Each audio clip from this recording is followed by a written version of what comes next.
I'm calling this meeting of the Sacramento City Unified School District Board of Education back to order. Item 4.1, the Pledge of Allegiance. This evening, the Pledge of Allegiance will be led by Superintendent Jorge Aguilar. Just adjusting my camera there a little bit. See the flag? Please stand. Ready? Salute. I pledge allegiance to the flag of the United States of America and to the republic for which it stands, one nation, under God, indivisible, with liberty and justice for all. Thank you. Item 4.2, our broadcast statement, which will be led by Student Board Member Amy.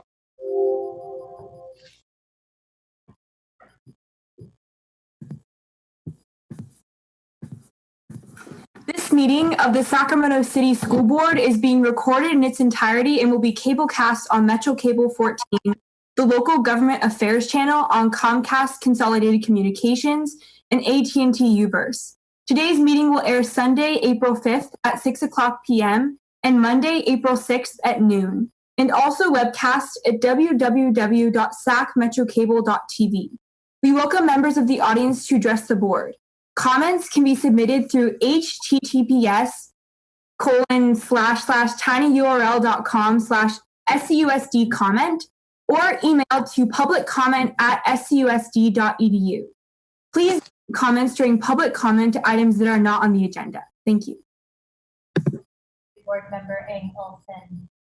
Before we move on to item 5.0, I want to let everyone know that as a result of the recent public health crisis, this is the first time we are holding our board meeting largely remotely, with board members and staff calling in via Zoom so that we can hold the board meeting, but doing it with appropriate social distancing. And there will inevitably be some hiccups with our technology along the way. Please bear with us. We're extremely happy to be able to still come together virtually to have the critical conversation that we need to have this evening, and appreciate your patience as we try to navigate this new way of conducting board meetings through this public health crisis. Item 5.0, announcement of action taken in closed session. Yes, Madam President, there were two settlements approved by the board by a unanimous 7-0 vote. And those two matters were OAH case number 2020-010-112 and 2019-100-759. Those are the only announcements out of closed session, Madam President. Thank you, Aaron. Moving on to item 7.0, special presentation. 7.1, the coronavirus response update. This evening will be delivered remotely by Victoria Flores and Doug Cooter. Oh, sorry, we do have one public comment. Just so the public understands, this evening, as we're asking individuals to submit their public comments online, we will have our board special assistant, Anne Moretti, reading those public comments.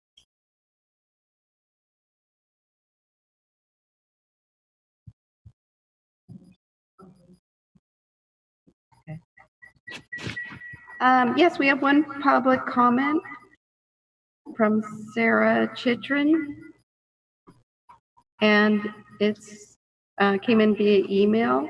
It's to the SCUSD Leadership and Teachers Union representatives.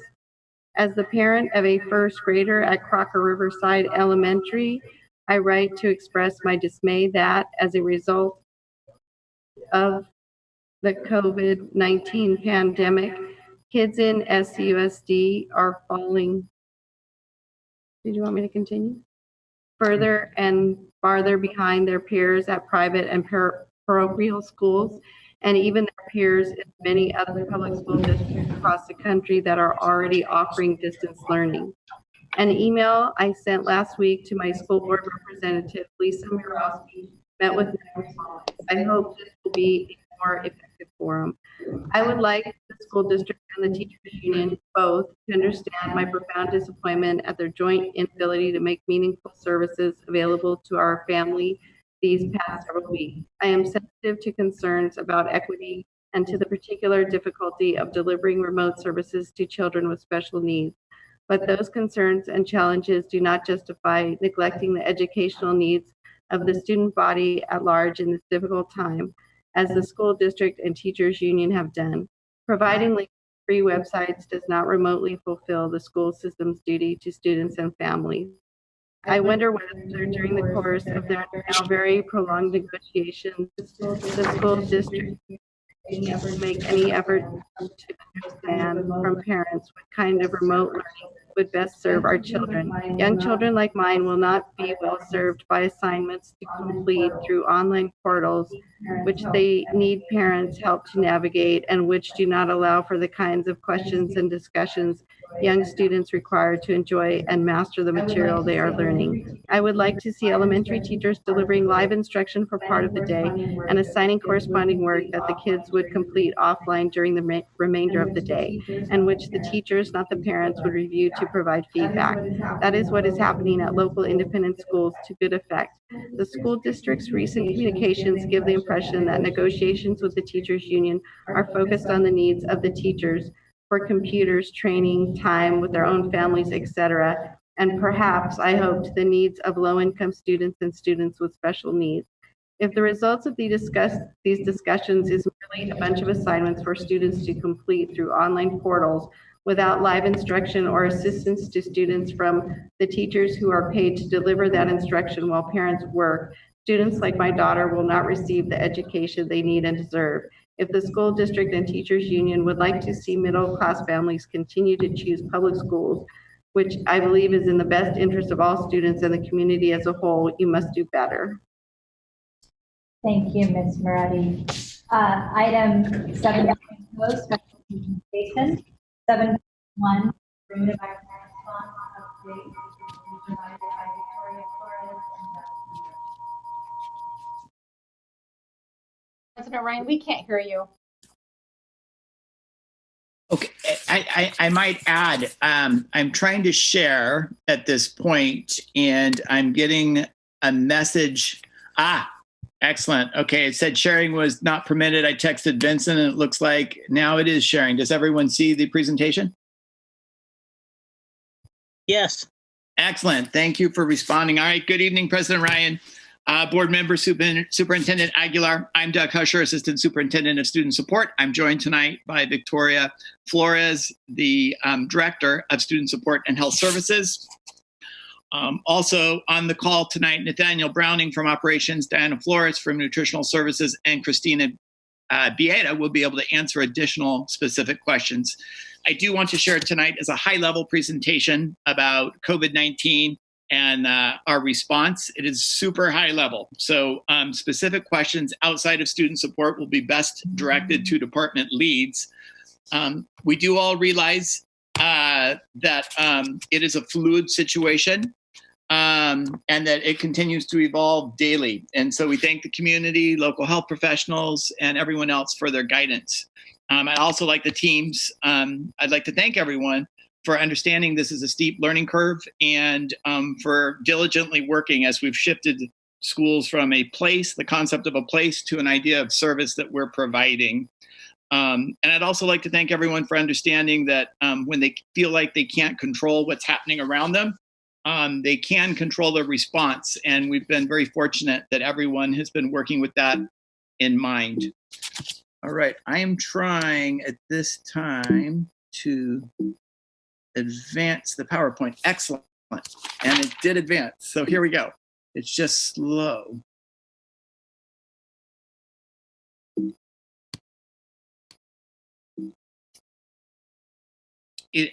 Maybe someone could help me out. Am I controlling the PowerPoint, or is somebody at Cerna controlling the PowerPoint? Because it came up, but it is not responding at this time. We have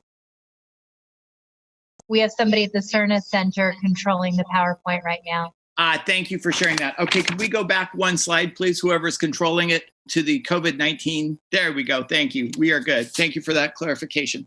So what do we know of the background on COVID quickly? We know the first case of COVID-19 was found in the United States in February. We know that it's been spreading rapidly. We know that it spreads through respiratory droplets, sneezing, coughing, touching surfaces with virus on it.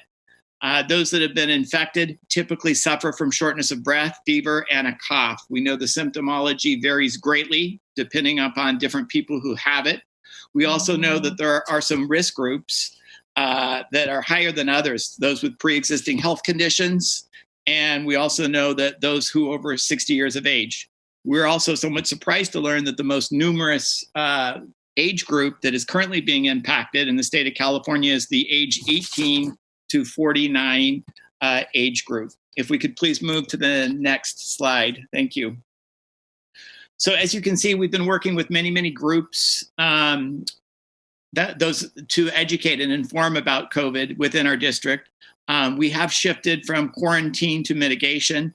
As a county and as a state, this shifts the focus from labor-intensive contact tracing to trying to protect the most vulnerable populations. We are seeing a drastic increase in numbers. So just today, California at last check was at 10,695 cases and 236 deaths. In the US, we're up to 213,372 cases with 4,757 deaths. We know New York as a state is especially hard hit right now with over 75,800 cases. Globally, the death count right now is at 50,800. In California, we know that there are 9 deaths as of today, or in Sacramento County, where there are 9 deaths as of today. And confirmed cases of COVID are in 51 of 58 counties. One thing we do want to acknowledge there is a tension between staying current with best safety practices and maintaining essential school functions. That is something we are working with on a daily basis. Okay, at this point in the presentation, I'm going to turn it over to Victoria Flores, who's going to share a little bit about the current stay-at-home guidance. So next slide, please. Thank you. So we really want to encourage our community members to stay home, just period, but also particularly if they're sick. And one of the things I want to highlight in this guidance is that if you're sick, you need to remain home after 72 hours of being symptom-free. So that's incredibly different than our typical standard protocol, which would be, 24 hours with a fever. These guidelines may change as we continue to learn more every week about this virus. New science is coming out about aerosol spread. Both the CDC and California Department of Public Health have provided guidance about cloth face coverings, and these are really more about protecting other people from our aerosol droplets than really kind of protecting ourselves. And we just want to say nothing can replace that hand washing hygiene and physical distancing. This is really important that our community members stay home as much as possible to mitigate the spread. Just yesterday, Sacramento County Public Health released an updated statement saying that approximately 1/3 of the cases in our county are linked to gatherings related to religious services. So I know how incredibly hard it is at this time, particularly when we need our faith practices or we want to come together. But really the lives of our community depend on us following this guidance. Next slide, please. We also wanted to stress the importance of confidentiality. Can you click through? You can go ahead and keep clicking through. We have privacy laws that are required of us under education law and under health laws. And what we're really asking people is to understand following that reasonable person standard. What would we want for our own selves and our family should they test positive for COVID? And during times of high fear and stress and anxiety, we want to be really careful about validating the sources of information first and protecting the confidentiality of those people while also balancing that with public health and safety. And so we definitely want to let our communities know, but also protect our community members. And this is really around mitigating any harassment or stigma concerns that unfortunately we're seeing across our country. Next slide, please. So we wanted to take you through a bit of what Sac City Unified's response is. Again, this is really high level, and we're going to take you through a number of slides. Currently, our plant managers are working incredibly hard. They are disinfecting nightly, and our operations staff are undertaking continual in-depth training. They continue to revise as new protocols are put out, and they're doing just a wonderful job. And I want to say these disinfecting processes will likely change as the science and our understanding of COVID changes. So we continue to stay on top of those things. Physical distancing practices are really in full effect. You will see drive-through meal delivery if you've seen our meals, and same for technology pickup. We're doing drive-through practices with hand sanitizer and gloves and all of those things to keep our community and our staff safe. We were also really heavily engaged in preparing for when school resumes. And even though that goal line continues to be moved back, we do not lose sight of this. So you will see signage going up in the front of every school about when to stay home. We've got hand washing and cold and flu posters that you will see everywhere. Every school classroom, we're working on having a kit of essential hygiene and disinfecting supplies. And then we're also reviewing and looking at what is the professional development that our staff will need, but also our students and our school community, things like hand washing, hygiene, staying home sick guidelines, and other things. Next slide, please. Our communications department has been working really hard, and they've done an outstanding job since the beginning of all this started. And in fact, our new chief of communications started in the middle of this. So we've had our COVID-19 FAQ website continues to be updated and revised almost daily. We've had a number of communications and letters to our community and our staff, some PSA videos, some really excellent ones that we've published out there, continual social media postings, and then, also our guidance that we were providing to our district and school staff in our communicable disease toolkit. And I'll turn it over to Doug. Thank you, Victoria. So some information from Nutrition Services. Really proud of the Herculean efforts of Diana Flores and her team. They have really stepped up to the plate. As you can see, the growing number of meals that have been served. If we go way back in time to when they just started 2 weeks ago, they served a little under 2,000 meals, and that has climbed to a high of over 35,000 meals on some days. So we're very, very proud of her. We're currently serving at the breakfast and lunch time at 31 different sites from 8 until 12:30. And we're serving at 14 sites during the dinner hours from 4:30 to 6:30 p.m. Meals are served in the grab-and-go style.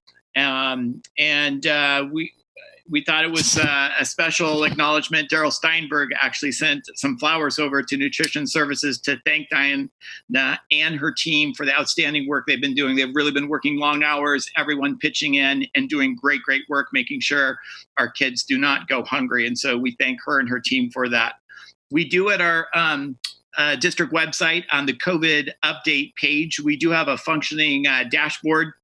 We've worked with technology services in the communications department to get to access Tableau. Tableau is displayed. If you were to go there now, you would see something similar to this. I couldn't bring this April 2nd up quite yet because the evening meal hadn't finished being calculated just yet, but you can see meals that are served on any given day. We will reduce our meals served during the holiday break to 18 different sites, and there will be a modified schedule. There is information on that at the district website, and if there are particular questions about that, you can address Diana Flores at the end of this presentation. Thank you. Next slide, please. So a little bit of information about work with our bargaining partners and our distance learning roadmap. So much work is going on behind the scenes right now as we move toward implementing distance learning.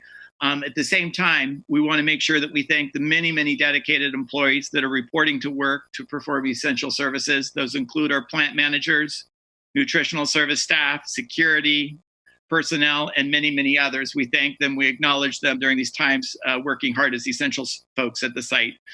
There are daily meetings happening with each of our bargaining units. The Human Resources Department sends an update each evening, a communication sharing what has transpired and we can look forward to. The district, as you know, has a distance learning roadmap. It's well on its way at this time.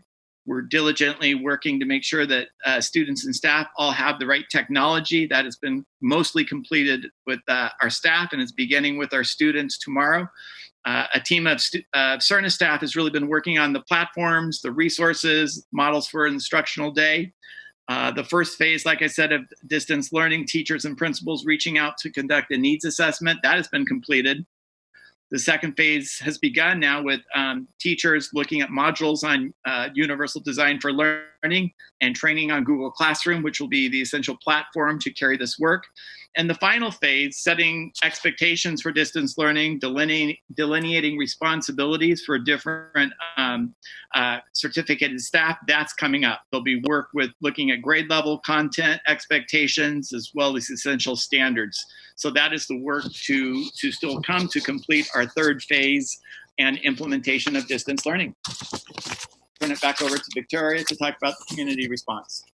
Thank you. So this is what we're asking our community members. And I wish I could revise the first bullet to say, just stay home. If you're an essential worker, and you become sick, you must stay home. But we're really asking all of our community to abide by these physical distancing practices and remain home as much as we can. Physical distancing is so incredibly important. It's awkward. It's hard to do. But this is one of the reasons that we are seeing the rate of infection slow in California, whereas other states are seeing it accelerate. So, do those alternate greetings, elbow bumps or foot shakes. Please wash your hands. And one of the things we really want to ask of our community is to stay informed with validated resources. Be really careful about what you read on social media and go to those resources like the CDC or even our own page, COVID-19 FAQs. All of that, all of those resources linked are sourced. We're also asking to contact your healthcare provider with any questions or concerns. Use those apps that might be available, the phone. And if you don't have a healthcare provider, you can call your local emergency room, and please call before you go in. Next slide, please. And then, lastly, we wanted to talk about caring for our own well-being. And student board member Olivia Eng Olson did an excellent PSA video that's posted that was really targeted towards students and taking care of their well-being. However, I'll just say I think it's really relevant for all of our community members, and I strongly encourage everyone to check that out. I believe it's posted to our Facebook and our website. We want to check in with ourselves and our own emotional responses and take care of ourselves. It's really important to establish those routines for both ourselves and those we're caring for, maintaining healthy boundaries, particularly as we move to working at home and caregiving, maintaining those boundaries with our social media. While it can help us feel connected, we also want to be mindful of negative social media and how sometimes it can exacerbate fear or anxiety. We really want to encourage everyone to connect and find these new and different ways to connect with each other. And lastly, being in nature and moving our bodies is incredibly healing. So, please continue to practice that social distancing, but, just taking yourself outside and moving in whatever way is comfortable for you is really healing.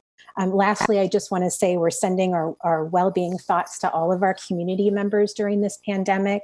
And I feel really confident in saying that all SCUSD employees' hearts and thoughts are with our community during this time. Thank you. Thank you.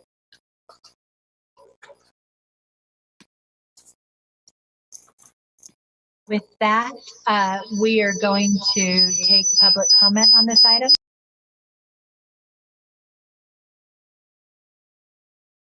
Yes, we have 3 additional public comments. The first is from Rebecca Gross. She asks that when someone is not speaking, when the superintendent is not speaking, to please to mute the mic, as she can hear papers and things moving more than she can the presenters. We have 2 comments from Allison French-Tubo. She says, I am pleased to see that the state has issued some guidelines for this unusual situation, and I trust that our teachers and administrators will be looking to other practitioners for best practices. She also says, submitted prior comment too soon. Congrats to nutrition services on quickly moving to keep our most vulnerable community members fed. It is my understanding that volunteers are needed, especially next week, and I was hoping for clarification on why the signups are for Tuesday and Friday. Is that because the meals are being delivered in bulk or that the other days are taken care of? We also have a final comment from Angie Sutherland. She says, I am concerned about the learning for students with disabilities. I have seen other districts issuing questionable letters and prior written notices to parents unilaterally stopping or reducing services. For example, stating that group speech and language cannot be provided due to student privacy, and then moving all students to one-to-one sessions and reducing service minutes. I have not seen anything like this in our district and know that there are still negotiations going on. I hope that the district will consult with the CAC, and this is the time that the local plans for special education are in development, and this must also involve the CAC and teachers who are part of the development process, not simply show them the plan and take their questions, but bringing them to the table to work side by side with district staff. I hope that students will receive the supports they need and that IEP teams will be making decisions rather than unilateral decisions. Thank you for the wonderful work everyone is doing during this very difficult transition. Thank you for all the public comments. We are going to continue to try and address the technical challenges that we're experiencing. We've had to reduce some speakers that were picking up background noise. I think we've done that. So we're hoping that those who are listening at home can hear us more clearly now. On the nutrition services schedule, I will actually address that in my president's report, and the special education services will be talked about a bit more later on in the agenda as well. Thank you. We are going to go actually ahead to item 6.0, agenda adoption. We're actually moving back one. Do we have a motion to adopt the agenda? So moved. Can I see a hand for somebody motioning, please? Board Member Pritchett is motioning. Do we have a second? Board Member Wu is seconding. Can I see a hand for all those in favor, including our student board preferential vote? Okay, perfect. Great. The motion carries. Appreciate it.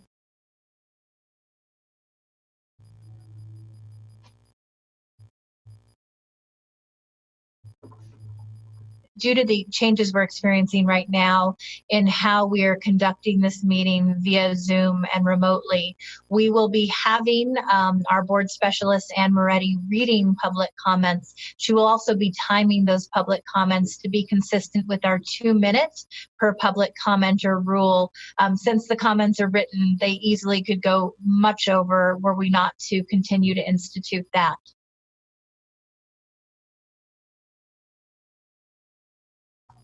Do we have any public comments? Yes, we do. We have 32 public comments. And set the timer going. So the first is from Carla Williams. She has sent in 3 comments, and she says, "Dear board members, I see the layoffs are once again on the board agenda. Have you received from Human Resource Service the information requested to prove there is an actual need for layoffs?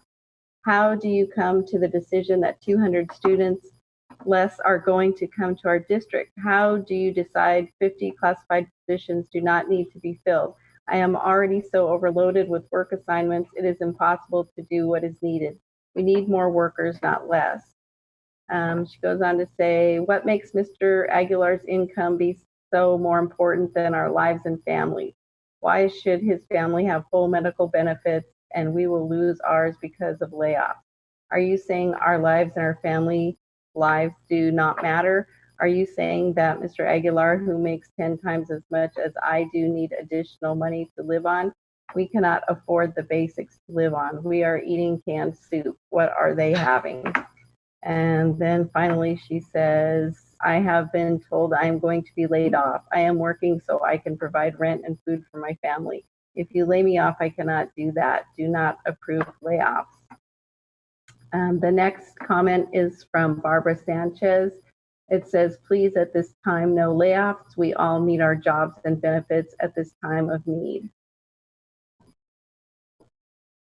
Then the next commenter is Rebecca Gross, and she says, I know that the school board has a lot more important things to think about than what August 2020 holds for parent participation preschool.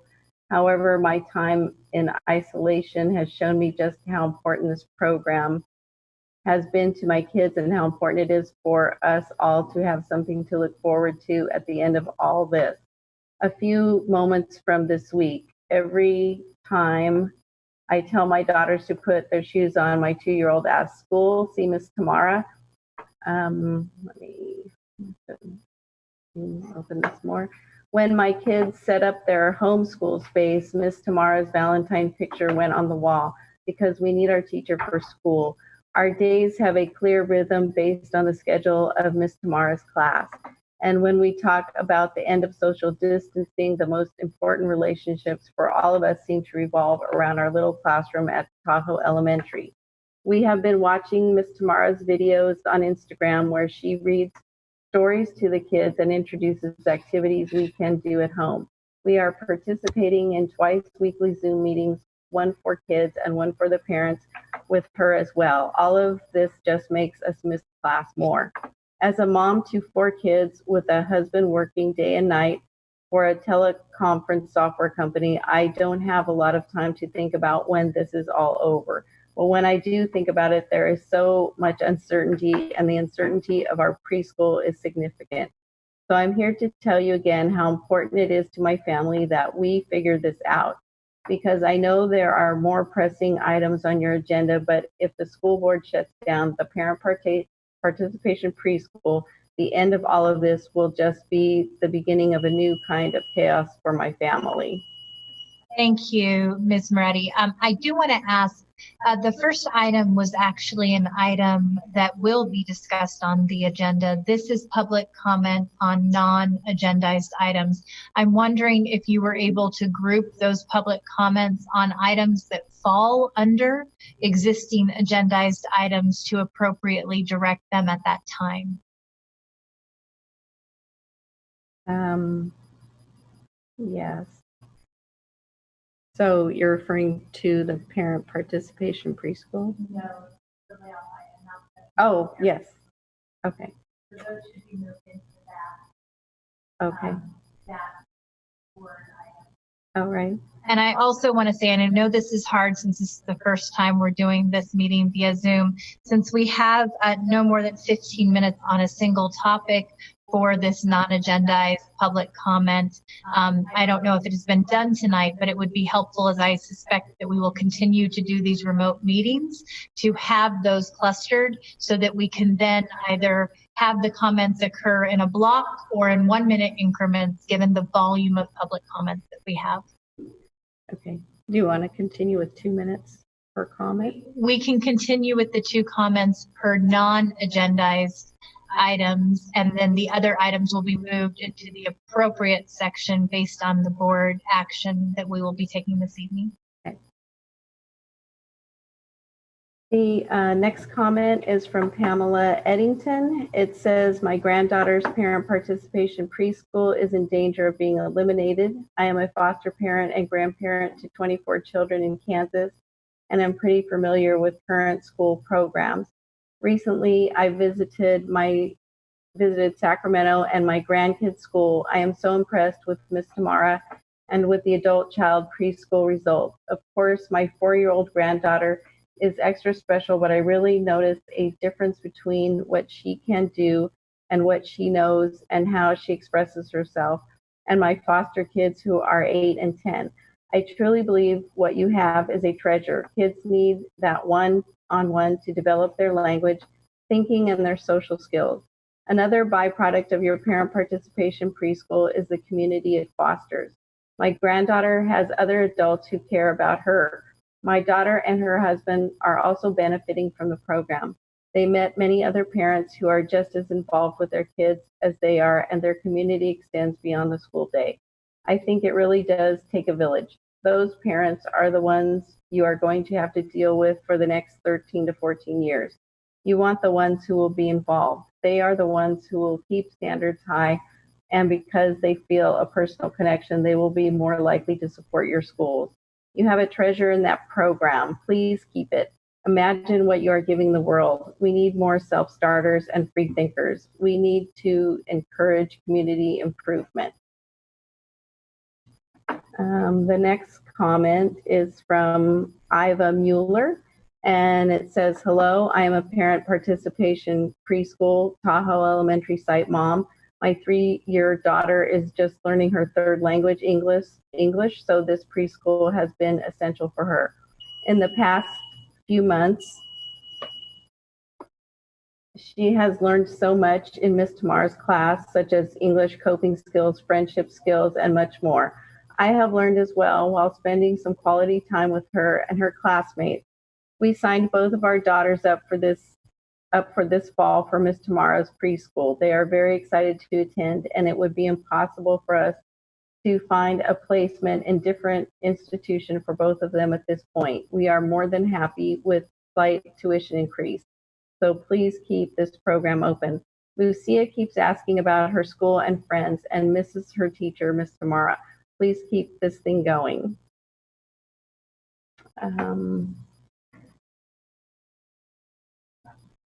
Then we have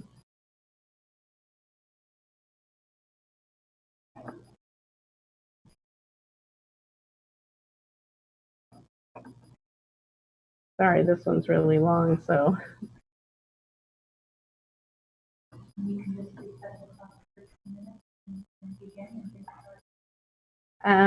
okay, I can't see the name of the submitter, but oh, actually that one is from the CAC.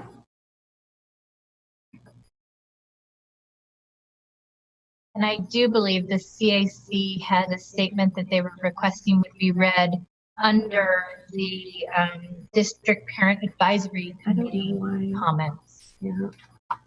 Like, why can I go? Like, how do I go down?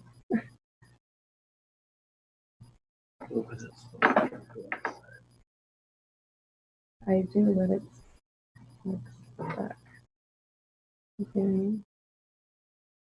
That's the next one? Yes. Okay. Okay. Sorry, okay. The next comment is from Jason Haig, and it says, I am a parent of a preschooler who is in Miss Tamara's parent participation program. I suggest we increase fees and do whatever possible to keep this program around. This is so crucial for both students and parents, and literally the greatest educational opportunity for us I could imagine.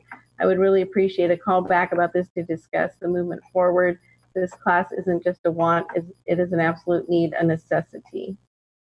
Then we have a next comment from Marie Weiss. She says, please don't close the parent participation preschool at Tahoe Elementary. My daughter is in Miss Tamara's preschool class. She has one more year of preschool and would be devastated if she had to change schools next year.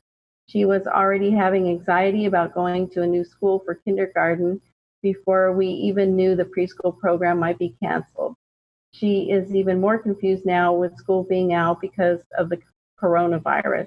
Miss Tamara has been great, and my family has greatly benefited from the program. We do not qualify for low-income preschool, and private preschool is too expensive. We would be open to a fee increase to keep the program. Thank you. The next comment is from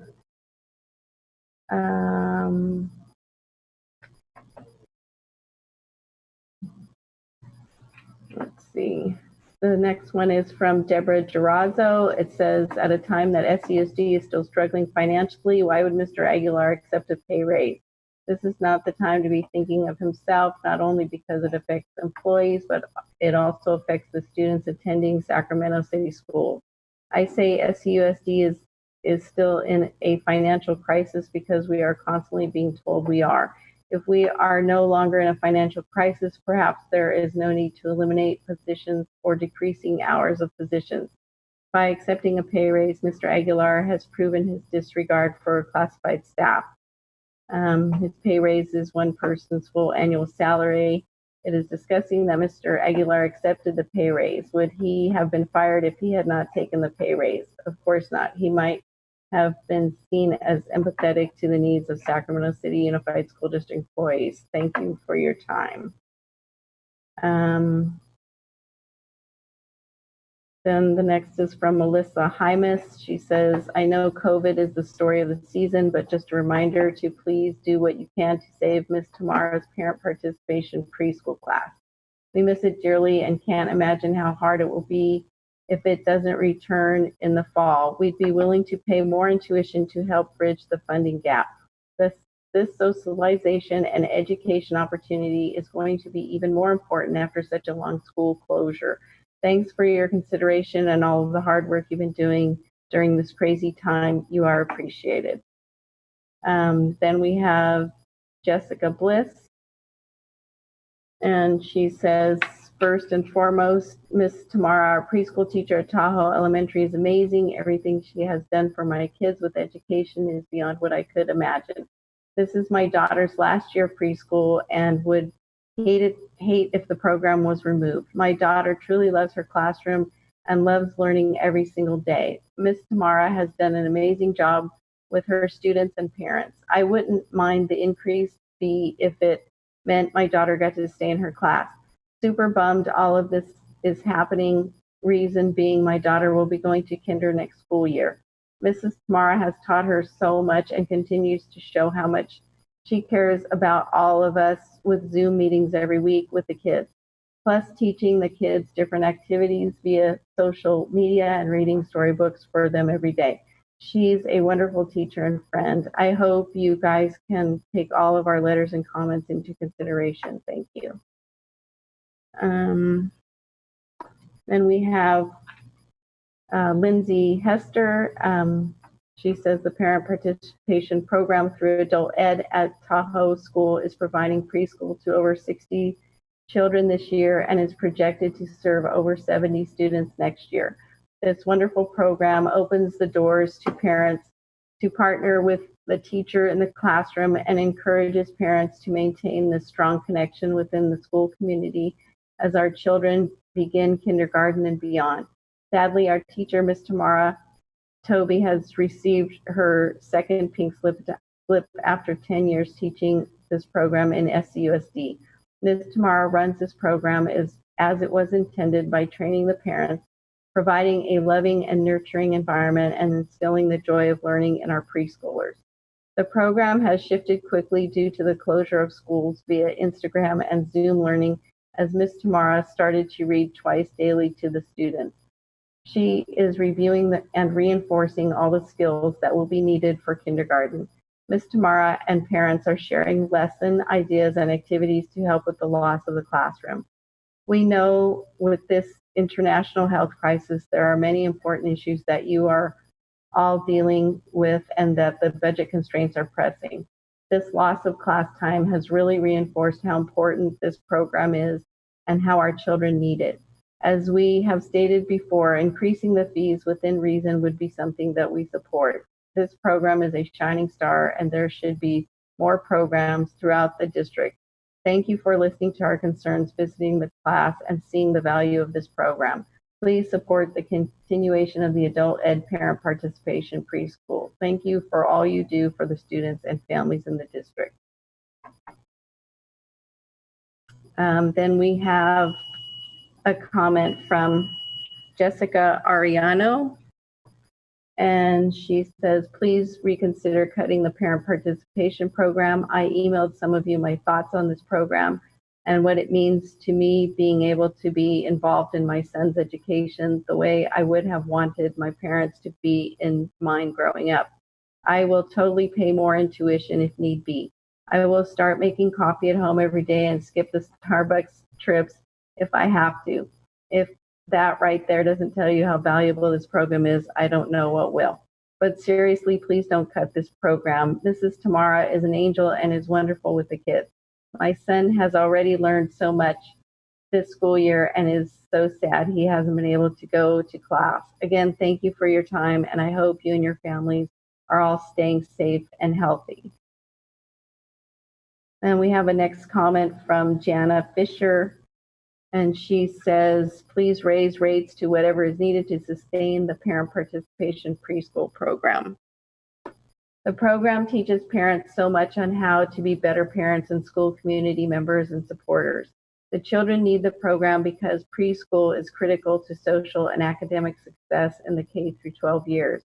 Please help support equitable education in the pre-K years for your future K through 12 students.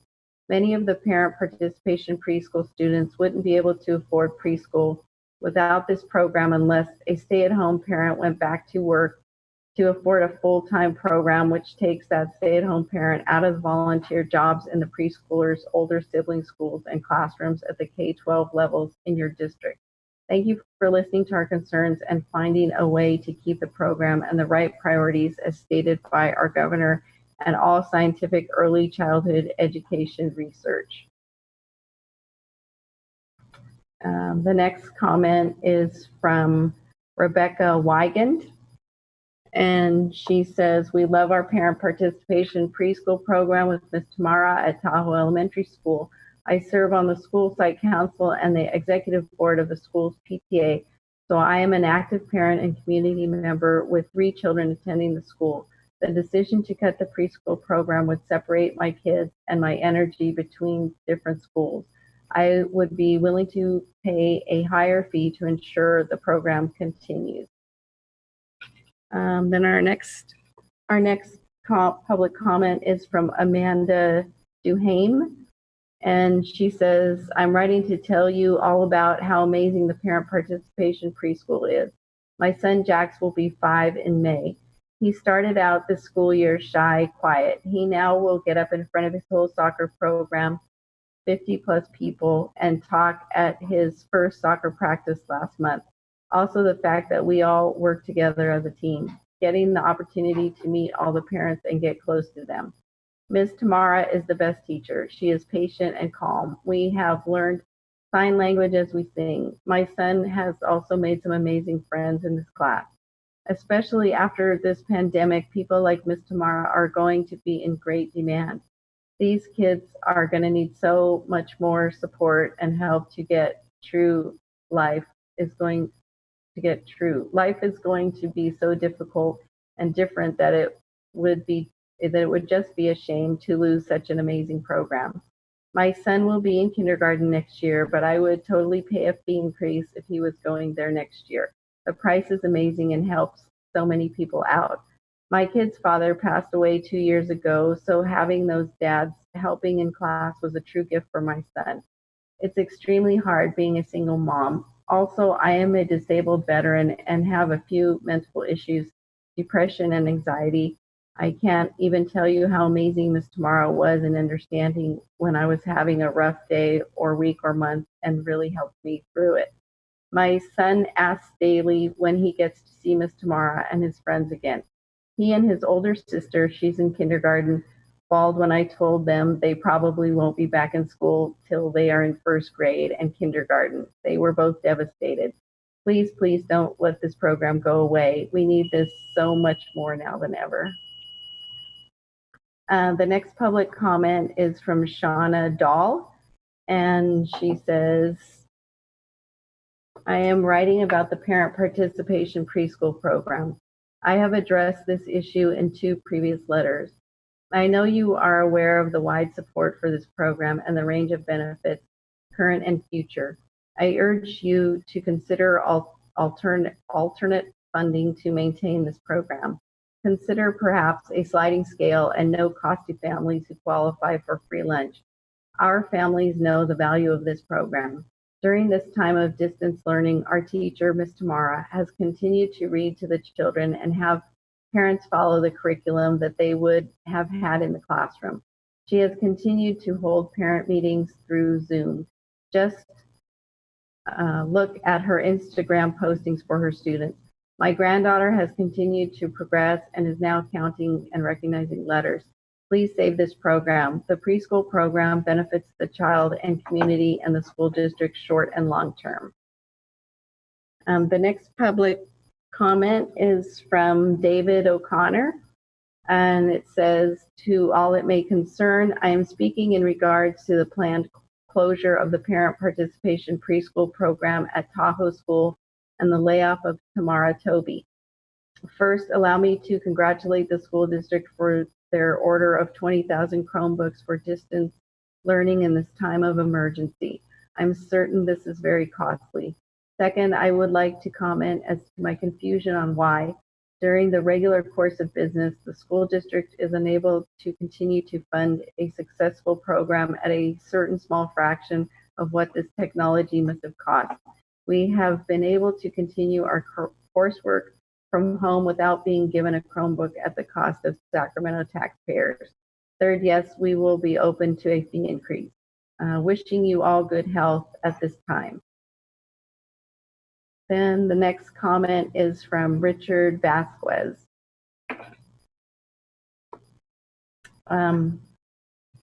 It says, good evening, President Ryan, Superintendent Aguilar, and members of the board. Thank you for continuing to provide the opportunity to be heard. I understand these are unprecedented times, but my focus will still be on what we can control. I would like to thank everyone that played a part in promoting getting Measure H passed, especially the Sacramento community at large, as they saw the value of up-to-date quality facilities. Up-to-date quality facilities have played a big role in our morale at Hiram Johnson. I hope we can get first crack at the funding coming, as we still need many more improvements to made on campus, like providing our baseball team a home field advantage. Thank you so much. These unprecedented times have exacerbated our current substitute teacher situation at Johnson. I received a notice of impending failure for the math class my daughter is enrolled in on March 10, the same class I've been speaking about all year. I would like to know how the district believes this is justified. How did go from an A to F in 1 quarter? She has had 4 different math educators this year and only 1 that was credentialed. The current extended sub was almost done with her 30 days. So does my child even have an extended sub at this point? 4 different personalities, 4 teaching styles, not effective for the most needed help students. Newsflash, I would like you to know that the district gets an F in providing the most needed help students a quality education. There is no quality education when a student enters a substitute class. Our site averages 15 substitutes a day. How can there ever be quality? The next public comment is from Kelsey Warren and says, I am not a parent of a student or even a parent at all, but because of Ms. Tamara's parent participation preschool class, I volunteer over 50 hours each month at Tahoe Park Elementary. Because I volunteer with the preschool, I also established a relationship with Ms. Orozco, the TK teacher, and volunteer in her class. Because of that, I know the women in the front office well and was introduced to the art docent program and now teach 3 different art classes each month for classes of kids who would otherwise not receive this enrichment. Tahoe Park and so Sacramento Unified earns so much more than just well-prepared kindergarten students when it invests in this preschool. By involving parents and volunteers in the classroom from the very beginning, it becomes normal for a community to support the school throughout each child's education. To have the standard be parent and volunteer involvement is a resource to teachers that truly cannot be overstated. On a personal level, I am a former kindergarten teacher, now on a full-time disability, unable to work in a classroom anymore. The preschool class gave me a place I could contribute to early education again. The natural progression of getting plugged in with TK and the art docent program has ensured that Tahoe Park has become my new workplace. My extra hours go to volunteering with the school or district, all because of Ms. Tamara's class. And I am one of the many who could say the same. Losing this class wouldn't just be losing a preschool for Tahoe or Sac Unified. it would be losing the ongoing support and involvement of the community surrounding those preschool students both while they're in preschool and during the years after. And the next comment is from Nancy Kilpatrick, and it says, keep parent participation preschool open and funded. We know that all of our students and families do better when children receive support during their first 5 years. All the other issues schools deal with, health, behavior, testing, attendance, etc., gets better when we support families and children 0 through 5. Why not invest in kids at the preschool level? They benefit and the schools benefit. It's short-sighted and ignorant to pull this program. All 3 of my kids participated and benefited. And the next comment is from Haley Hester Dahl and says, my daughter Layla has been fortunate enough to be part of the parent participation preschool at Tahoe Elementary, first in the 2-year-old program and now in the regular morning preschool class. This program, led by recently Pink Slip teacher Tamara Toby, is as highly quality as an educational program can get. The class represents a diverse cross-section of our community. Every day, students are engaged with stimulating activities that help foster their social emotional skills, school readiness, foundational skills, and their love of learning. These skills will undoubtedly benefit my daughter and all of her classmates as they move through school. The program empowers parents to be active in their child's education and growth. As a Title I teacher at a school very similar to Tahoe myself, I know the importance of strong partnerships between schools and families. I truly believe that this program encourages parents to keep that connection and involvement with their child's school as the students grow. Tamara Toby is an exceptional educator, and losing her as a staff member would be a great loss for SUSD. She is nurturing, thoughtful, warm, welcoming, and a great source of knowledge and support for families. Even now, during the school closures, she has maintained her strong connection to her students and families. She immediately began reaching out to us, sharing videos and activities related to ELA, math, art, and science. She makes herself available via a variety of modalities so she can talk to her students, ease their fears, and continue to push them forward academically and emotionally. I propose that instead of cutting the program, the district increases the fees so the families can help close the gap between the cost of the program for the district and the amount the district will save by cutting the program. The next comment we have is from Michelle Boyd, and says, it would be such a disaster for this program to be discontinued. The parent participation program teaches our little ones what to expect for kinder and how to act. It gets them totally prepared for the years ahead of them. The kindergarten teachers will have such a more difficult time with the years coming if this program is cut. This is when it really matters. Right now, a child's brain is programmed and set in their ways by the age of 5 when they would go to kindergarten. The early years are when it really counts, and my daughter is going to be so sad. She already cries because she misses her teacher, Mrs. Paula, so badly every day. The kids need this, and especially now more than ever after this stay-home order. Please don't allow this horrible choice to ruin our children's lives and the ones who are going to be coming into the program, because that's exactly what this would be doing. Then the next comment is from Richard Dahl and says, I am once again writing to you out of concern for the parent participation preschool program that my daughter attends. I know that you are considering cuts to the program. Of all the decisions you could make to remain solvent and avoid a state takeover, this is among the most short-sighted paths you could take. Please know we are open to substantial fee increases to help fund the program and to keep the costs the same for those families that cannot afford to pay any more for such a valuable program.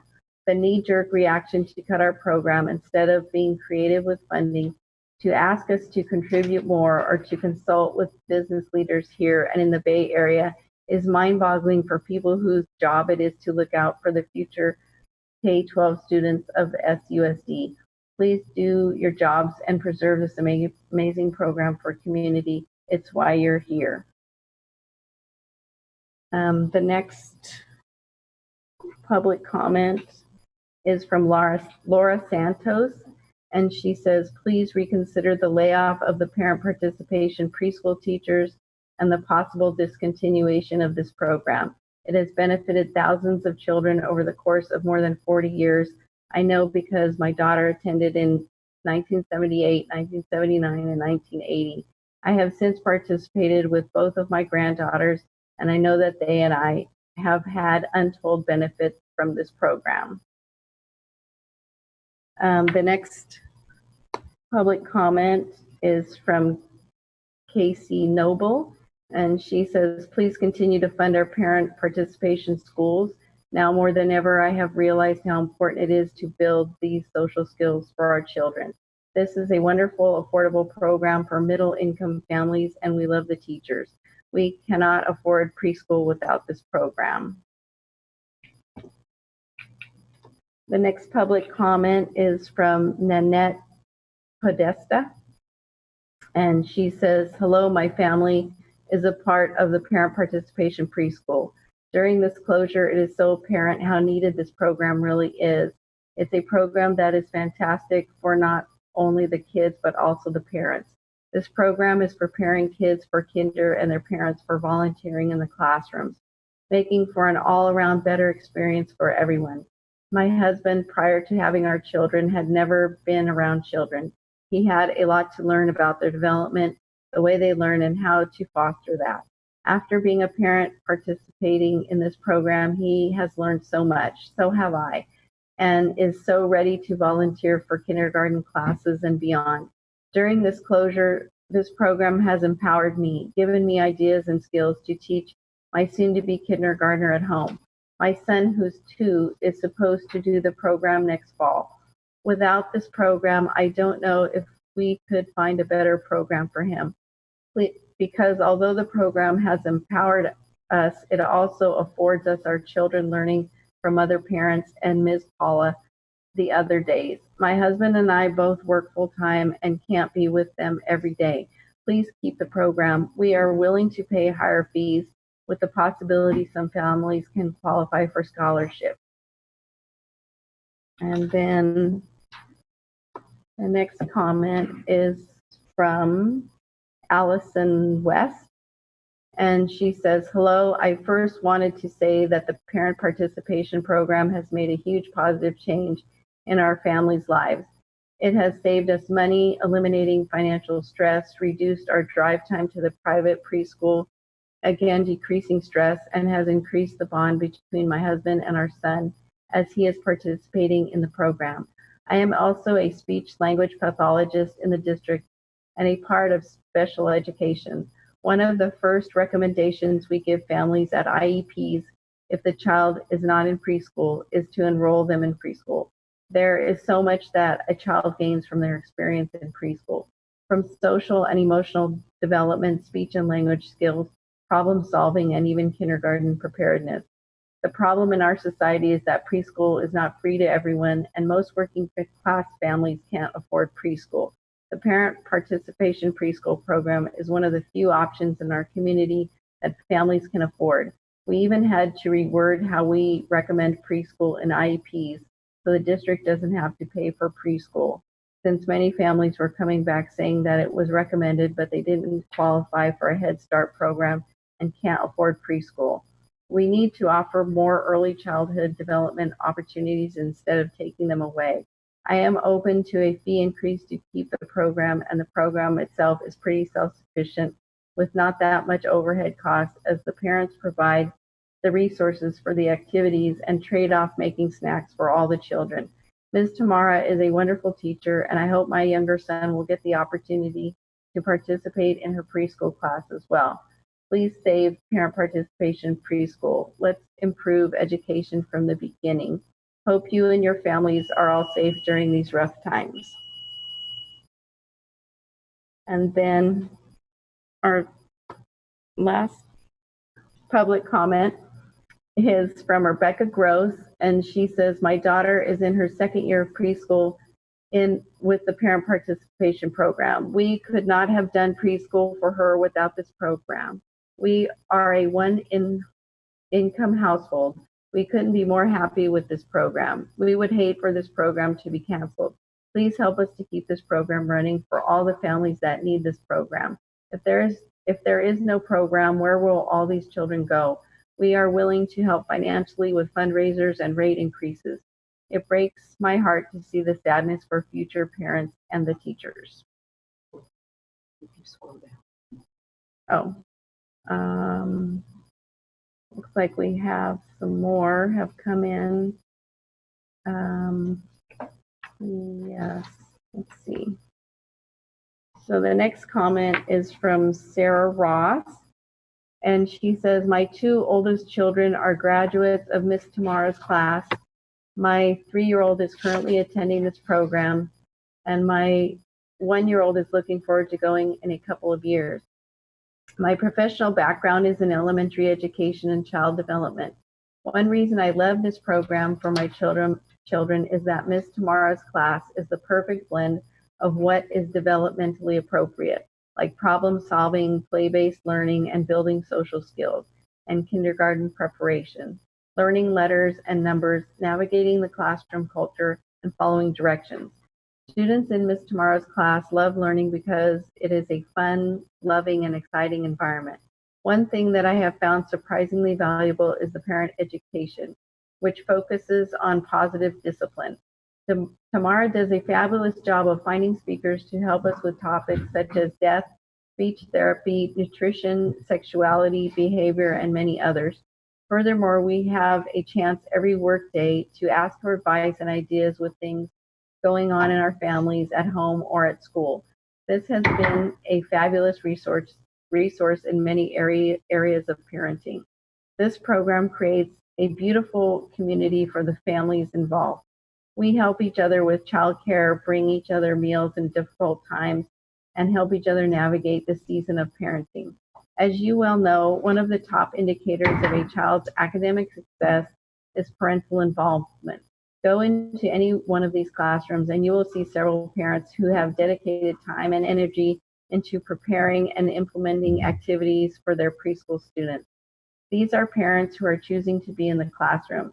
They want to be part of their child's learning experience, something that will follow through all of their years of school.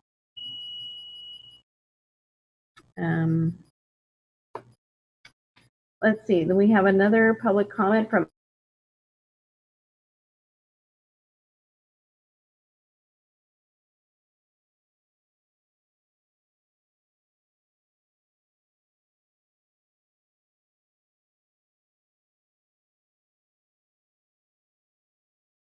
and she says, board members, I'm commenting once again to stress the importance of our parent participation preschool program in light of the recent COVID closures and loss of access to our face-to-face interaction with teachers.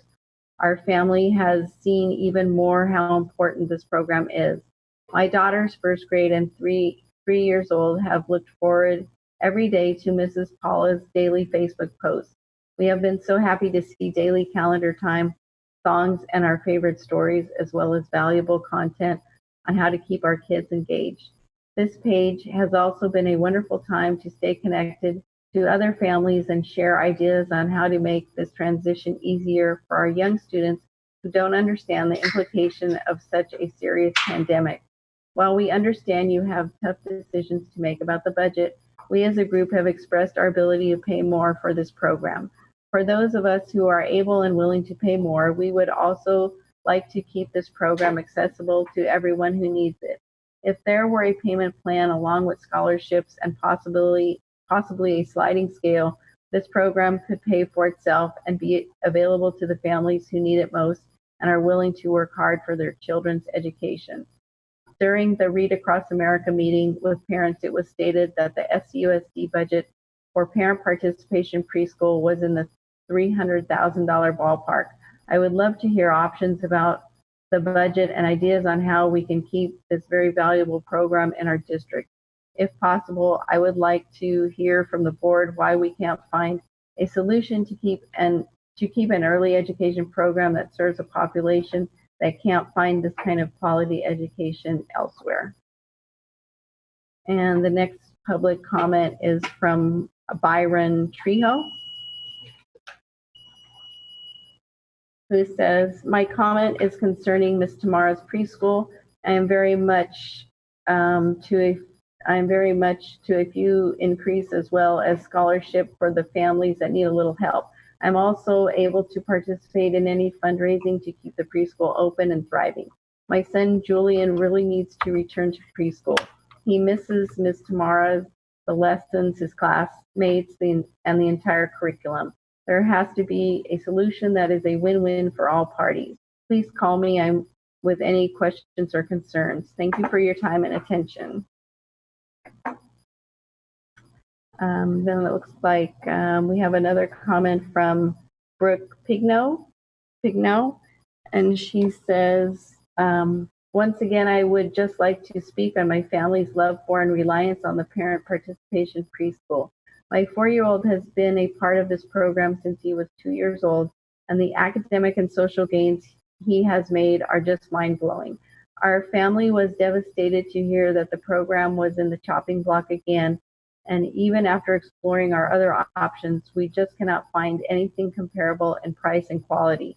We would be more than happy to agree to a slight increase in fees to maintain this program, as long as those who wouldn't be able to afford the increase are eligible for scholarship.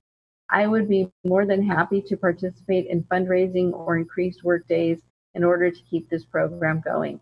It has been a life changer for our family, and I cannot begin to describe the sense of community that we've built and the rich social and academic learning environment we've created. And we have another comment from Barbara Spence. She says, preschool has been great for my granddaughter that I am raising. This was the only one I could afford. Not only has she learned schooling subjects, her socialization skills are greatly improved.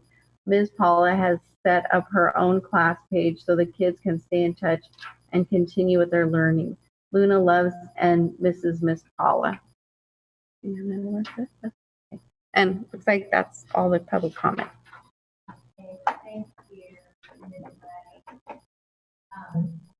I'm going to ask the superintendent to provide a very quick update on parent participation preschool, which was the volume of comments, the majority of the comments that we just received. Sure thing. Thank you, President Ryan, and thank you for all of the public comments. In addition to the public comments, I know that I have received several emails, and I'm sure that board members have received emails as well. I do want to make sure that everyone is aware that we currently have staff that have been working on trying to identify different models that might exist so that this program can continue. And one of them is what much of the public comment theme spoke to, which is how much would we have to increase fees, for example. Other models are looking at whether there might be a sliding scale approach that might also take place.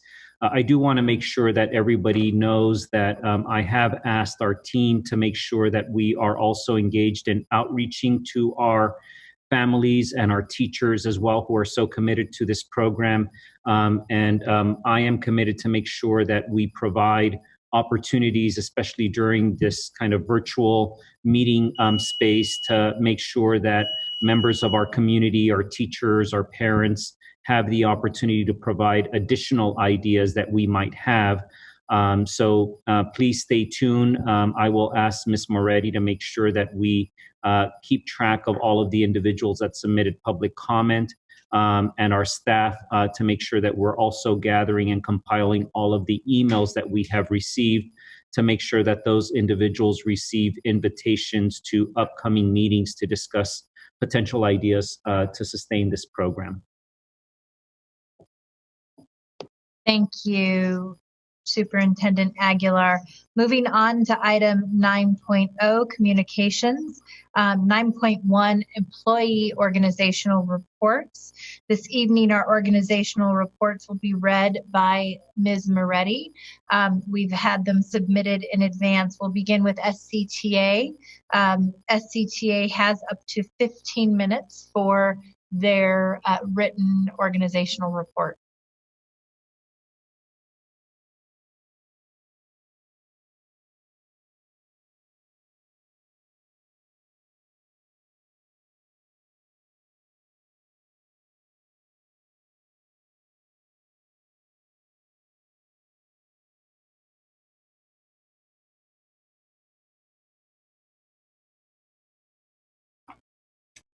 Okay, I have the report from SCTA, and it says,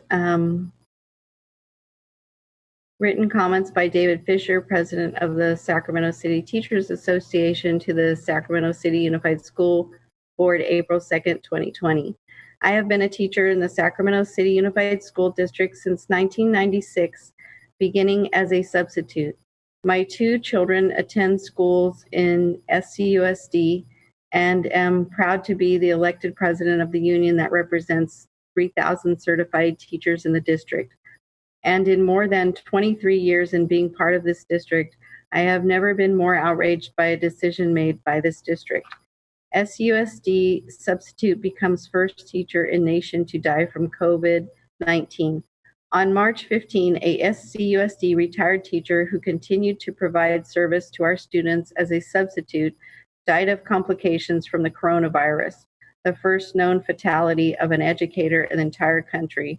Rather than close schools out of an abundance of caution, the district appears to have listened to the musings of an opinion writer with ethical issues, the same one who admonished the Elk Grove superintendent for what turns out to be a courageous decision to close schools, and who also tried to dismiss the concerns of thousands of students about their health and safety as kids who just wanted to skip class, among other things.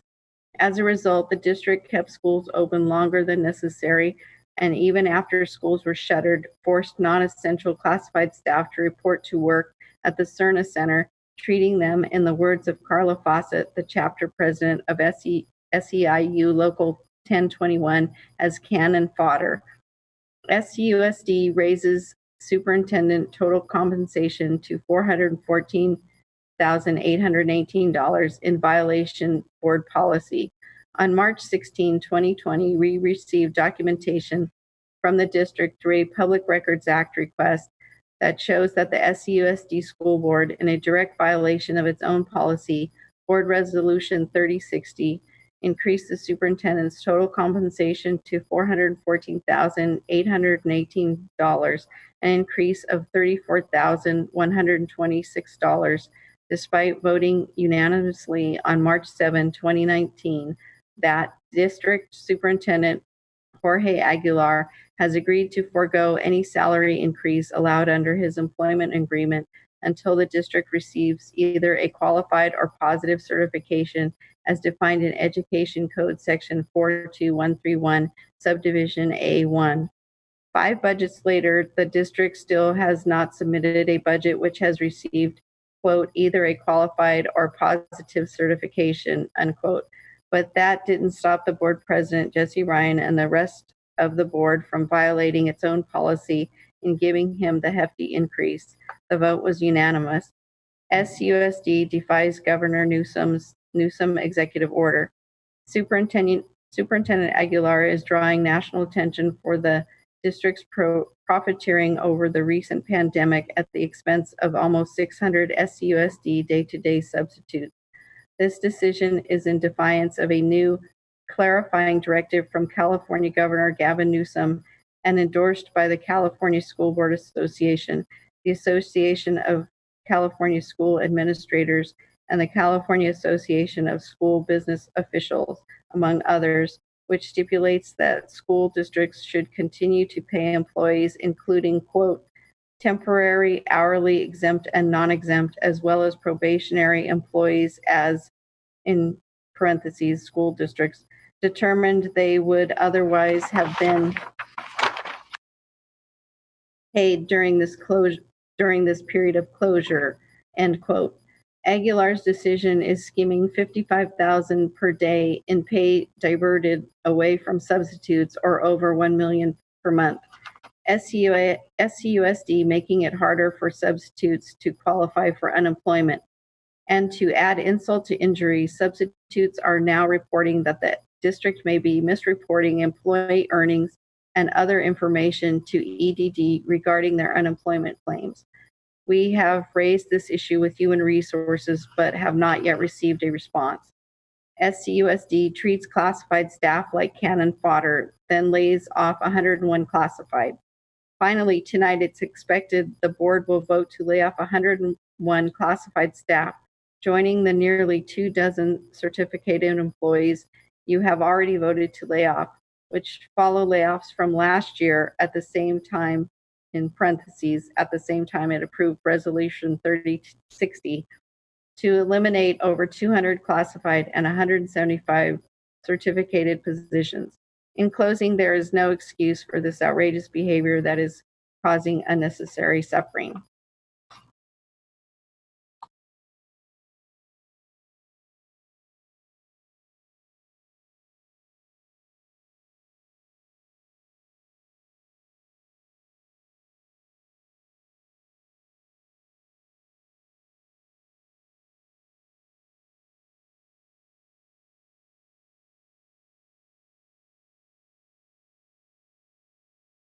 We can't hear anything.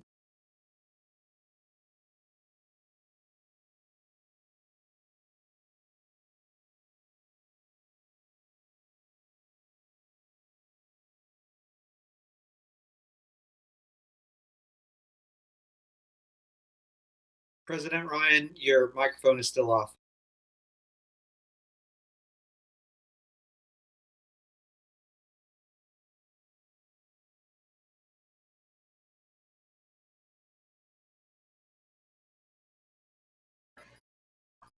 Okay, so it says, good evening, President Ryan, member of the board, and Superintendent Aguilar. On behalf of the CAC, I want to acknowledge how difficult this situation is for Sacramento Unified School District, and how we understand that the district working to achieve a continuity of learning for all of its students during these difficult times. While the CAC understands that this situation is unprecedented, the parents of students with disabilities need reassurance that district leaders and administrators are thinking of our students and families as part of the district and each school's community, and that the district is devising a plan to provide some special education services to the extent possible, and preparing to provide compensatory services to students in the future. First and foremost, our students and families need to feel a sense of connection and concern from their teachers/case managers and schools. The district, the special education department, and each school can take steps to communicate with students with disabilities and their families on a human-to-human level. We are getting little to no messaging concerning the short or long-term needs of our students. We hope that the department can prioritize well checks from case managers and also share a message of concern for families who are impacted. Second, we need the special education department to acknowledge and share a plan of action for our students' educational continuity. While this is unfolding, the district can directly communicate its priorities to parents regarding how you will plan if schools are closed for the rest of the school year. Moreover, special education services cannot simply be suspended during this pandemic, especially given the robust efforts surrounding the continued learning for students in general education setting. In addition to our students' learning, our students have specific needs that can and need to be addressed by the special education department, including access to food for parents with children who have mobility challenge and are single parents, or face other difficulties getting to school sites that are providing food for students. 2, care for our medically fragile students and the role school nurses play, if any, in the continued care of those students. 3, a desire for direct communication and guidance for home-based learning from our students, special education teachers, and 4, the department's plan for when students return to school after May 1st, or if the school remains closed for the rest of the school year. We understand this will be a work in progress, and regular communication which shares, quote, what we know right now and what we are figuring out, unquote, would be very reassuring and welcome for our families. 5, a contingency plan for homeless or foster youth currently served in this district. We are in the midst of a generational crisis that affects all of us. At the same time, a crisis provides an opportunity for change. Currently, the CAC is engaged in updating the new special education local area plan. In the past, a plan was quickly given to the CAC for approval, often without serious study. Essentially, the CAC served as a rubber stamp to expedite the administrative completion of the plan, thus taking the, quote, public out of public education. You have seen some of the fallout from such an approach. The mass resignation of the previous CAC executive committee and the ongoing complaints at board meetings from frustrated parents about the quality of special education in our district. There is a gap between what the law expects of a CAC and what administrators expect.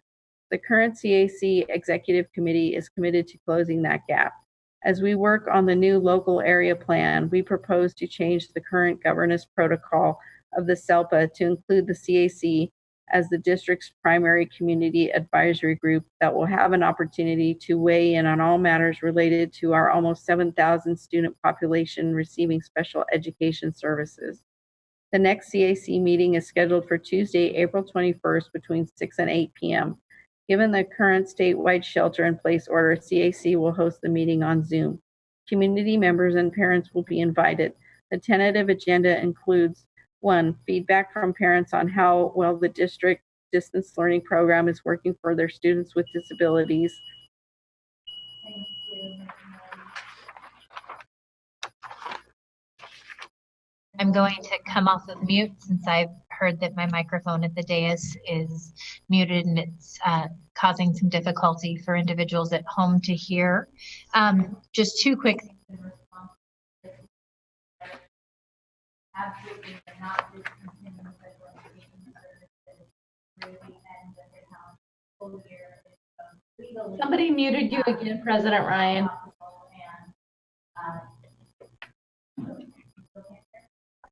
Can you hear me now? Okay, thank you. So I was just going to say a quick response to the CAC letter.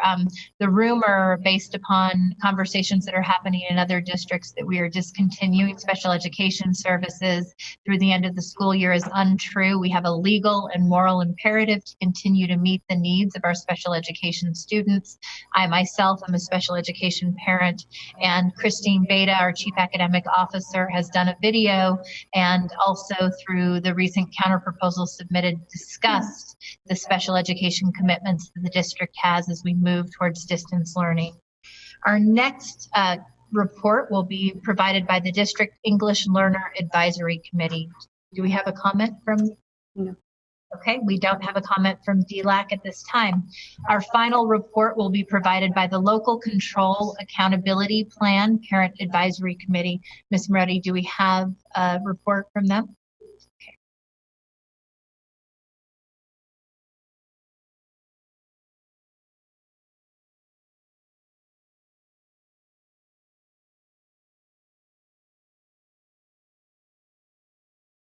And you're on mute. We can't hear you.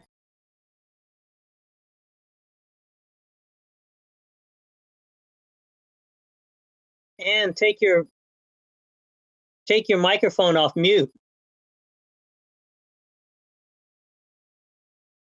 Can someone unmute Anne, who has the control on the back end?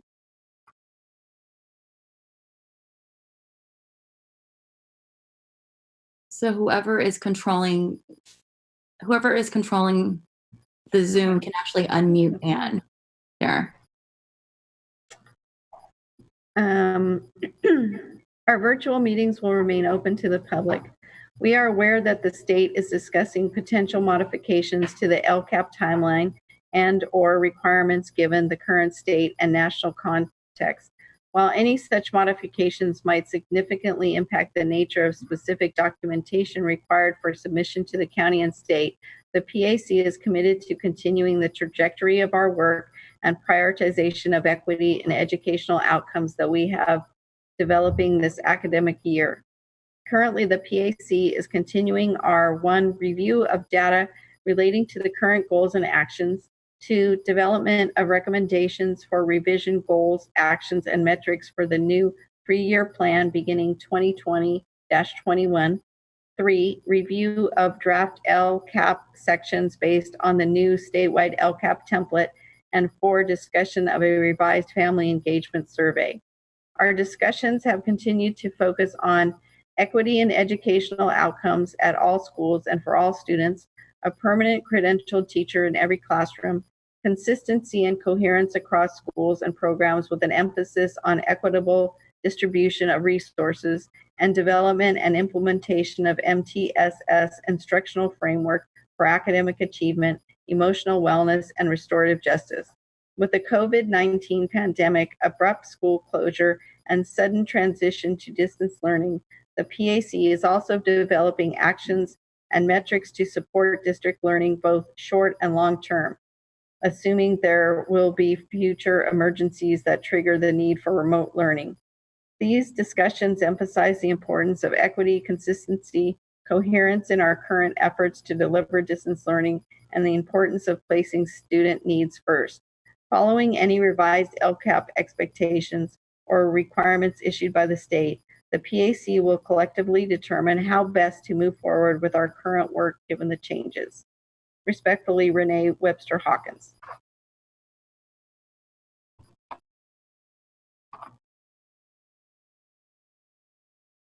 Thank you, Anne. I also received a note that we did not read a public comment from Renee Webster Hawkins that was included in the public comments on non-agendized items. Do you have one in your possession?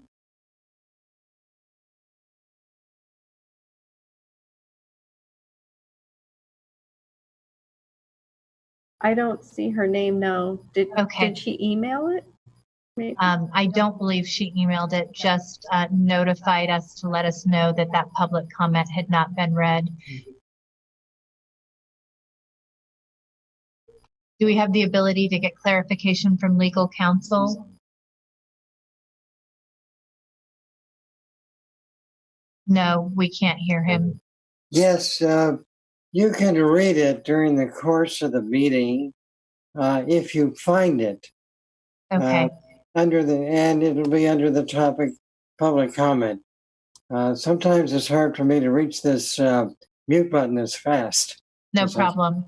So, Renee, if you have your public comment that was submitted and not read during the earlier public comment section, if you can please email it to us or resubmit it so Anne can include it at some point during the conversation tonight. Again, I ask our public and our community members who are participating in this evening's board meeting to have some patience with us. This is our first time trying virtual technology and virtual board meetings. There are bound to be some hiccups along the way, and we are doing everything we can to be as efficient as possible to make sure that we hear the voices and commentary of our community and are consistent with each of the items that we're presenting. Oh, Anne Moretti was able to find it, so we're going to go ahead and take that now.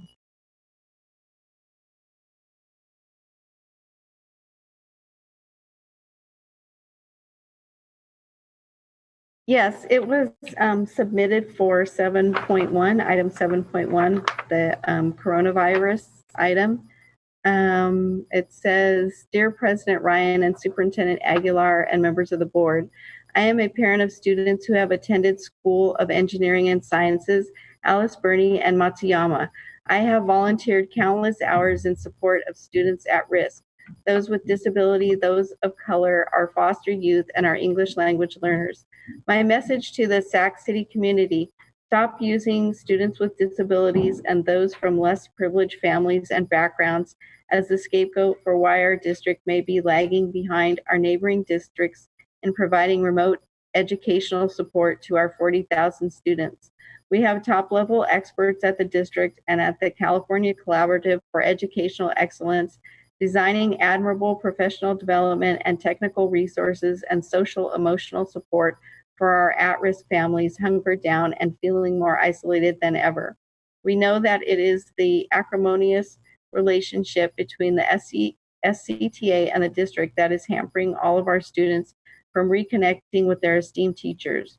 We know that the SCTA is inappropriately politicizing its bargaining issues in this unprecedented global pandemic and throwing flamethrowers in the way of our district's educational leaders' efforts to elevate in-person learning to remote methodologies. The SCTA is instructing its members that they don't need to use the professional development that promises a universal design for learning for all students. The SCTA is instructing its members that they don't need to attend staff meetings held by principals intended to provide resources and support and coordination to our teachers.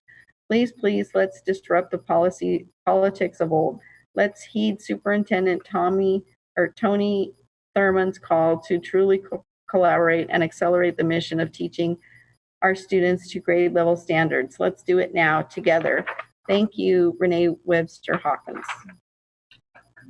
Okay, thank you, Ms. Moretti. Moving on to item 9.3, the superintendent's report. We have 5 minutes for that report. If we can please also set the clock.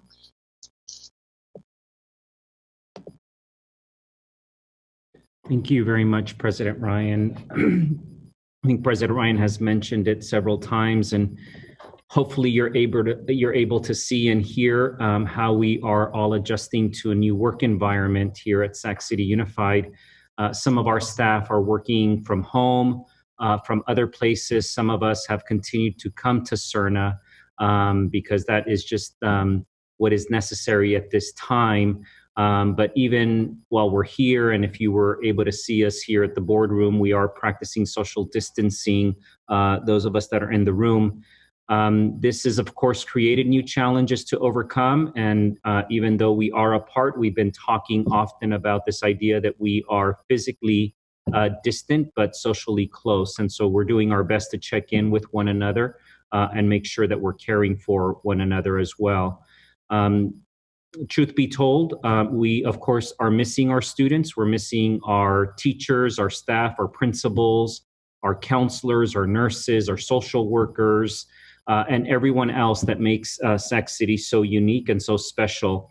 And I can speak for all of those staff members in saying that they're also missing our students very much. And I am concerned about making sure that as we continue to extend our school closures, that the time away from what brought us into this profession becomes harder and harder. I do want to recognize, I've said it several times already, the many of our dedicated teachers who have been reaching out to students since the beginning of this closure. This is something that we celebrate and should continue to celebrate. I've spoken often and have seen her on TV, Miss Auld from Pacific Elementary, who decided, and I'm sure is not the only educator in Sac City Unified, to make a specially handwritten note for each of her students. I've said that I can only imagine everyone how the smiles and the joy that must have brought to students when they opened those letters.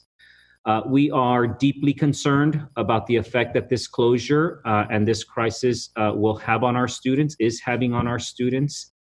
Very concerned about the loss of learning and concerned that many of our students are not currently receiving instruction, which is why we are doing everything that we can to make sure that we implement a distance learning plan that supports the academic and other needs of all of our students. I'm proud of our team who's been working day in and day out to negotiate with our labor partners to develop such distance learning plan.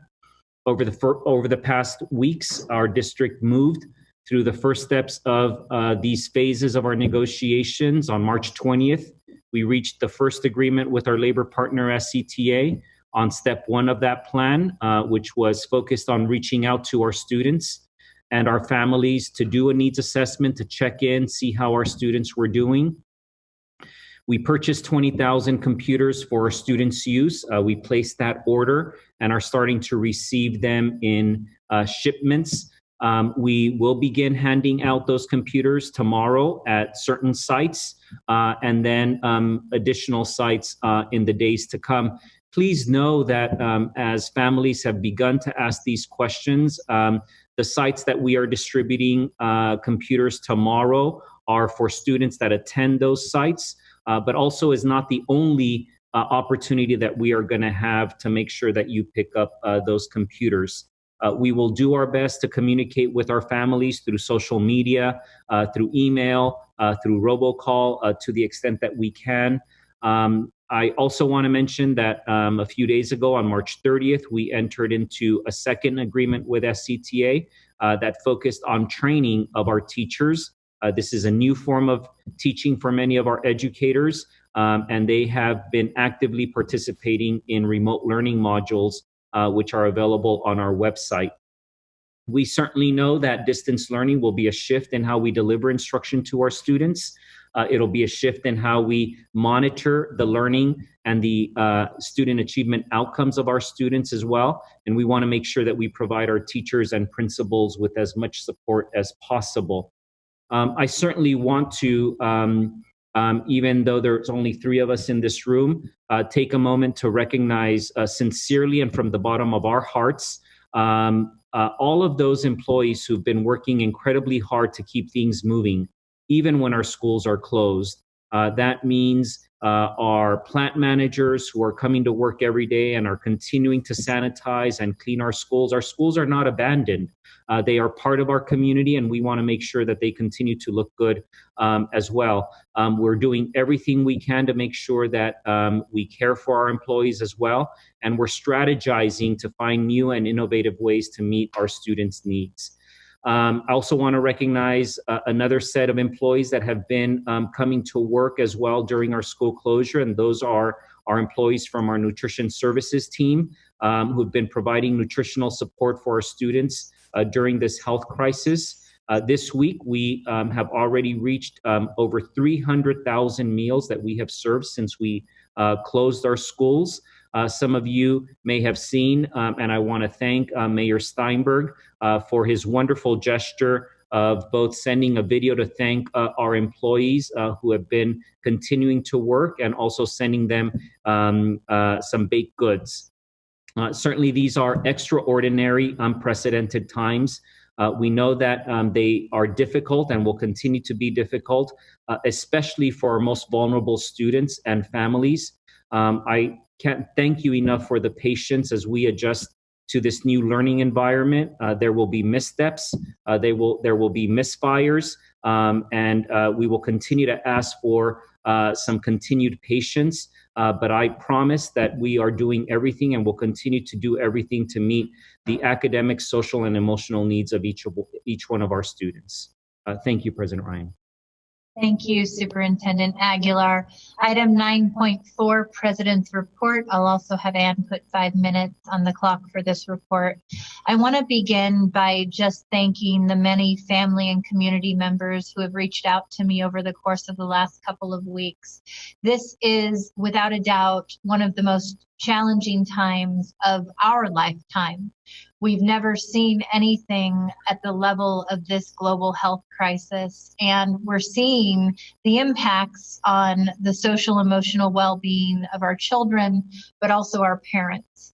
I want to recognize the fact that as we try to keep a home environment and transition our students to stay at home and distance learning, our children miss their teachers, they miss their friends.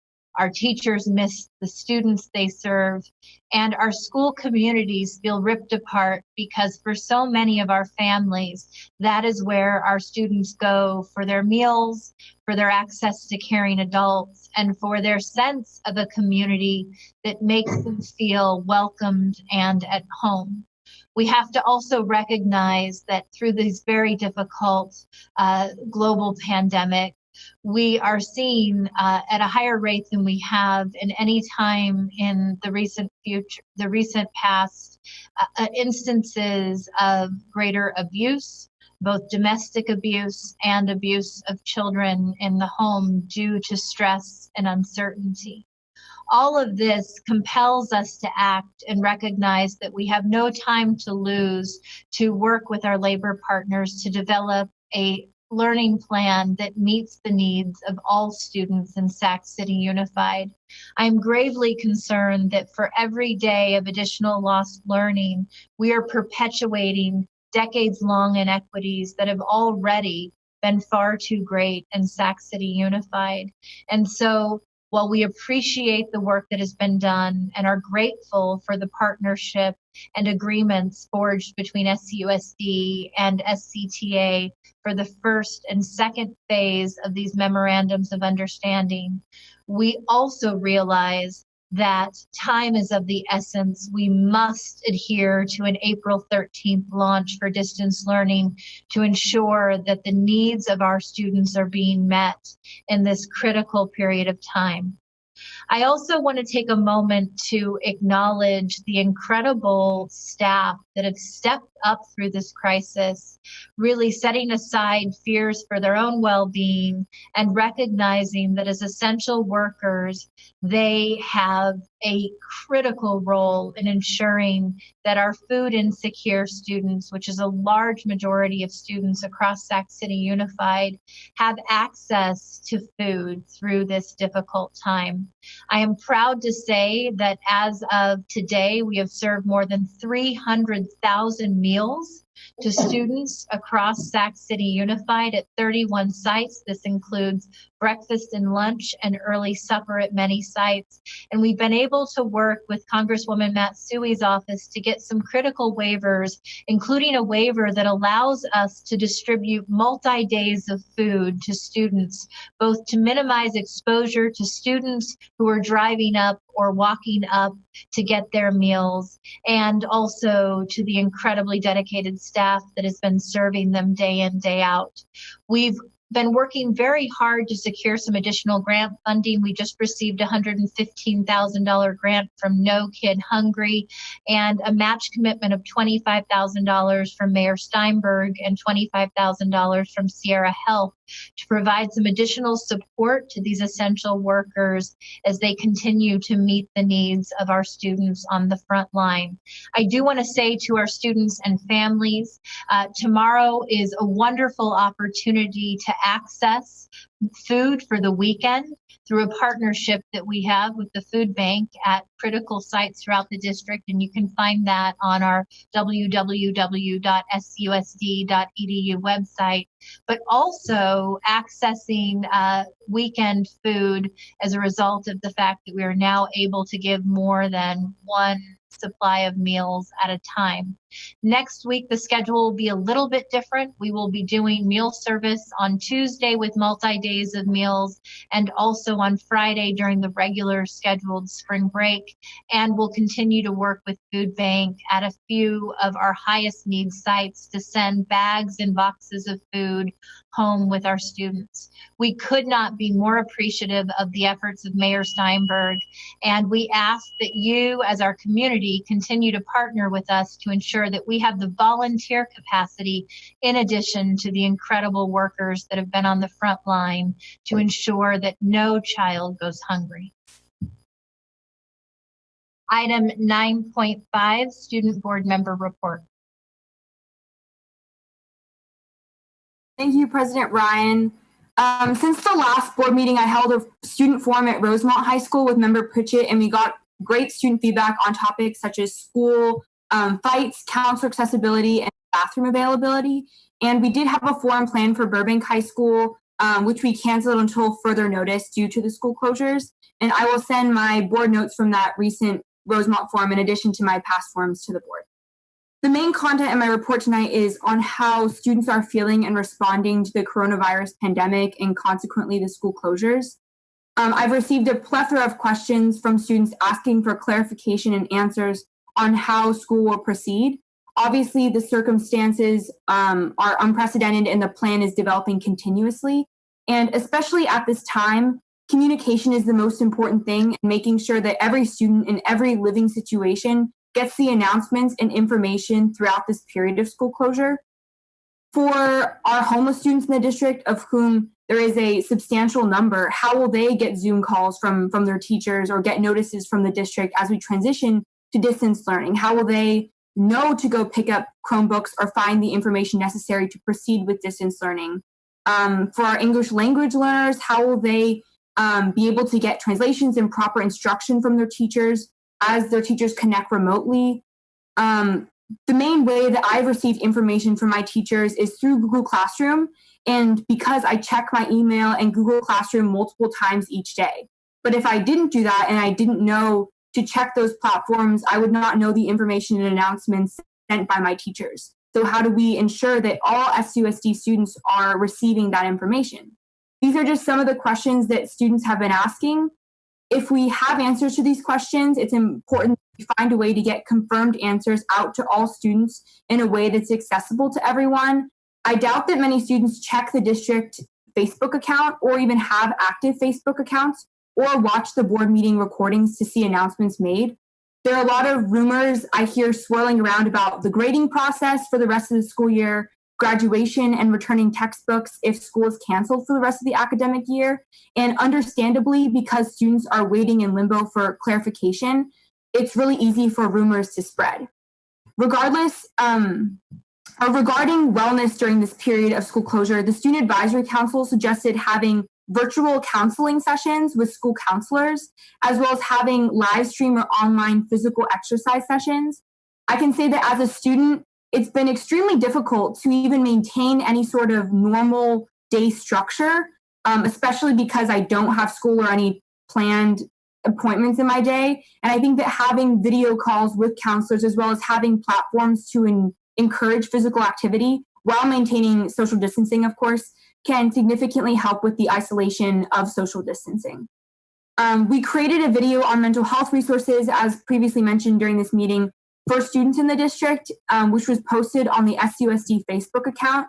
With that in mind, I don't think many students check the Facebook, and I think that mass emails to all student district email accounts or platforms that students are more likely to check could be an effective way to get information out to youth.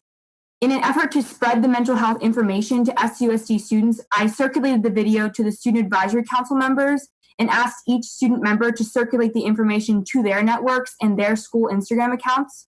Once the distance learning is set in place and students are checking their district emails and Google Classroom accounts with more regularity, those platforms might be a more effective way to get mental health information or any information to all the students. Thank you. Thank you so much, Board Member Ang Olson. Item 9.6, information sharing by board members. If there are any board members that have information that they would like to share at this time, if you can just raise your hand. It looks like we have two, Board Member Morowski, followed by Board Member Pritchett. Thank you. Can you hear me okay? Yes. Okay. So we didn't really get a chance to talk about, the district's distance learning plans and all of the issues around coronavirus that our community is dealing with. But I did want to point out one thing that I think it's just our job in this really difficult time to focus through all the suffering and uncertainty that creates a lot of noise and a lot of things coming at us all at once. But I just wanted to remind us all it's our job to focus on the children and their needs that don't go away. I wanted to share with you some UNESCO information they're tracking. So schools are closed in almost every country in the world. Most children globally are out of school right now. And I've seen, some memes and things online that say, it's no big deal. You can teach your kids how to mow the lawn or whatever. And I just have to say, we have to keep in mind that how just catastrophic this really is for most of our children, and some of the things that they talk about, the interrupted learning, the nutrition, we're not reaching everyone, although we're trying so hard.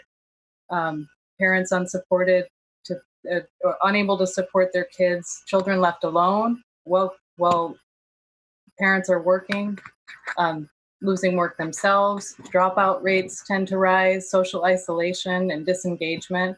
And so I really think, I know that, maybe preaching to the choir here, but I do think it's just really important for us to focus on that this is so, so important to our kids, and that it's not something that is a footnote in this pandemic. It is a major, major trauma, and we just need to do all we can to focus on meeting their needs.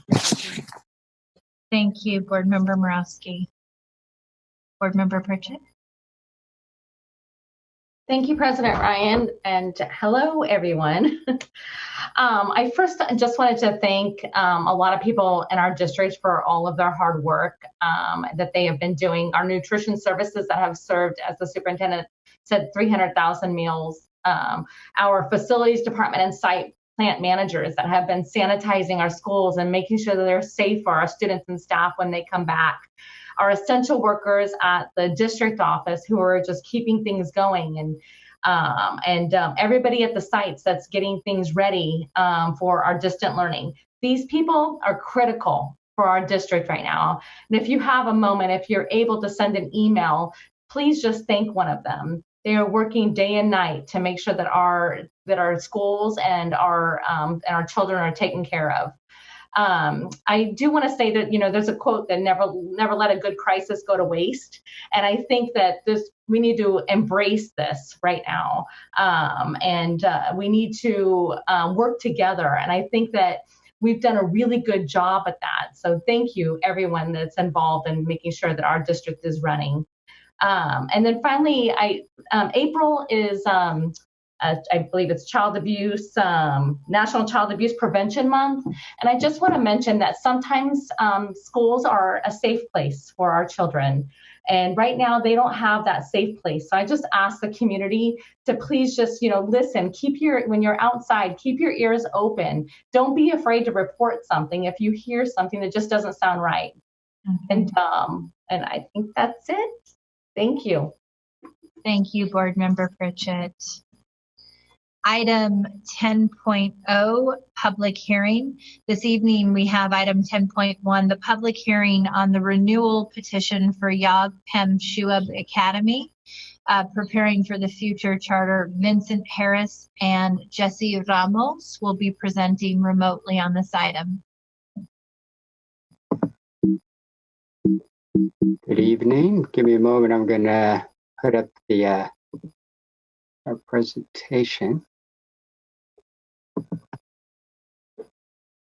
Good evening. Right now I'm trying to put up our PowerPoint. It says that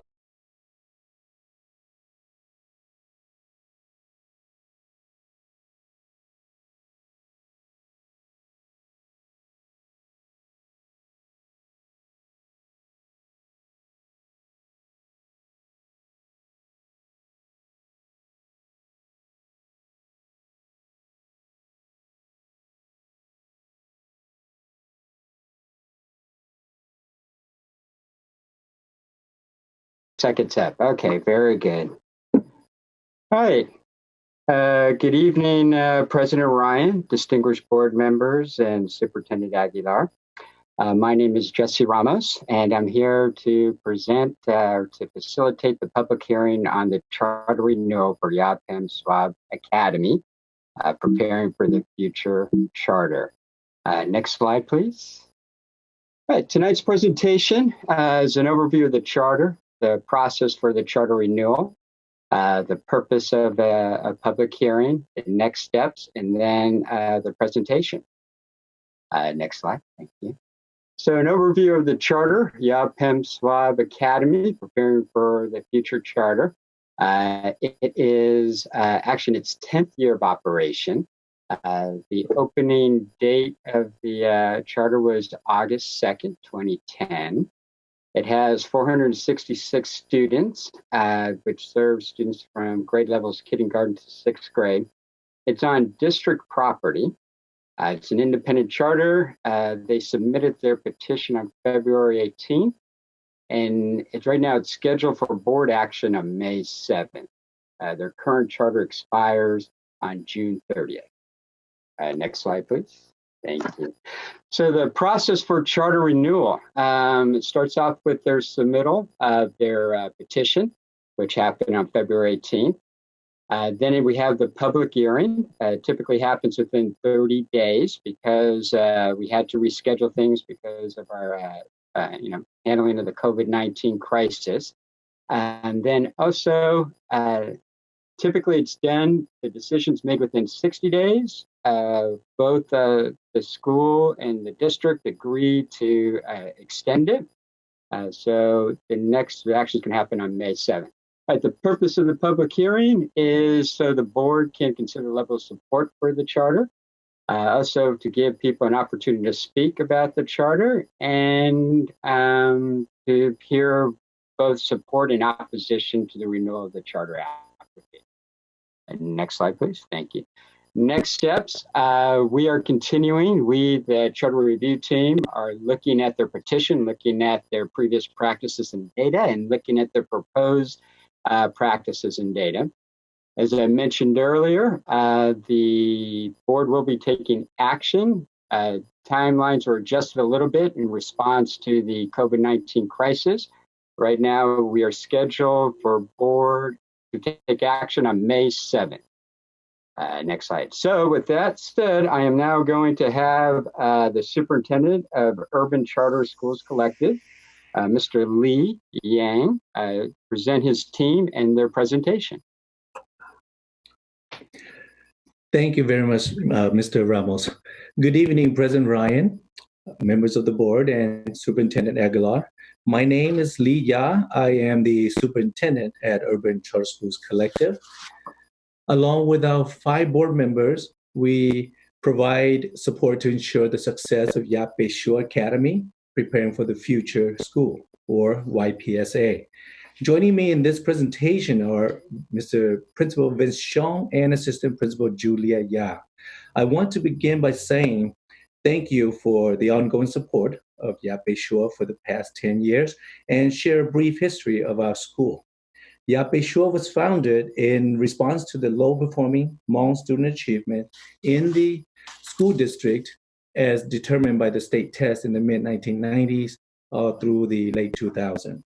As a result, some parents and community members came together and proposed a charter petition to Sac City. Tonight, we are asking for a favorable approval of action of Yape Shua petition for renewal at your May board meeting by sharing with you the why for Yape Shua to continue serving underserved scholars using our highly effective teaching or body-brain compatible education model for the next 5 years. Next slide, please. This chart shows 5-year scholar performance in both CAS, ELA, and math between 2015 and 2019. As you can see, we make some gains from 22% in 2015 in ELA to 50.93% and 15% to 36% in math. Next slide, please. Here is another chart that shows scholars' achievement comparison in ELA for the most recent CAS performance between YPSA, Sac City, and the state. The cells with the highest achievement percentages of the 3 agencies are highlighted in orange for an easier read. I would like to also point out that 94.44% of the Asian subgroup are Hmong, while district and state numbers are inclusive of other Asians such as Japanese, Vietnamese, Korean, and Chinese. Next slide, please. Similarly to the previous slide, this chart shows data for math performance. Again, the Asian subgroup is performing below the district and the state. Next slide, please. Here are some facts about Yape Shua. Our enrollment has increased to 486. Daily attendance and teacher retention rates are high. Annual scholar re-enrollment rate is above 90%. And there is a combined educational and leadership experience of 65 years between the three of us. Next slide. These are the vision and mission at YPSA or Yape Shua Academy. We are here to develop productive and responsible lifelong and life-skilled leaders for society. And as such, we are on a continuous mission to grow and nurture underserved scholars to become highly performing individuals through the highly effective teaching or body-brain compatible education model. As for parents, these are some of the major ways they engage their children's education at YPSA. They participate in governance through academic council, support our teachers through trips as chaperones, and being involved in scholar showcase events. And now I'd like to introduce my colleague, Principal Vince Xiong, who will take us through the next few slides. Thank you, Superintendent Ya. I would like to share with you what we do here at YPSA. We use the highly effective teaching model, or HET, to shape our program. Through the HET model, scholars receive instruction in ELA, ELD, math, social studies, science, physical education, Hmong language, dance, and Taekwondo.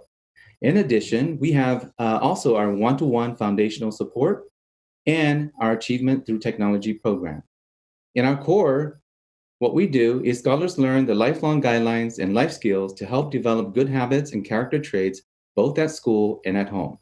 Scholars are provided learning experiences in ELA, math, social studies, and science through a conceptual curriculum with key points and inquiries to support mastery of the Common Core state standards. Scholars are provided sensory-rich being their experiences to build their background knowledge for higher order thinking. This makes learning meaningful for scholars, and this is done within the HT model, where scholars are given opportunities to work together, problem solve, and complete projects. Our scholars 1st through 6th receive 1 hour of Hmong language instruction every other day to build vocabulary, language, through listening, speaking, reading, and writing. They also learn about the Hmong culture and Hmong history, and make connections to the culture and history of the other scholars here at YPSA and in our community. Scholars 1st through 6th also participate in our movement program, consisting of dance, physical education, and Taekwondo. Our movement program teaches our scholars skills and enables them to be disciplined and confident in drills, routines, forms, and performances. And at this point, I'd like to invite my colleague, Assistant Principal Julia Ya, to share more about what we do. Thank you, Principal Xiong. YPSA scholars with special needs are provided with RSP and speech services according to the goals in their IEP. In addition, scholars participate in an online computer adaptive program called MobiMax from 3 to 5 p.m. in our Achievement Through Technology, or ATT time block, to support learning of the Common Core state standards. Throughout the instructional day, additional foundational literacy and numeracy skills development support for all scholars are provided by instructional assistants. At YPSA, we use the 4 R's: recall, research, reflect, and respond, to identify the needs of the scholars to provide specific, targeted support to meet those needs. Next slide. Here is an example of our instructional schedule from Monday through Thursday in grades 1 through 6. Next slide. By the end of 6th grade, we expect that scholars demonstrate proficiency in the state standards in ELA, math, social studies, and science. English learners will focus on interacting in meaningful ways, learning about how English works, and using foundational literacy and skills to develop their English language. I'm going to have Principal Xiong take us further into our instructional program.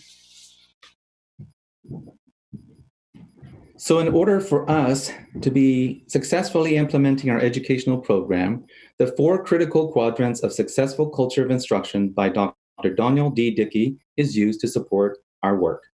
Quadrant 1 is about knowing our theories and practices and the researchers behind the work that we do.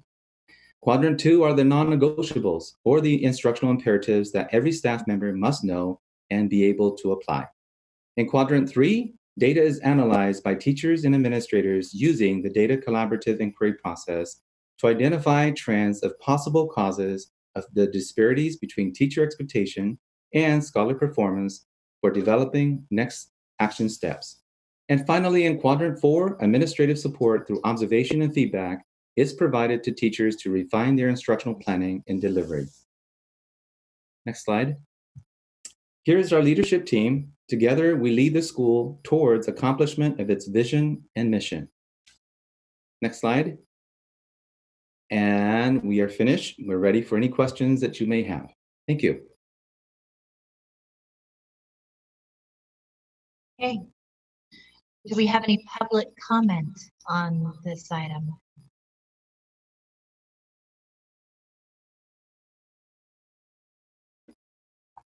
Yes, we do. We have 3 public comments. The first is from Monica Kular, and she says, I am writing in support of the YPS renewal. As an 18-year veteran teacher in both tradition and charter high schools in Sacramento and SDOC, a mother of a charter student, a grandmother and public school advocate, and regional director at CCSA for Advocacy and Equitable Education. My first charter visit in Sac City was Yaquinsuave. I was overwhelmed with the YPS community and collaboration the site engages in, families, music, academic culture, and an overall sense of safe and brave space. When we speak of the achievement gap, we automatically think of Black or Latino students. However, in Sacramento, we have a Hmong population who has been served in this district, but unequal to what YPS is doing to close the achievement gap for Hmong students in our community. Given these horrific times of COVID-19, we in Sac City are serving all students and are entrenched in our work of creating equitable distance learning curriculum within our district. We've had enough emotional and psychological change within SUSD, and having YPS supporting their kids is necessary and crucial to the well-being of all SUSD kids. Thank you.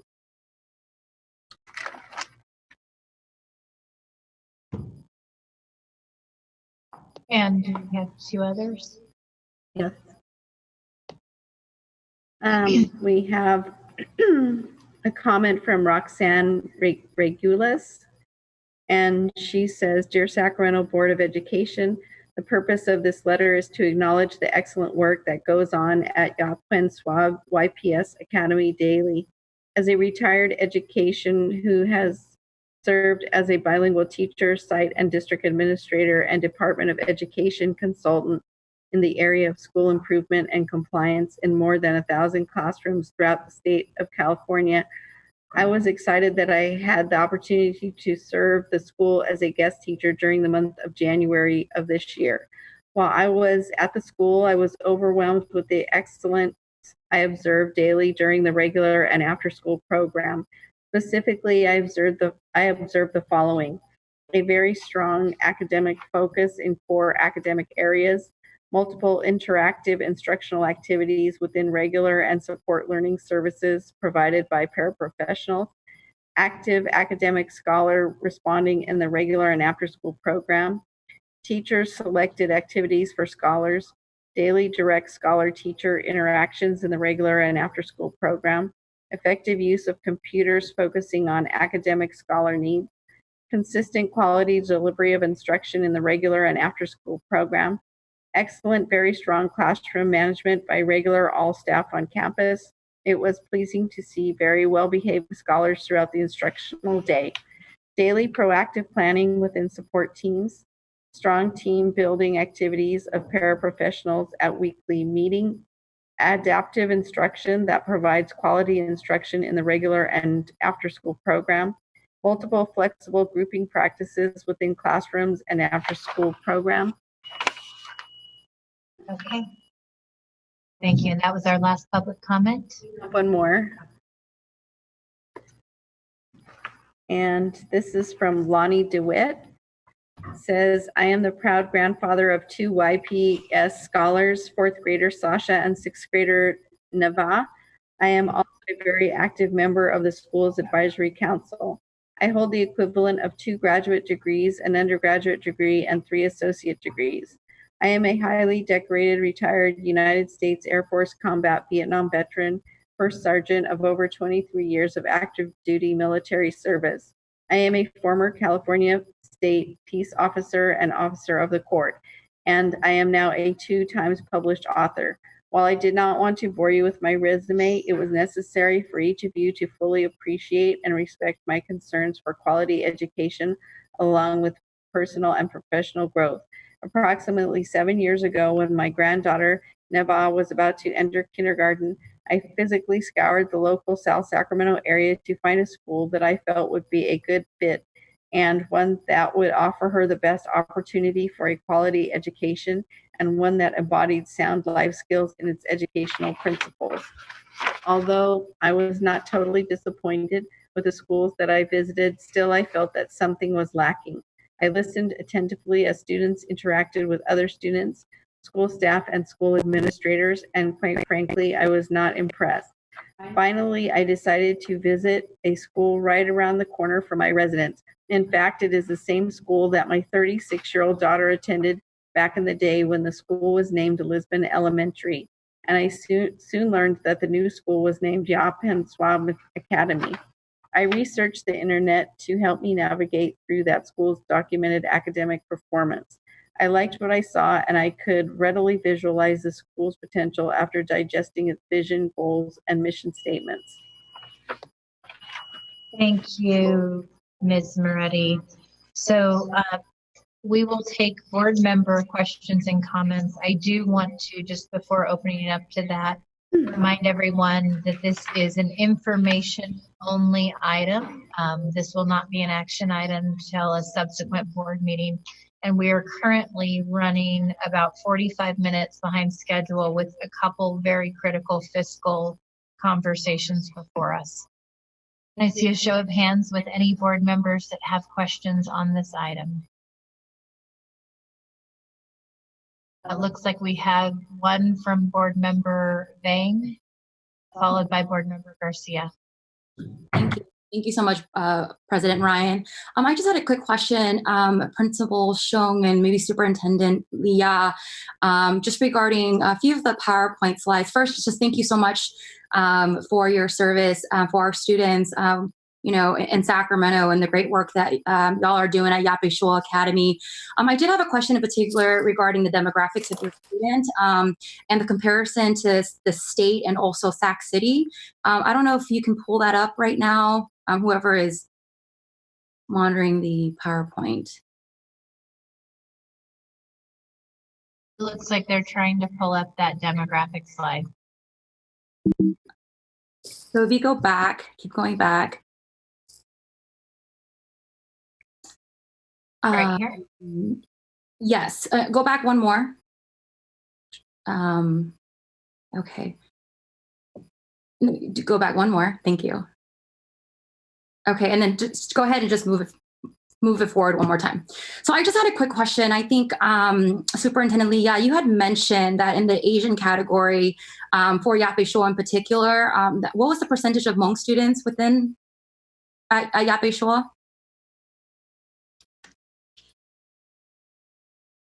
Oh, we can't. We can please bring him off mute. At the bottom of the slide, you see the asterisk there. It says the Asian subgroup. Oh, I see, 94%. Okay. 94.44%, yeah. Okay. And then that's in comparison to the state, and this is all APIs, correct? Asian Pacific, you mean? Yeah. Yes. Yeah. I'm asking this question because I think one thing is, I heard the statement from the parent that talked about looking at schools in South Sacramento. And I know that we also have a Hmong immersion program for Susan B. Anthony. And I'd be interested to also, maybe this is also directed to Superintendent Jorge Aguilar, and because I know this is an informational item, but to also do the comparison of our Asian subgroup, given that's a large portion of your students at Yape Shul, in comparison to how our students, our Hmong students are doing with Sac City as well. I don't know. I'm sure Yapisho doesn't have that data, but for the next meeting, I'd be interested to also learn the comparison. Given, so on one of the columns it says all grades level in Sac City Unified School District at 46%, and that is a cumulative of all APIs in Sac City Unified School District. I'd be interested to know what that comparison would be compared to Sac City, just looking at the Hmong students, given that 94% of your Asian students are Hmong, so that we could see more of an accurate just comparison. Maybe that's something that you can work with Superintendent Jorge Aguilar. I would like to see that data in particular, because I do feel like you can't do that comparison. And just to see how Yapisho compares to our Hmong students in Sac City Unified School District, I would like to see those numbers. Definitely. And Board Member Vang, just to clarify your request, you're asking for a comparison with all Hmong students in Sac City Unified, but also with Susan B. Anthony, I thought I heard you say. That is correct. Just wanted to make sure we got those both recorded. Yep, and that would be my request when it comes back to the board. Board Member Garcia? So I want to appreciate Board Member Vang's request to further unpack the data, so it's further disaggregated by additional subgroups of students, and then comparing that to the district data for the same student subgroups. But I just wanted to I also had a clarifying question. Your petition for renewal is to continue to serve the same grades that you currently serve, correct? K through 6. Yes, that is correct. Okay. Well, thank you. Thank you. I just needed to clarify that, and then also had the request on the student data. So, okay. Thank you. Thank you, Board Member Garcia. Yes, this is not a charter expansion application, rather a renewal based on the current student population they're serving. Thank you. Okay, looks like we have no other questions at this time. Thank you so much for your presentation this evening and for the good work you're doing for a student population that quite often would be underserved. Thank you. If I may make one quick statement, we do have many statement from our supporters in the community as well as parents. We have about 362 of them email their statement to us, and I'll forward that to Mr. Jesse Ramos. Okay. Thank you. We appreciate that so much. I have a question.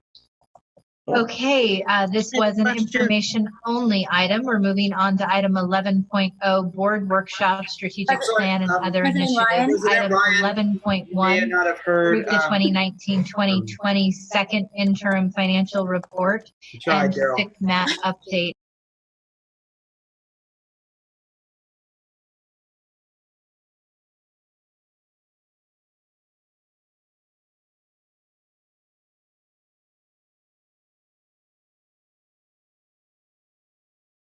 That we are being asked to make consistent with our fiduciary responsibilities.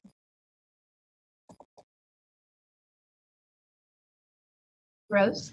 Yes, hi. Sorry, I was on mute. I didn't realize that.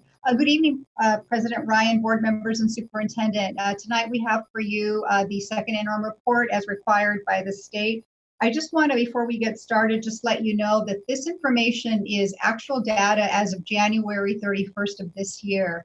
And at that time, as we were preparing for a second interim report, we were using the assumptions and the planning factors that were available for second interim. So the data here obviously is going to be a little bit dated because we were supposed to present this at the March 19th meeting, which was canceled because of COVID-19. And I also wanted to say that we did submit our report on time to SCOE. It was due by March 16th. The only item they are waiting for is the certification where the board takes action and actually signs the document saying they've approved and they accept the financial report. So we did meet our statutory deadline with SCOE, and then it's due to the state by April 15th. So anyway, with that, I just wanted to just provide that background on the information. If someone could just advance one slide, please.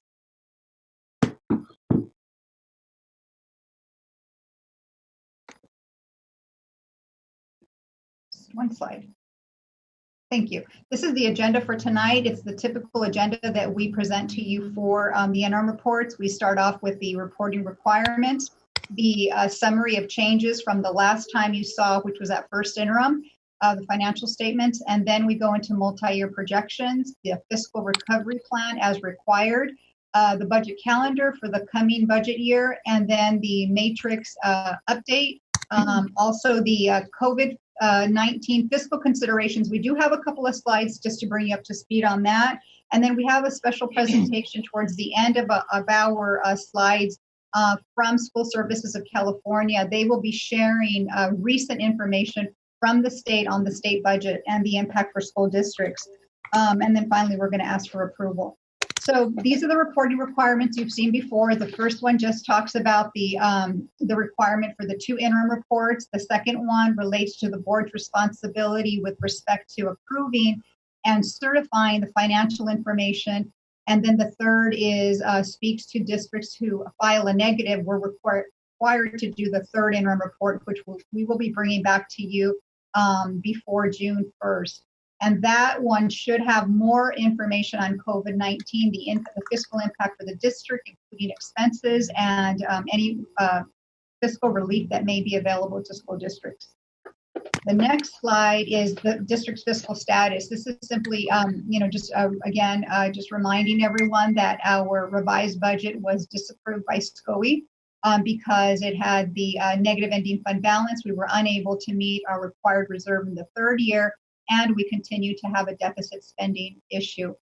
We also filed negative at first interim for the same reasons, and tonight we are presenting second interim with also a negative certification because, as you'll see in the financial statements, we're still projecting a negative ending balance in that third year, and so this is the reason, and the deficit spending continues.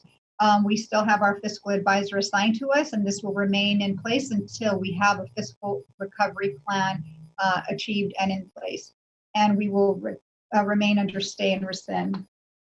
So this is a summary of changes, and we'll go into a little bit more detail in the future slides. We have with us tonight Cami Calais, our Director of Budget, who's going to help in the presentation as well. So overall, we did see a decrease from first interim in our LCFF revenue, about 160,000, and we had shared with you that we are seeing a decline in our unduplicated count, so this is a result of that. Our federal funding also did experience a decrease of 962,000, and Cami will go into a little bit more detail on that as well. We did see a decrease in our special ed funding in spite of the bump up of $1.3 million. This is in the current year, again, just a reminder. However, we were able to capture some one-time expenditure savings of about $1.5 million, and this is typical for school districts. This is part of really truing up your budget, and when you start to notice that certain accounts perhaps are not being utilized as much because maybe you don't need as many supplies, or perhaps you filled a position late in the year, you recapture those savings and you reduce those line items so that you make funds available in other accounts if needed, or you just let it fall to the ending fund balance to, of course, assist the district's deficit issue. But we have to emphasize that it's one-time savings, it's not ongoing savings. Our cash flow is positive through September of 2021. We start having challenges about in October. Last time we presented, we started the challenges right around in November, so this got accelerated by 1 month, and this is mainly due to our revenue reductions. And then in our revised multi-year projections, you'll see that in that third year, as I said earlier, we're not going to meet that 2% required reserve. And so again, pre-COVID-19, this was based on that information, and we were still anticipating that we needed about a $27 million solution to get out of this situation. So the next slide is simply comparing second interim, just a summary. It's a summary presentation to first interim, just so at a glance you can see the total revenues, expenses, and the number that's of course very important is that ending fund balance. So you'll see that the ending fund balance did decline roughly by about 600,000 compared to first interim, and that was because of the revenue reduction. But because we did reduce our expenses in those accounts that I mentioned earlier, it offset a little bit of that revenue reduction, so it wasn't as great of a drop. And this next slide is the net change from first interim to second interim. If we could advance that, please. It's not showing as well, but Yes. So if you look in that green shaded bar there beneath there, that shows the impact, the decrease to the ending fund balance for the current year of about 600,000 as a result. And you'll see the revenue reduction of 2 million and then the expenditure reduction of about 1.5 million. So it did help offset a little bit some of that revenue loss that we experienced, that we're projecting to experience. And at this point, I'm going to turn it over to Cami. I can't tell. My monitor is very small if she's there. Cami, are you with us? And she's going to talk. Okay, great. Okay, so if we could advance to the next slide. So this is going over the unrestricted revenue. So we're seeing or projecting a decrease in our LCFF revenue of approximately 160,000. This again is due to a decrease in our unduplicated count, and this is a 3-year rolling percentage. We are seeing an increase in our projected local revenue of 240,000. This is due to grants and donations.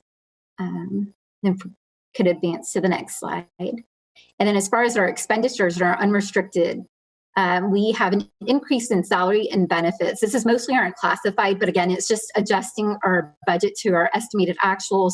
So we usually will budget for certain positions, and then once we actually fill the positions, we'll go through and actually reallocate some of those funds to cover some shortages.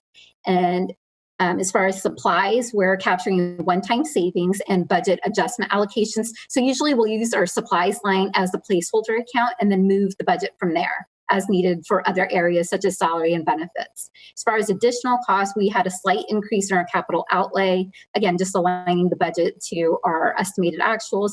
And our indirect costs, we are not charging indirect for our cafeteria fund for any food-related costs. And this is in line with what we did last year. So this, again, is just to align the budget to estimated actuals for the year. And then we are anticipating an increase to our special ed program. So contribution, an additional 2 million contribution will be needed. This again is to offset a reduction in our AB 602 funding, as well as increased services. And then as far as our restricted revenue, as Rose had mentioned, we are projecting a decrease in federal revenue. Of about 960,000, and that's approximately 720 of that is in Title I, and the remainder is in Title II. And this is again twofold. It's due to an overall reduction, so California's overall revenue decreased by 25 million for Title I, and then for Title II, there's a $1 million decrease in the overall allocation. And then the second piece to our allocation decreasing was due to Census Bureau regional information. So there was a decrease there, which reduced our revenue. And this is separate from our district count. As far as state revenue, overall, there was a net decrease of 1.2 million. 1.3 of that is due to special ed. We aligned our budget to our P1 certification, and then we did have a slight increase in ACEs, so that's the net of the two.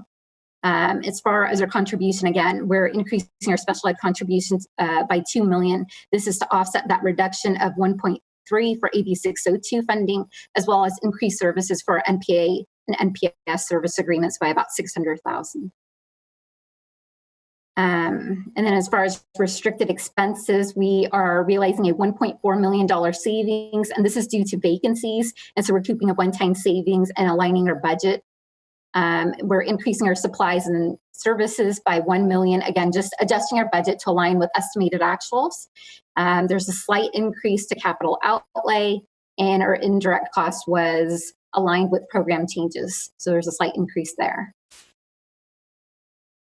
And turning it back over to Rose for enrollment trends. Okay, and we're just again providing you with information on our enrollment trend just to show where the district has been for the last 10 years in terms of enrollment. We're still continuing along that decline, although that's starting to kind of taper off a little. It's not as steep as it had been in prior years. So now we're projecting a decline of about 200 students per year, and we continue to monitor that very closely. The next slide is an example of, if we could just move it just a bit. So this slide, we wanted to present this to you for two reasons. The first is because we wanted to show that our actual enrollment, which is our third column there, the 2019-20 CBEDS number, the 40,408, it's trending higher than what we projected. We projected for the budget year 40,235. So that's a really good thing. So it means that, you know, it is starting to taper off. We had projected about a 400 decline if you compare it to the prior year actual. So we're only realizing about a 200 decline.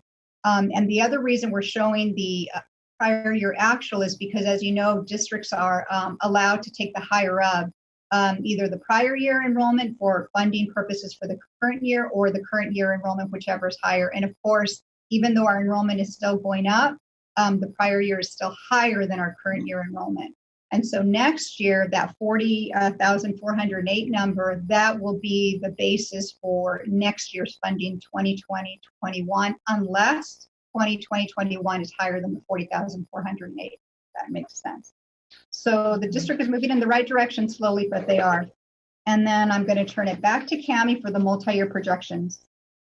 Okay, so for our assumptions, we used the COLA for 2021 at 2.29%. This has decreased from first interim. At first interim, we had used 3.0%, and that was based on the governor's January proposal. In 21-22, we at first interim had used 2.8%, which is now reduced to 2.71%. And this again is using dartboard information from school services.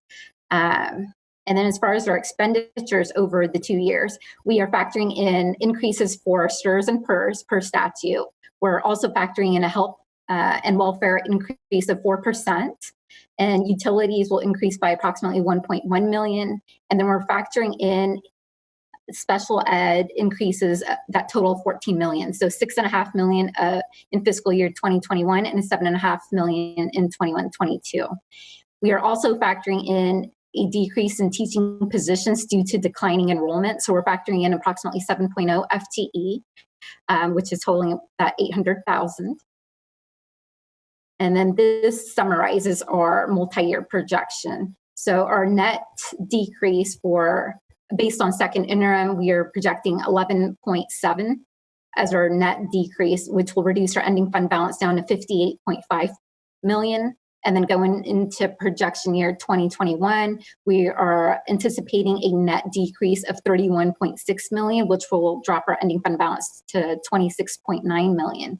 And then in projection year 21-22, we have a net decrease of 28.9 million, which will overdraw. So we will have a negative ending fund balance. We will not meet our reserve. And again, some of the assumptions that we had discussed previously is what we're basing our projections. But in that last year, we're removing SIG. So that's where we're really hurting as far as our revenue. We have 15 million that we will no longer receive. And so in that last year, we did back out both revenue as well as expenditures. And then we also backed out approximately 1.5 million. We usually have carryover from Title I funds. And so we're backing out approximately 1.5 million just because we believe we will start spending some of that carryover down.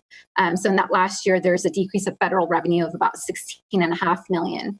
But again, our ending fund balance will be overdrawn for that last projected 21-22 fiscal year. And turning it to Rose. Thank you, Cami. And this is just a graph of our multi-year cash projections, just to show you how, although we have, sufficient cash this year, but slowly over time, without a solution, we are going to start to really diminish our cash balance.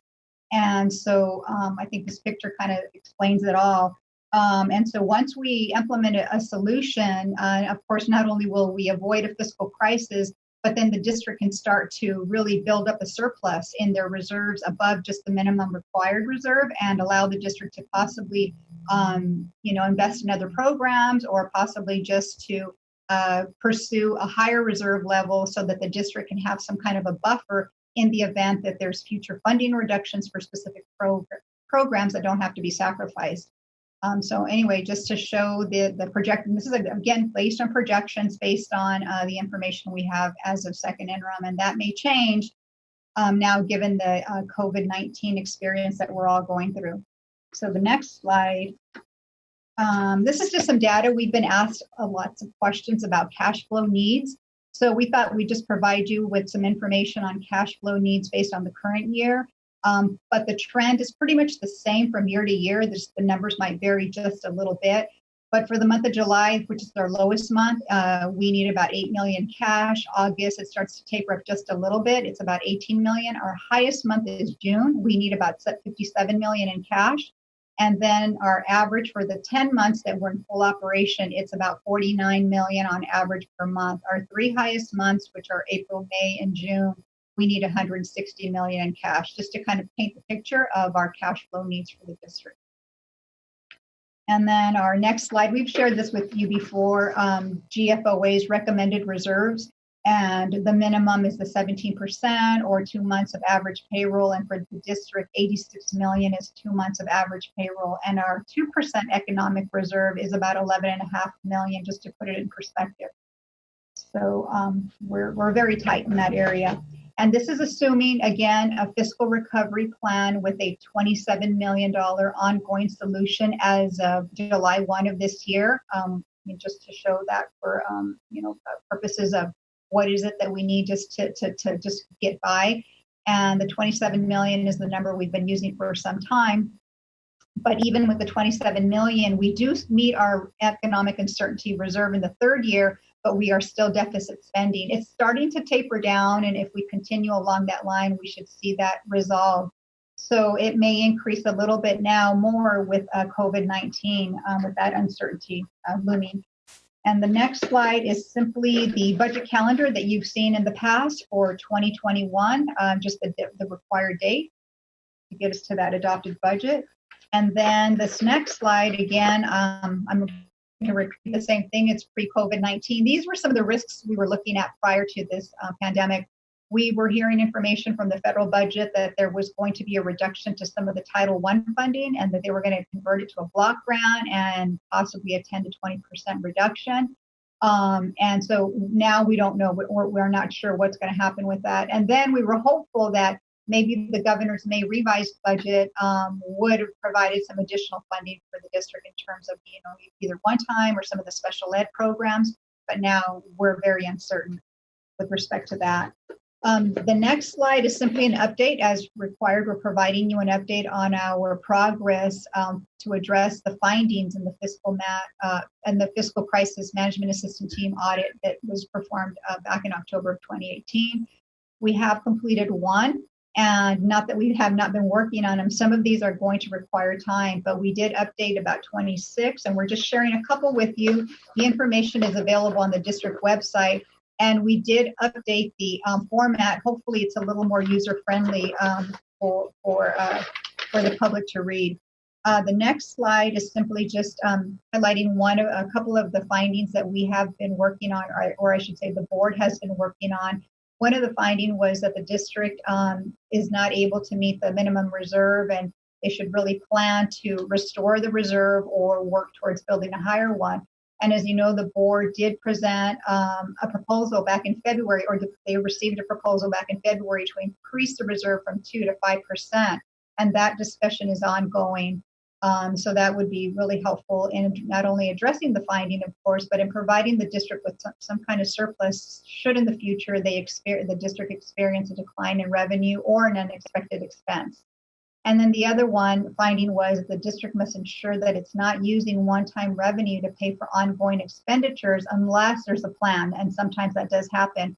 And again, the board did receive a presentation at the February 6th meeting, the same meeting, to modify one of the board policies to state that the district will not, engage in this practice unless it's, part of some plan, and that as part of the annual budget, the board will consider how one-time funding is being used in the budget that's being approved. And the next slide is about training for administrators who manage budgets. The importance of them understanding the compliance in managing funds and how to best use their funds. And recently, the district did provide a training to site administrators on how to access your budget, how to read it. We took questions and answers, and how to track contracts and travel requisitions was just an example to help our administrators understand the workflow process. And so we'll continue to work on this as well. This is not just a one-time thing. We need to continue to provide this information to our administrators. And then we also provide monthly escape training to all district staff. That's a given. So in summary, prior to COVID, we were just going to say that the district has implemented 30 million in ongoing reductions, and we still need that $27 million solution, and that our next report would be in May, presenting third interim. Now that will definitely provide additional details with respect to COVID-19 in terms of additional expenses and revenues. So our next slide is the new one that we did prepare for you, just to kind of share with you our experiences to date. Some of the unplanned expenses that we've had as a result of COVID-19 are the distance learning program that we're implementing. You all know we've spent $5 million for student devices, and that we have the connectivity still that we have to address. Not sure what that price tag is going to look like. We're securing bids as we speak now. Staff is working really hard to negotiate, good rates. There are the supplies that we still have to determine with the distance learning, the maintenance of any of these products that we're buying, or any other expenses that we haven't even thought about with distance learning. And we know that on the other side of the house, the maintenance and operations and food services and facilities, we've experienced an increase in our supplies for disinfecting, labor, and then food. Our nutrition services has done a really great job of providing food, but they are providing in bulk food in greater volumes than before. So we're tracking those. We've already established a code in our budget system. Our budget department has done a great job in doing that very, very quickly. And so all these expenses are being tracked so that at a moment's notice, we'll be able to quickly see what we've spent to date. And then we're also examining the budget though, on the other side for one-time savings, because we know our sites aren't being utilized. So there should be some savings in utilities. There should be some savings in supplies. And so staff is doing that now. And then there was a question that came up about vendor payments. What are we doing with our vendors? Are we continuing to pay them? And there's been a lot of discussion on that. And we've received some information from SCOE and some guidance about continuing to pay our vendors to ensure that they in turn are paying their employees. And also we need to look through our own agreements to make sure what are the terms of the agreement. And some of them do have a clause that states that regardless if there's a crisis of this kind, whether it's an epidemic, pandemic, or some other natural disaster, we continue to pay, and we are doing that. Those would be our NPAs and our NPSs that serve our special needs students. So we're still combing through all of our vendor agreements for those types of requirements. And then just getting back really quickly to some of the vendors, because questions have come up about making sure that our vendors in turn are paying their employees. There's been discussion about possibly getting some kind of document a document similar to what we get from our construction vendors. It's called certified payroll, where they have to certify that they're paying their employees, certain prevailing wages. Well, there's a discussion about possibly we could pass something similar on to our vendors. It's not formalized yet. They're just, we're all brainstorming with my peers and colleagues in the industry to try to figure that out, because we want to make sure that, vendors are also passing that on to their employees, or just possibly paying the cost for employee personnel expenses only. So we'll continue to share more information as these details become a little bit more specific.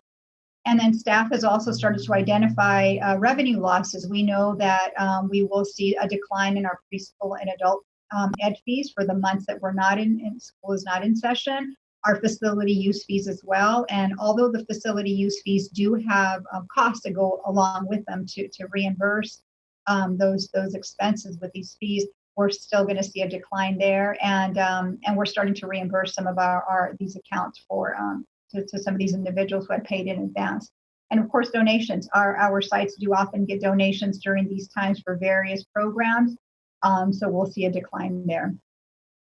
And then the next one is just at the state level.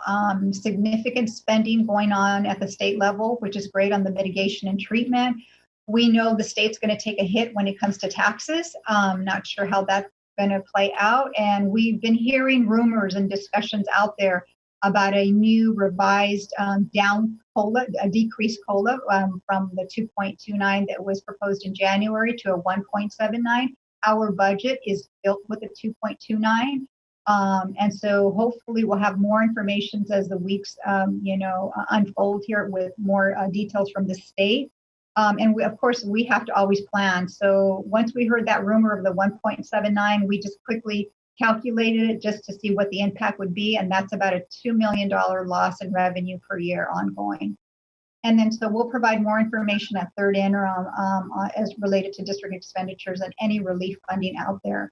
So we're really fortunate this evening to have with us Leilani from School Services to give us an update on the state budget, and hopefully she can share some information on any relief funding, both at the state and federal level. And I know she's on already. And with that, I will turn it over to Leilani and then come back for just approval or question. Thank you. Great. Thank you, Rose.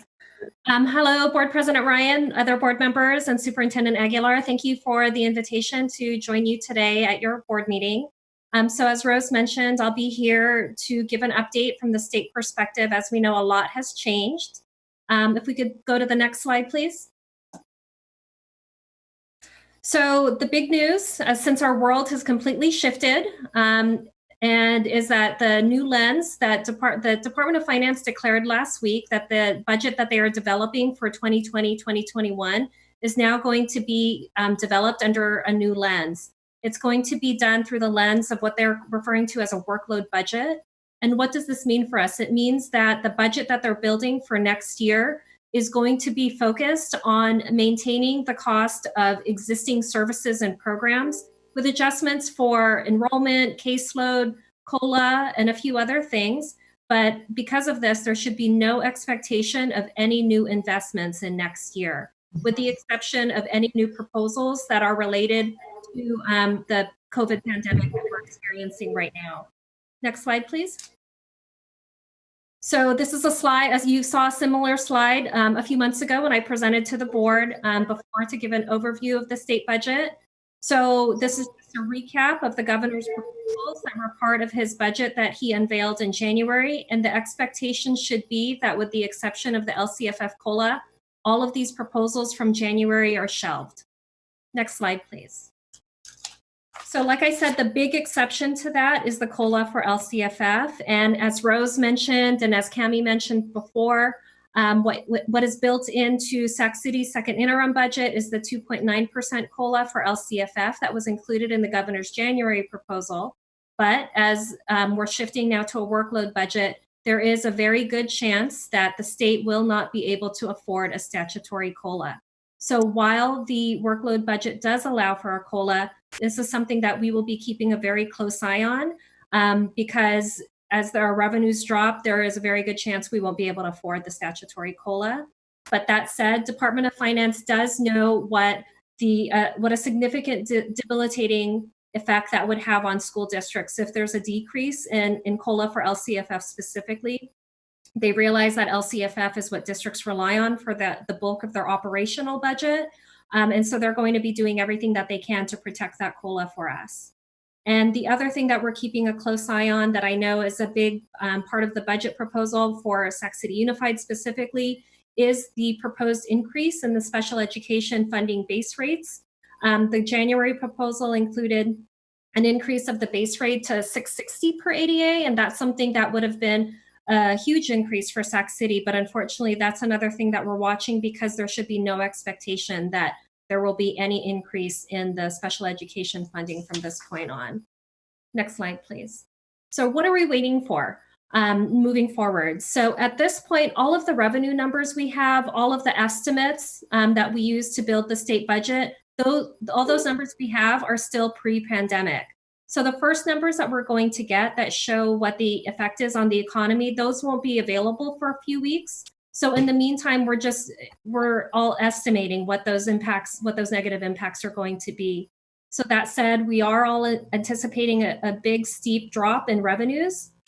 And just to give you context, the Legislative Analyst's Office has estimated that for every $2.5 billion that's lost in state revenue, the impact will be a decline in the Prop 98 minimum guarantee of about $1 billion.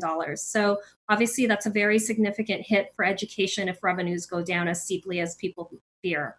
So, and compounding to the difficulty in developing an accurate budget at this time is, it's good news for personal filers, right? It's good news for all of us that they extended the deadline for filing our state income taxes. But what that also means is we're not going to have those, that's a big source of revenue for the state. And that means that it's going to be an even further delay. and getting those tax numbers in order to build the budget. So that said, the timelines for the state budget are statutory and those remain in place. So there will still be a May revision that is due by May 14. So that's the first opportunity for us to see what the new numbers are going to be from the state. That'll be the first time that we'll see from the state what the new COLA will be for LCFF. That's when we'll know with certainty what's going to happen with special education.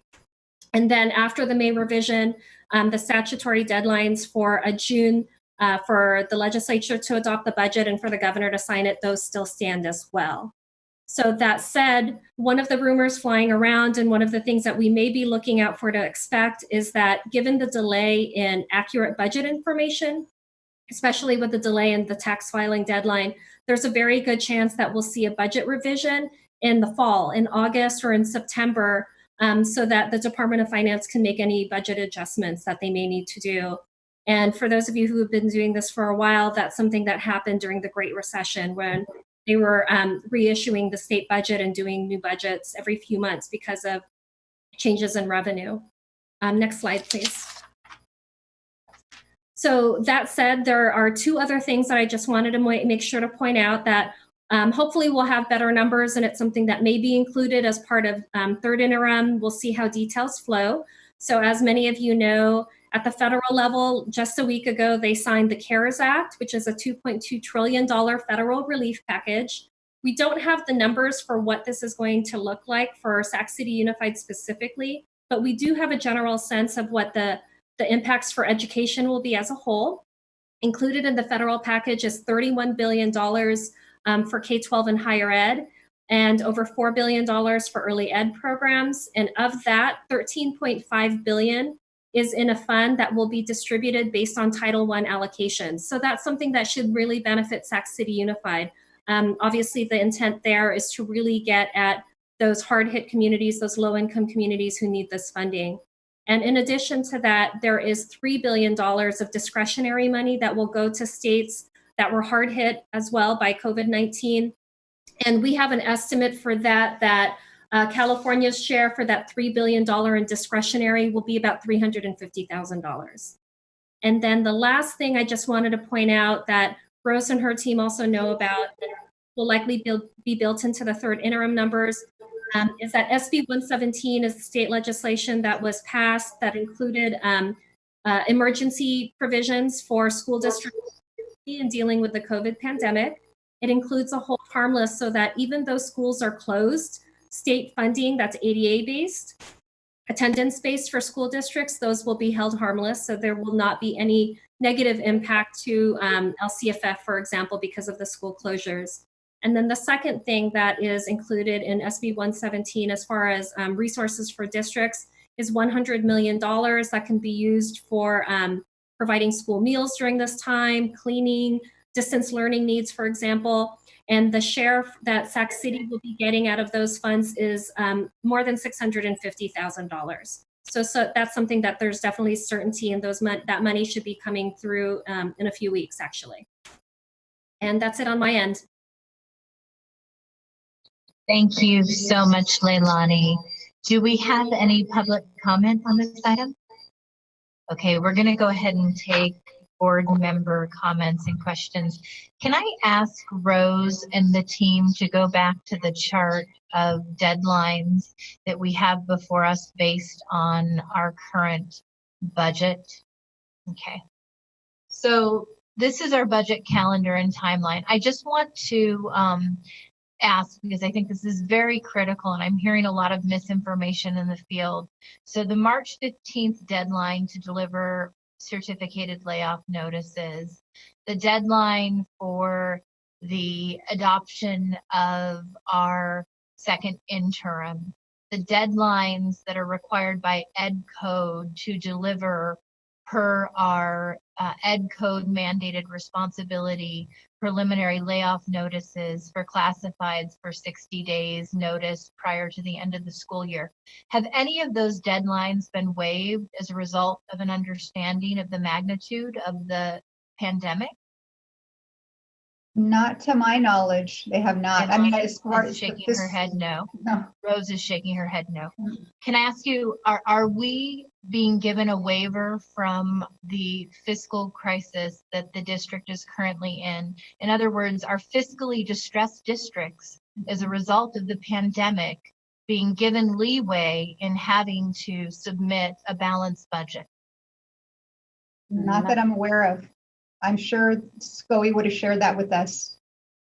As of now, the state conversations, Leilani can confirm, is not giving us a waiver from those mandated deadlines. That's correct. No waiver. And I just want to make sure that I understand this correctly. We have some limited resources potentially coming in from the federal government. We talked about those on the 600,000 level here and there. But the budget that we have been operating under, the January budget proposal, renders dead on arrival many new investments, most new investments, and in fact does not account for a steep decline in statewide revenue that will actually reduce our Prop 98 expenditures and commitments significantly, to the tune of a $1 billion drop for Prop 98 guarantee for every $2.5 billion of lost revenue. Leilani?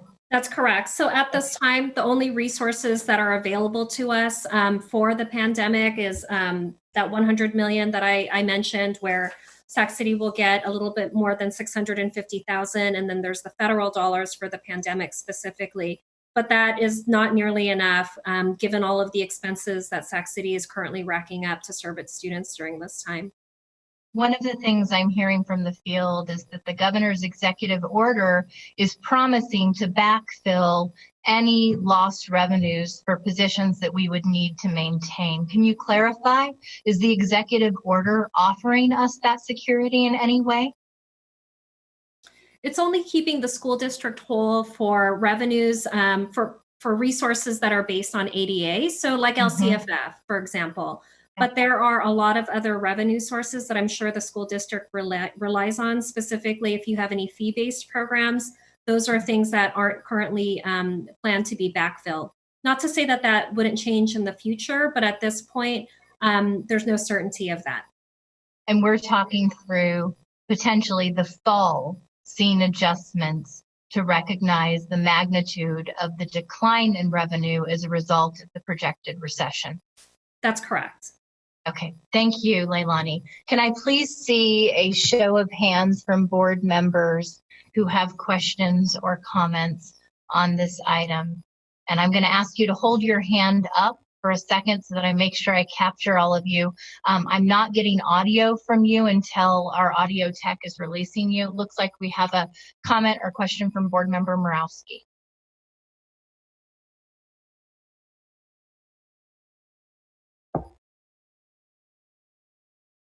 Can someone take board member Morawski? Can you hear me? Yeah. Okay, great.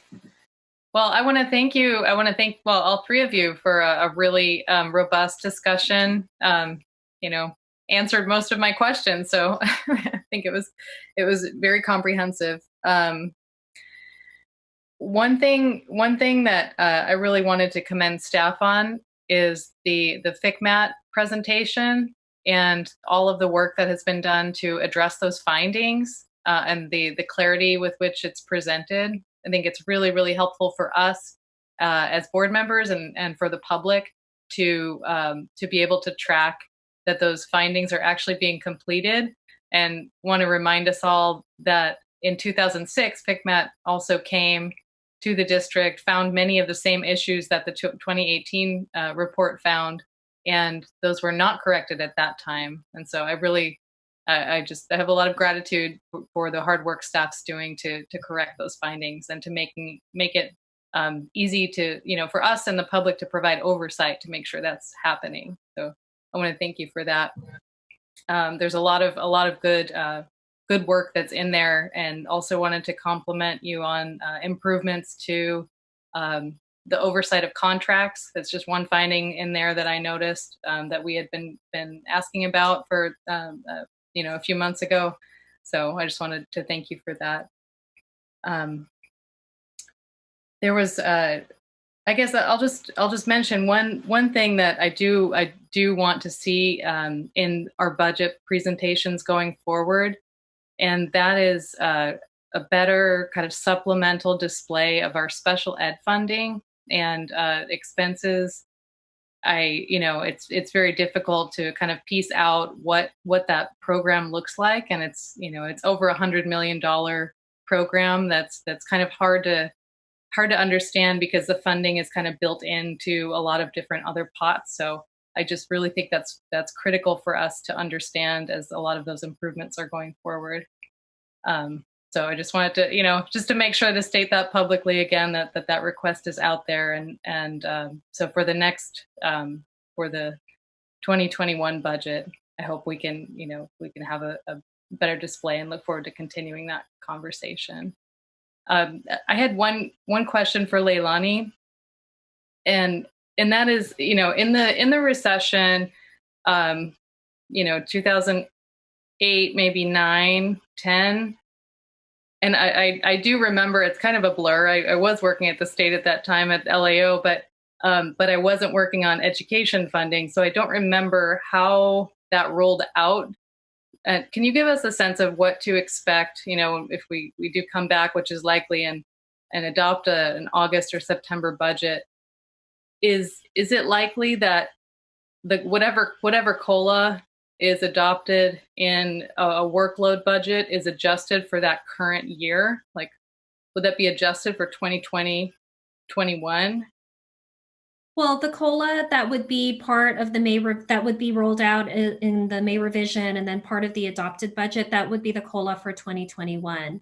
And if they do come back in the fall and need to do a revised budget, it could very well be because they need to revise it even further downward, right? Because revenues are lower than maybe what they had projected. Or, I guess there's always, if you want to be optimistic, maybe revenues aren't as bad as they thought it would be, and there's opportunities to build some investments back in there.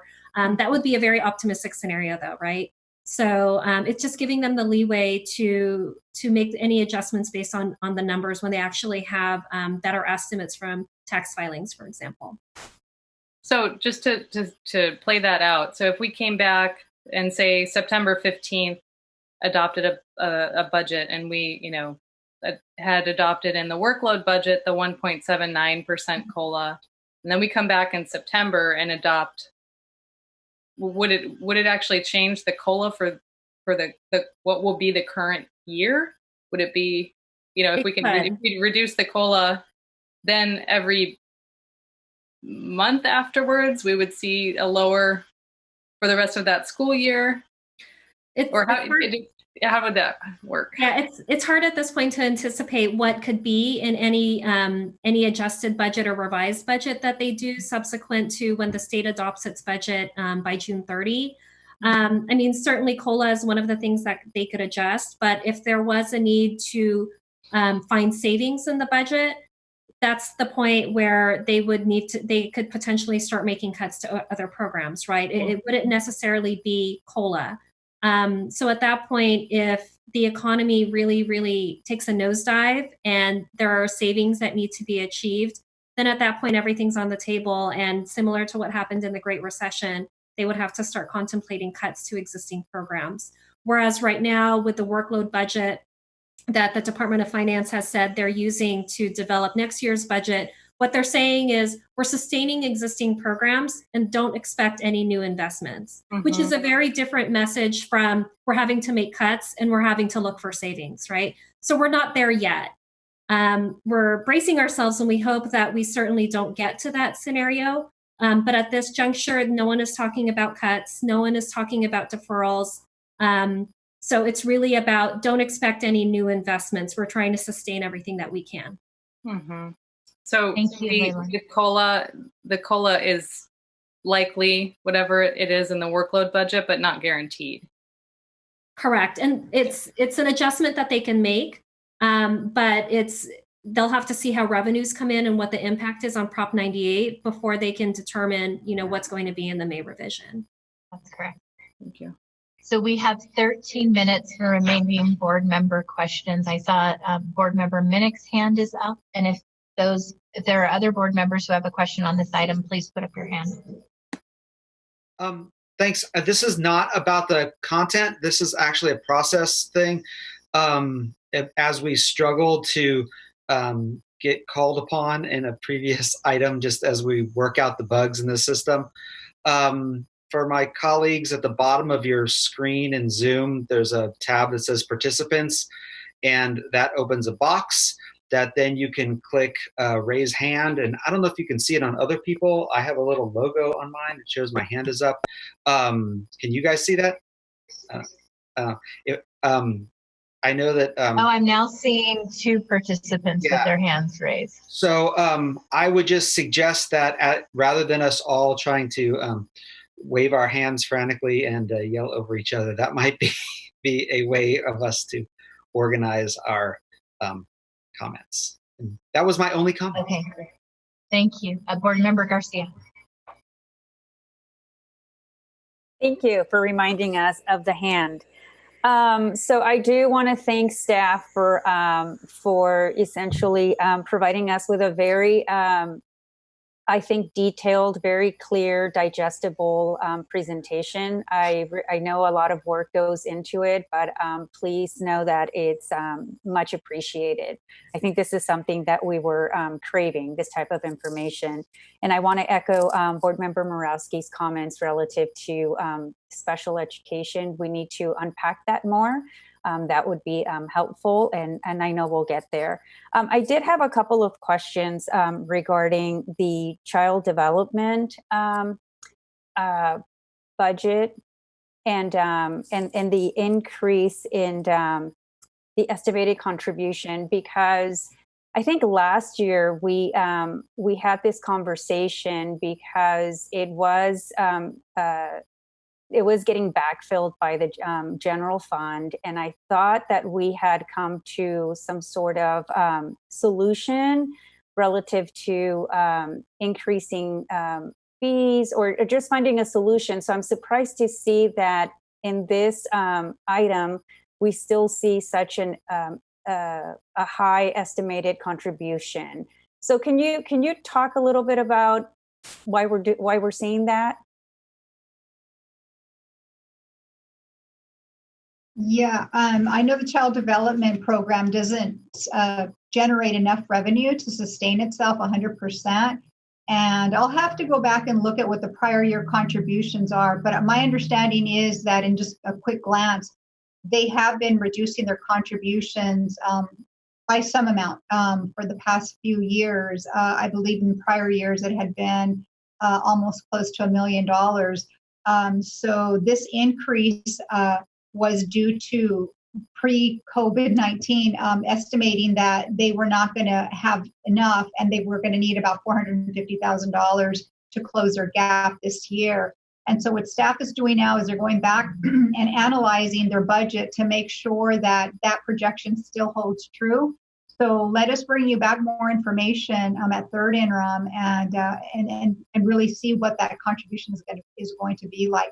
But you are right, in spite of the increases in the fees, it just was not enough. And it's mostly just due to salaries. I mean, there isn't anything the program is doing wrong in their spending. Salaries are just expensive. Benefits are expensive. And that's the bulk of their expenses for the program, like most of our programs that we contribute to.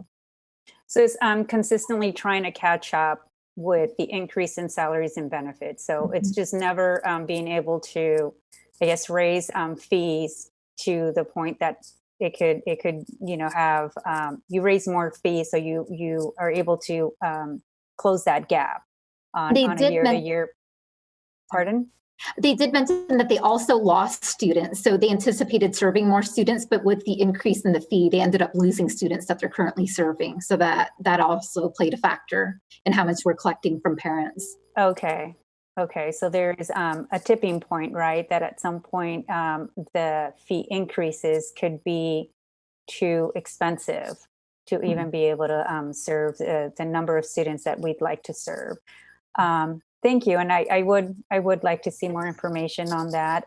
There is another question regarding the enrollment numbers throughout the document. I think it's the executive summary, and then in subsequent documents. I just see different numbers, and I know the variation is not that great between a couple of numbers, but at some point it is about 200, and you alluded to this in one of your slides. So, and of course, my concern from last year is that I think the projection was that we would have about 400 fewer students, and the good thing was that we only had 200 fewer students. But what immediately comes to mind is how do we then ensure that we align that with the staffing needs, and that we don't, start off with understaffed, right? We heard in public comment about the number of subs. So just trying to figure that out as we continue to move forward. So I don't know if you have any additional comments relative to the different numbers of the enrollment numbers and throughout the executive summary and the report. I do. I can quickly provide that. That can be a little bit confusing. So we were projecting for this year to have 40,235 students. And when we said in our executive summary that we were right around 40,309, it's because we were just trying to picture that the district is increasing in enrollment. It's not dropping as drastically as we thought it was going to drop. And so that was a number that we had in the fall when we were presenting first interim, and we were holding that number pretty steadily.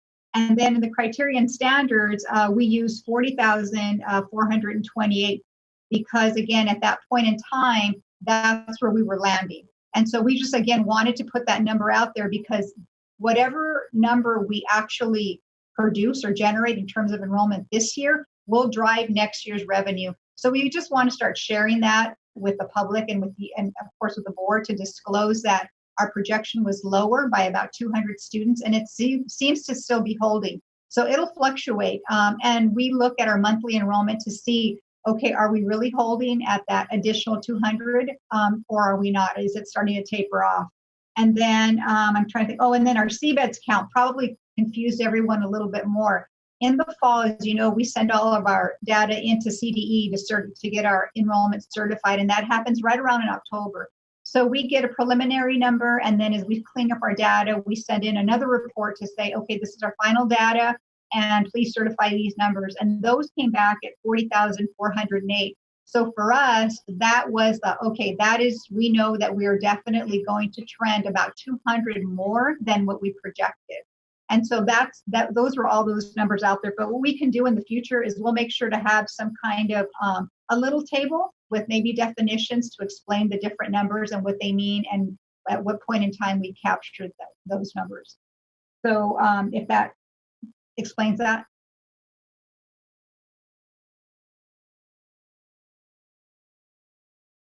Looks like we're losing audio.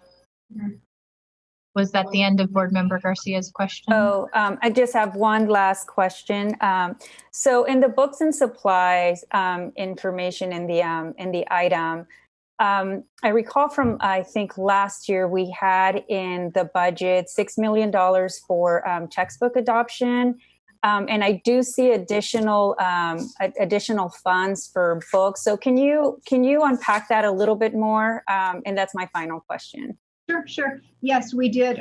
Actually, in the adopted budget for this year, 1920, if you go down into the details, you'll see that there were 2 items that were set aside. Actually, there were 3 altogether, but 2 for textbooks. One was a $6 million textbook adoption that you got some information on recently, and that purchase will take place in this coming year. And in the budget, when it was developed, it was taken from your bottom line, your reserves, instead of being built in. I mean, it doesn't mean it was wrong. It was just put there as just to make sure that it was disclosed and it was highlighted. And then there was another item, another $4 million textbook adoption for science as well for a different grade configuration. And so what we've done this time for second interim is that we went ahead and put it in that line item within the budget. So this way it's above the line, if that makes sense, instead of putting it below in the reserves. And then we just disclose that All right, you're seeing a jump in your supplies by, this huge amount, the $10 million, but the result is because of a one-time expenditure, which are the textbooks. And then there's another one for about $4.5 million, and that was for IT replacements. That was for servers, and we should be planning to spend these monies on our technology because you should be refreshing and updating the equipment for the district. And not be caught by surprise when your technology or your servers crash and you need to suddenly come up with $4 million. So that's just, proper budgeting for things that need to get replaced. Thank you again. And I'm sorry, I do have one last question. The status of the SCOE's special ed report, expert analysis, it was part of the FCMAT findings. I'm just wondering, do we know when we're going to see that? It just seems like it's been quite a bit of time. Tammy, do you know? I can't recall if that we got a response back. I didn't. Becky did mention they have a skeletal crew right now, and due to that, she was unable to provide a response for this board meeting. So I'm not quite sure. I did reach out, and I think they just have so much going on, and with incorporating Zoom and with incorporating everything for special ed, she was unable to provide a response. Thank you. Do we have any other board member comments? I don't see any hands up at this time. Okay, we have no more board member comments on this item. This is a conference to action item. Do we have a motion to take action on this item? So moved. Do we have a second? Second. Student preferential vote? Aye. We will actually take a roll call on this item given the fact that we are doing remote voting and it's difficult to see everyone's hands on a vote item. So I'm going to go ahead and ask our secretary to call roll.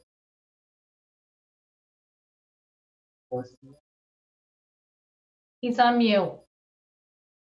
Member Garcia? Aye. Member Minnick?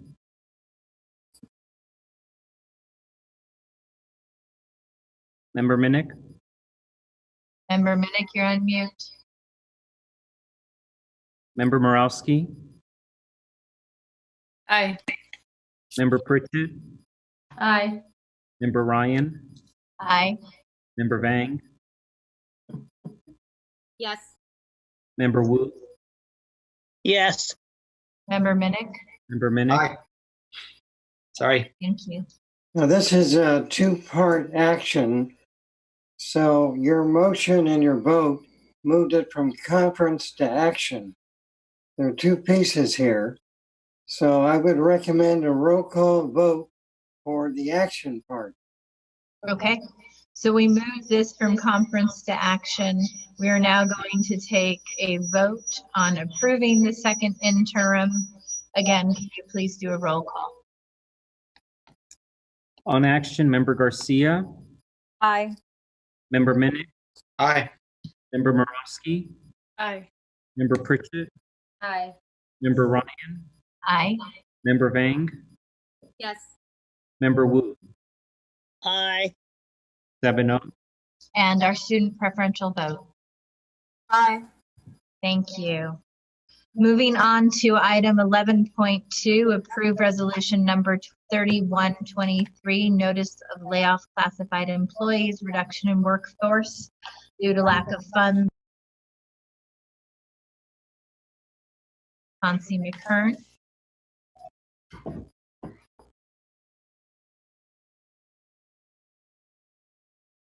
Aguilar and board members. I'm assuming the PowerPoint is coming up.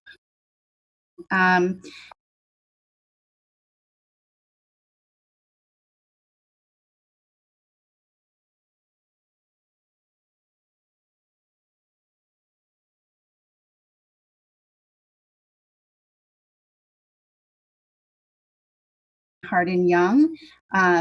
Rose obviously is our CBO, Vincent as our Chief Continuous Improvement and Accountability Officer, and Mary Hardin Young as our Instructional Assistant Superintendent.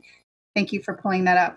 We recognize that throughout the night, you have had some difficult conversations and recognize that this will be another one as you consider what we have to share with you with regards to layoff positions.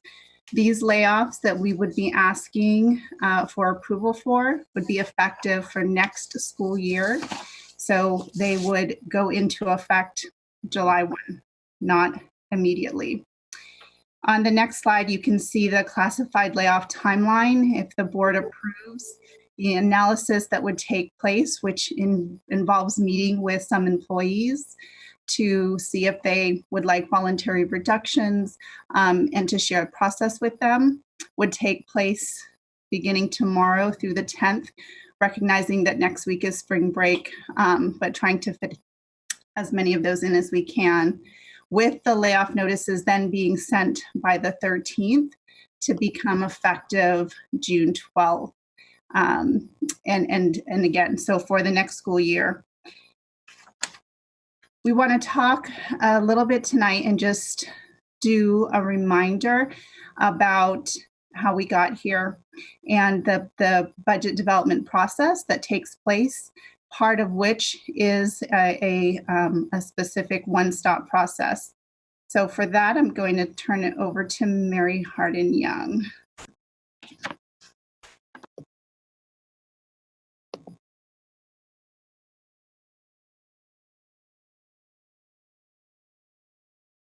Sorry, next slide, please.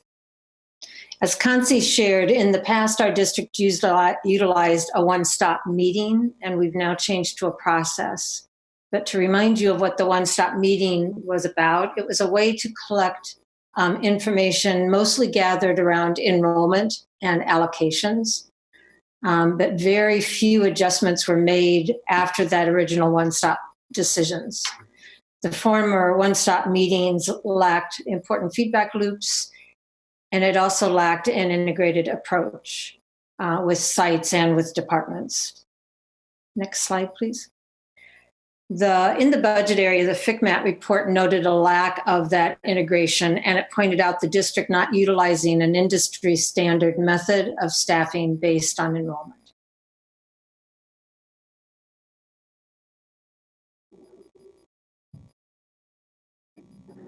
So ultimately, we moved to a new normal process, and we shared a lot of this during our last session when we talked previously about the certificated process, where we moved one stop into a process of really integrated department connections and really looked at data across departments to make sure we were making the right decisions on behalf of all sites and departments.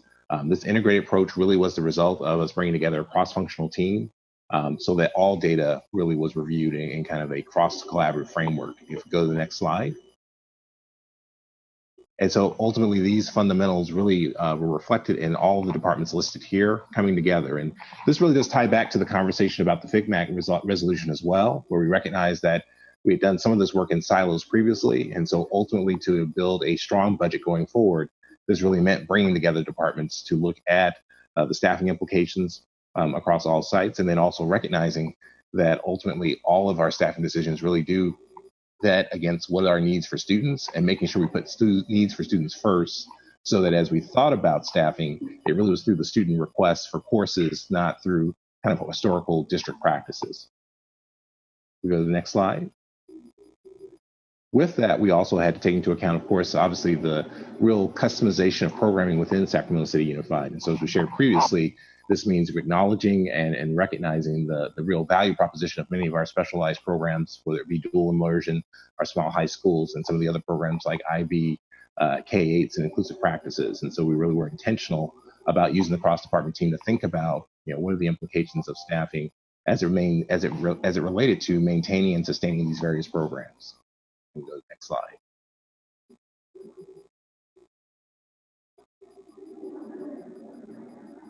Sorry, I had it on mute. Apologies. This is just speaking to the enrollment projection reconciliation process. And as we've stated before, the enrollment projections are a point in time, and we know that they're going to change. They're not going to stay exactly the same as our projections. So that's why it's very important that we monitor these very regularly and we make adjustments as needed for staffing.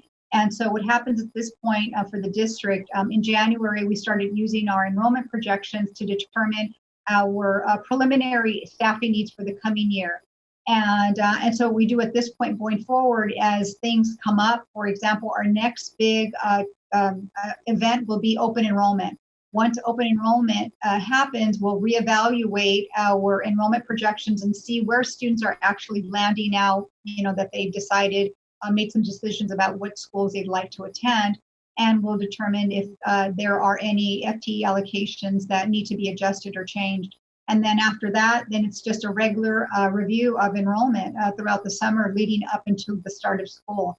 And this is pretty typical for most school districts because your enrollment is not going to stay, as a fixed number, and you just need to make adjustments. But the adjustments should not be too significant, provided that, we've been staying on top of the projections. The actual enrollment throughout the summer and the start of the school year. So I'll take you briefly through two big initiatives that factored heavily into our staffing process or budget development process this past school year. As you know, we spent extensive time in one of our February board meetings talking about the SIPSA mid-year review process. And I'll just emphasize again, this was an opportunity for us to again bring together the integration of how we look at student success and how we think about our staffing and budgeting going forward. And so really, as you see on the slide, and as we discussed in the presentation, the SIPSA mid-year process really was an opportunity for us to use student outcome data to think about how are things working in the system, and then I have an opportunity before our one-stop process to make adjustments as accordingly. If we take the next slide. And so you saw the artifacts that were shared during that board presentation where there was a level of detail where the principal of Cesar Chavez really walked you through how he used the process to really validate what's working at his site so that he could make informed decisions about staffing going forward. Next slide, please. And then the next slide, please. And again, this brings us back to the conversation about resolving the FICMAT findings. This is, again, our attempt to make sure we had an integrated approach where the budgeting process wasn't done in isolation, but it was really integrated with how are we looking at student results and how are we looking at the staffing decisions that we make to serve the interests of our students. Next slide, please. And actually, if we go to the next slide after this. And so again, one of the biggest steps we took was accelerating the process of course enrollment for students, otherwise known as the pre-registration process. What's really important to note is that thanks to the cross-department team effort, we were able to bring forward, and I'll draw attention to where you see the green boxes, we were able to bring forward a scheduling process that typically was done by middle of spring all the way forward to the middle of winter. And what that really meant was by moving the date effectively from historically being in March when we kind of knew all the student course requests for core classes to January, that information was actually used then to inform the one-stop meetings, particularly for our secondary sites. And so that was a really important cross-department district initiative that allowed our traditional one-stop process to have more information driven by student needs, student course requests. So you can tell from what Mary and Rose and Vincent have shared, we've moved from a one-stop meeting, something that takes place at one point in time, to a process that is ongoing, that starts earlier and that continues on and involves additional elements as well. And so this year, as we got to this part of the process where sites and departments looked at available funding, looked at potential program changes, looked at some slight enrollment changes that resulted in what we're bringing for you today in this resolution.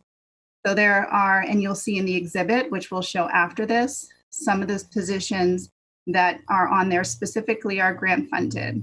They will be expiring. They have an end date at the end of this year. There are other positions that are one-time funds that were position control adjustments or part of independent charters. And the bigger parts, again, being those site or department program changes and some adjustments that we want to share with you from where we were in February. The total number of positions being recommended in this particular resolution is 46.2 316 FTE. And as we go through the exhibit, you'll see that a number of those are vacant positions and don't currently have anybody in them. If we can go to the next. Thank you. So upon board approval, and again, we want to spend some time looking at the exhibit, but by taking this action, you would help us to meet Ed Code, which says that we need to give 60-day notification, and with 10-month positions ending in the middle of June, time for that analysis, the meetings with employees, and the letters to be sent. We will engage in that process should this be approved and take into consideration additional attrition that we might get in the form of vacancies, resignations, or retirements. Next slide. So this is just a reminder of the timeline. And again, we're cognizant of next week being a little bit shorter than anticipated, but this is the timeline that we expect to be able to meet given board action this evening. If we can pull up the exhibit.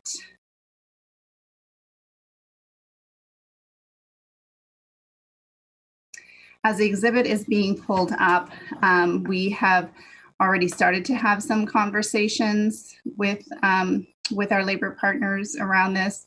We, as I mentioned, part of the process would be scheduling meetings with employees to offer voluntary reductions if that's something that they're interested in, and then continuing to engage in the analysis before the notices get sent out. Is it easier for me to pull up the exhibit? It is, Ms. McCarn. It's saying the host disabled. Okay. You can send it to Vincent, the email maybe.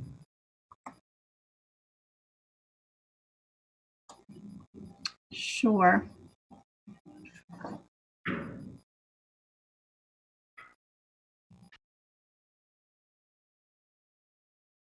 Again, thank you for being patient with us through some technical difficulties.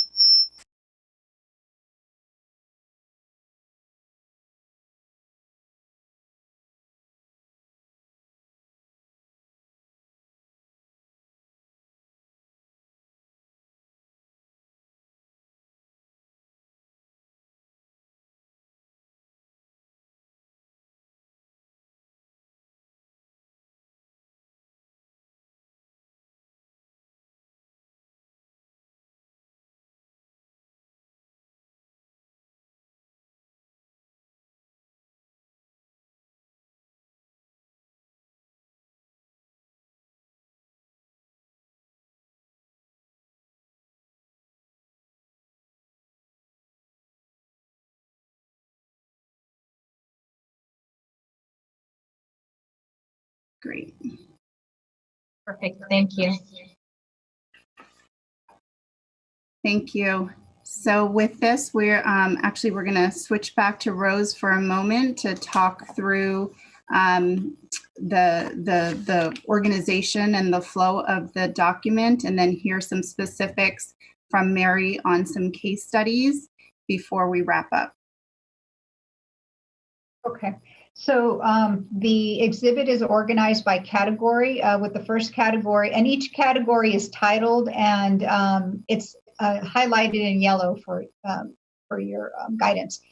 The first category are positions that have grants that are expiring, or those positions that have limited term assignments. So there's some positions here, for example, that are funded with SIG or some of the title programs. And although the titles may come back, these are limited term assignments. And when the position was posted, the announcement did indicate that this is a one-year position, and it may, depending on future funding, they may return or they may not return. And sometimes these are program choices as well. The second category are one-time funds, meaning these are just positions that are funded with one-time sources. And again, the same thing applies. If there's a need or a change in funding, positions can be brought back.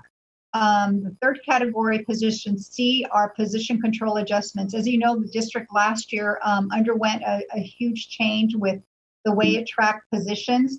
And these are just leftover positions that were not set up correctly in position control. And so this is just a correction and bringing it forward for approval. And the next category is an independent charter school that's opting not to purchase services from the district. There's two positions that they're choosing not to no longer fund, and that would be the school plant operation manager and the facility maintenance labor. But they are still required to maintain the facility, and there'll be more discussion on that towards the end of the presentation. The next one is the biggest one, and these are site decisions. These are driven by site needs or site funding changes, and doesn't mean that the funding is necessarily going away. The funding will stay with the site, but they're choosing to do something differently or fund a different position. And this is where Mary will provide a couple of case studies to explain some of those changes. And of course, as required, these decisions are made in consultation with their school site council. And then the next category, which is a smaller category, is actually tied to enrollment. The district does fund base positions based on enrollment, and there's an allocation sheet that goes along with these assignments. And as a school site declines in enrollment or doesn't hit a certain threshold, the FTE allocation is adjusted. And the next category is, and that's it. That's the last category. What's highlighted in blue, those were simply corrections. There were errors. They were overstated reductions. And so we highlighted them in blue so you could see the reference where they lie in the document above. And the other thing I forgot to mention, that in the status column, we also indicated which positions are vacant. And that's pretty much it. Conti, was there anything else you'd like me to say on that? No, thank you, Rose. We can go back up to the F, back on the document up to the F, E, and F sections. Mary's going to walk us through a couple of specific examples of what it looks like for a site or department to make a program change. And then in the next one as well, in terms of an actual alignment to enrollment. So as Rose shared, the E section, the one stop per site department request due to program changes, this is the area of reductions that were made when a site made some choices about how they would use their funds to best serve the students at their site. You can see that there were a lot of vacant positions. I would call out a couple of different positions that I think are good examples. One is position 47, where it talks about Bowling Green, Chacon, and their office manager being reduced from 1.0 to 0.6. And if you go to the next section, item 72, which goes along with this, which is Bowling Green, McCoy, and it shows a reduction of their office manager from 1 to a 0.4. In this case, the school as a whole chose to use their funding in a different way. They are going to combine, they are going to have one office manager that they share between the two sites. What you don't see on this sheet, because it's only showing you the reduction, is that they've actually also purchased for next year a full-time clerk. So instead of having two full-time office managers, they felt it was a better use of their funds to have one office manager that they would share and a clerk that they would share. Another example that I would point out, and it's on this sheet, is New Tech, line items 70 and 71, where you see they've gone from having a full-time registrar to a 0.5 and a full-time office manager 2 to a 0.5. In this case, the school, knowing the number of students that they serve, did not feel that there was appropriate amount of work for full-time registrar and full-time office manager.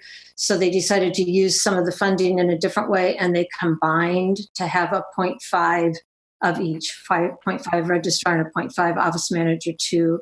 This is a model that is used at several of our small high schools where the numbers are smaller and they utilize the funds for something different. In F, if you can scroll down a little further, this is the category where the reduction is made because as a lower enrollment and a funding formula gives the site less FTE. An example of this would be on line item 96, Martin Luther King. The reduction or the reduced enrollment projection is showing that they will go from having a 6-hour clerk to having a 3.5-hour clerk. This is actually their attendance clerk. Another example is right above it at Albert Einstein, where it's being reduced by a 0.75. This current school year, they had a 3.5 allocation for clerks. Next year, they were given a 0.5 reduction, 3.0. Their least senior clerk was one that was a 0.75 that would leave that person with 2 hours, and she has chosen to look at something different. So they are combining into 3 FTE clerks. Thank you, Mary. And so part of the analysis that once approved, HR would begin to do, working with the union first, again, on voluntary reduction meetings. But then we would look at taking away the ones that are vacant, where there is not currently an employee in that position. We would look at the individual who is in one of the positions being reduced. We would look to see if they have seniority in any classification and hour and calendar that they previously held, that they could then bump into.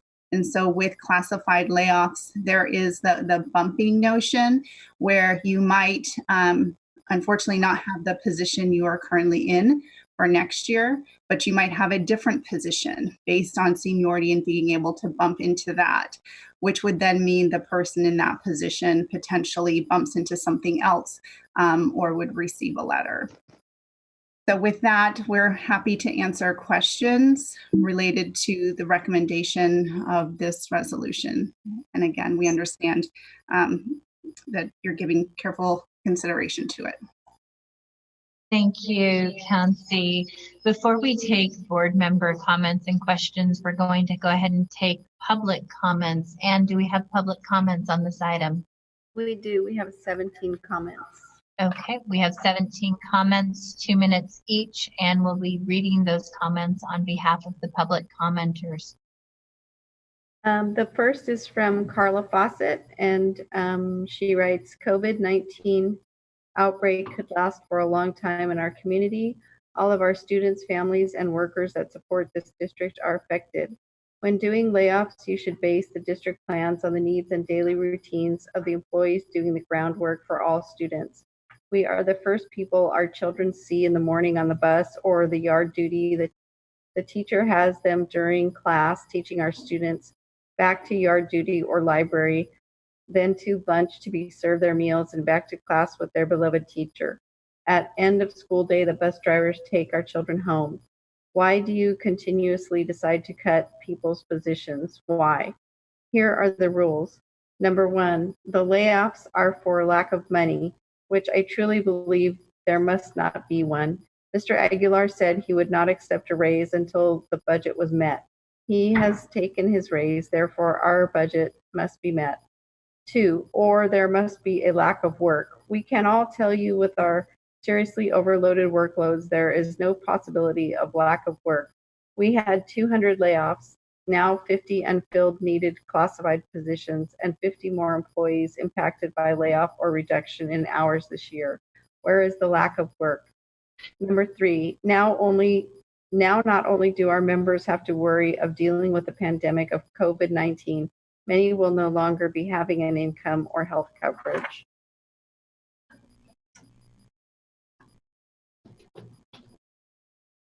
The next public comment is from Robin Muchler, and it says the timing of layoffs, even though governor has fully funded the schools statewide, is an atrocity. Why impact low-wage workers and pay the superintendent a 9% raise? These budget items do not mesh together in the eyes of your employees at all.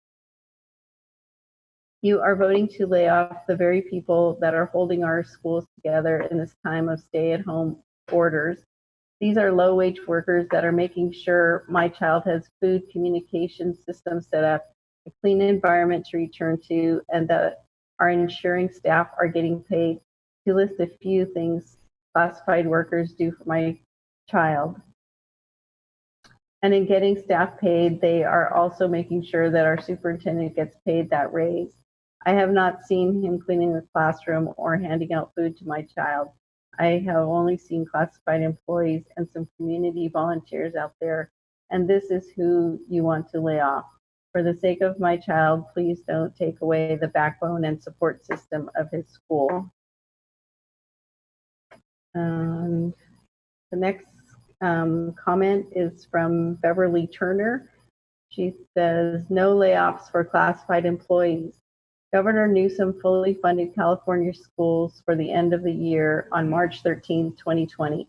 During this pandemic crisis, the superintendent receiving a 34,009% pay increase when the district is already in the red does not serve the students or the community.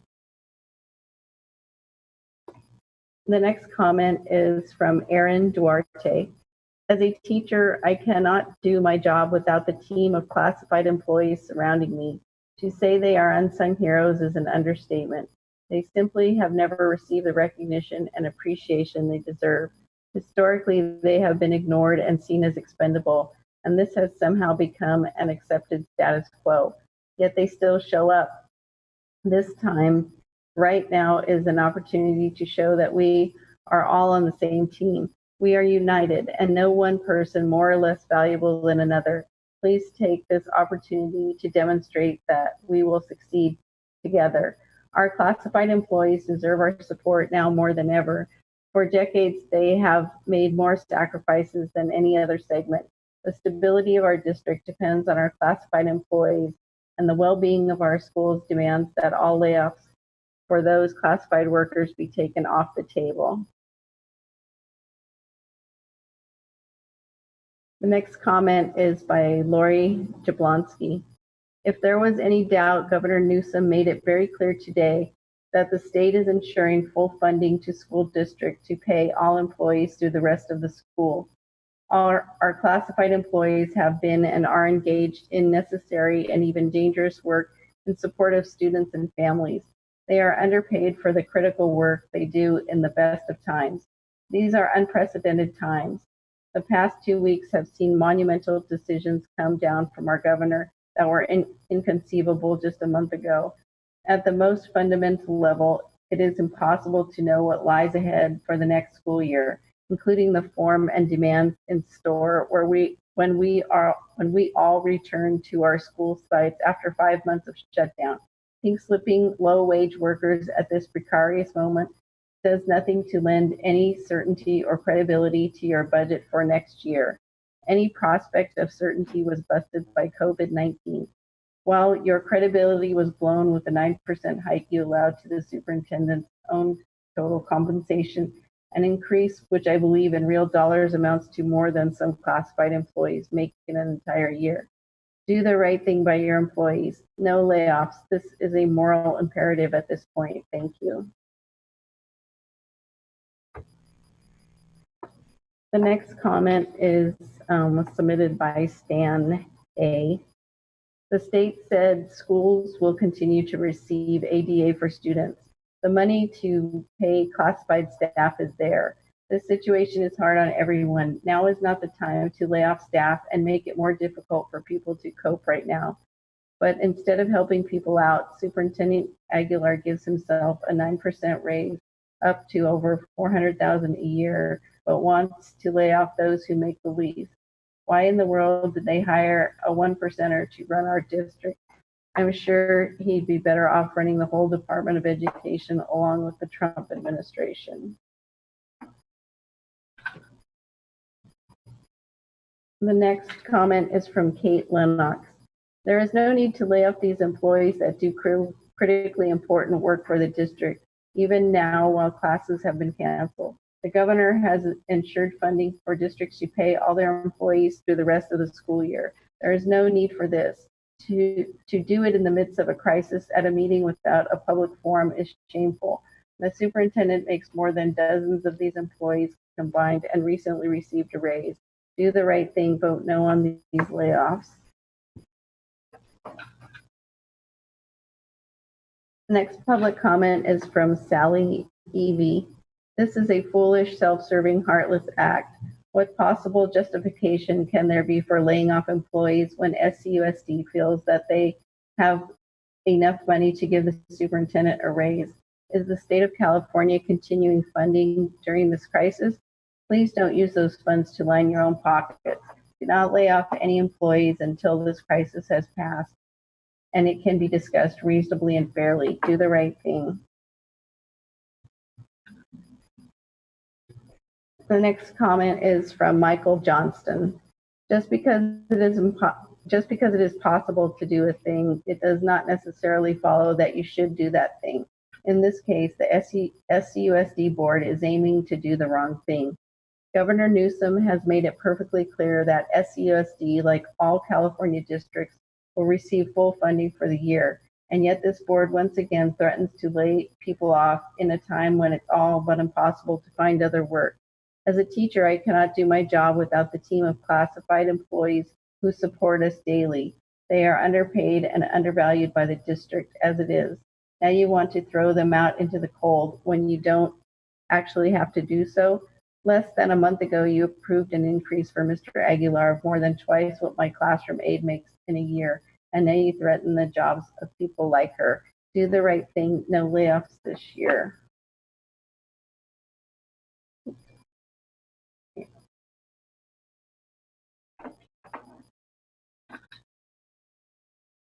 Next comment is from Katie Valenzuela.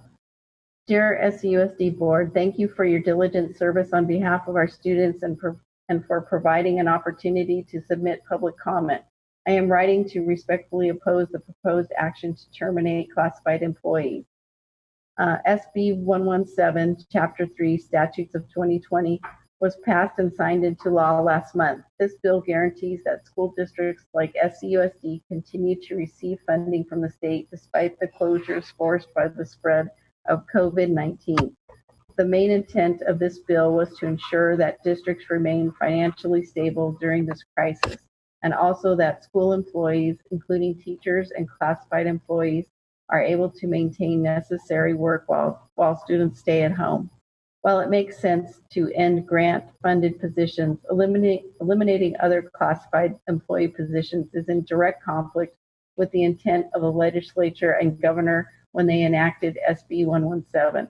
This action will place an unnecessary burden on classified employees and on our state's already overburdened unemployment system. I ask that you seriously consider amending this item to only eliminate the grant-funded positions. Thank you again for your work and the opportunity to provide public comment. If you have any questions about my position, please do not hesitate to contact me.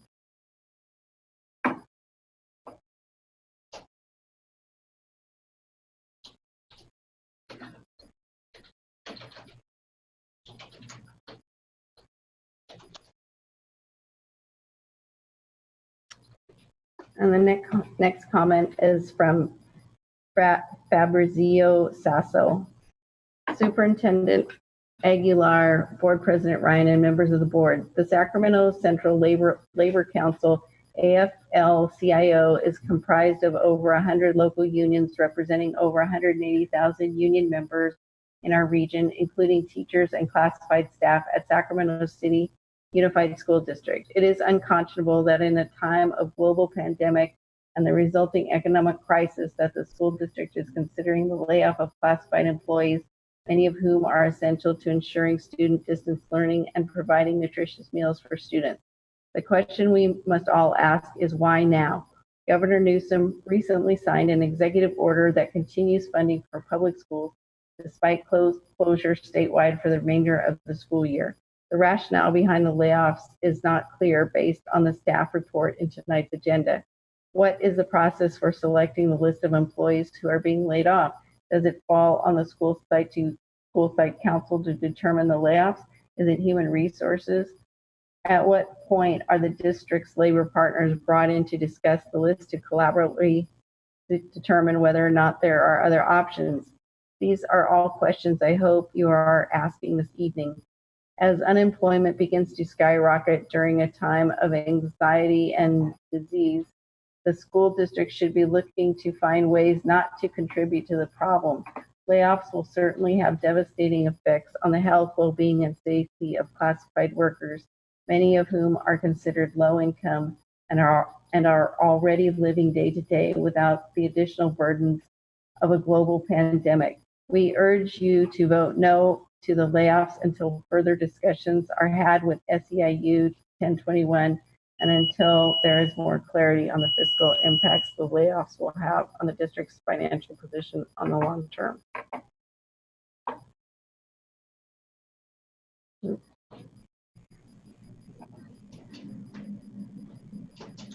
And are there other public comments? There's a few more. Okay. The next is from Allison French Tubo. She says, I appreciate that the attachment does a better job of illustrating which positions are currently vacant.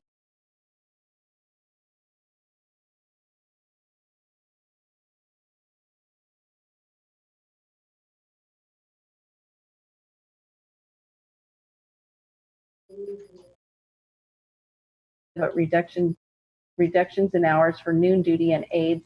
And I want to say that this is the opposite direction from what I expect to see as MTSS comes online district-wide.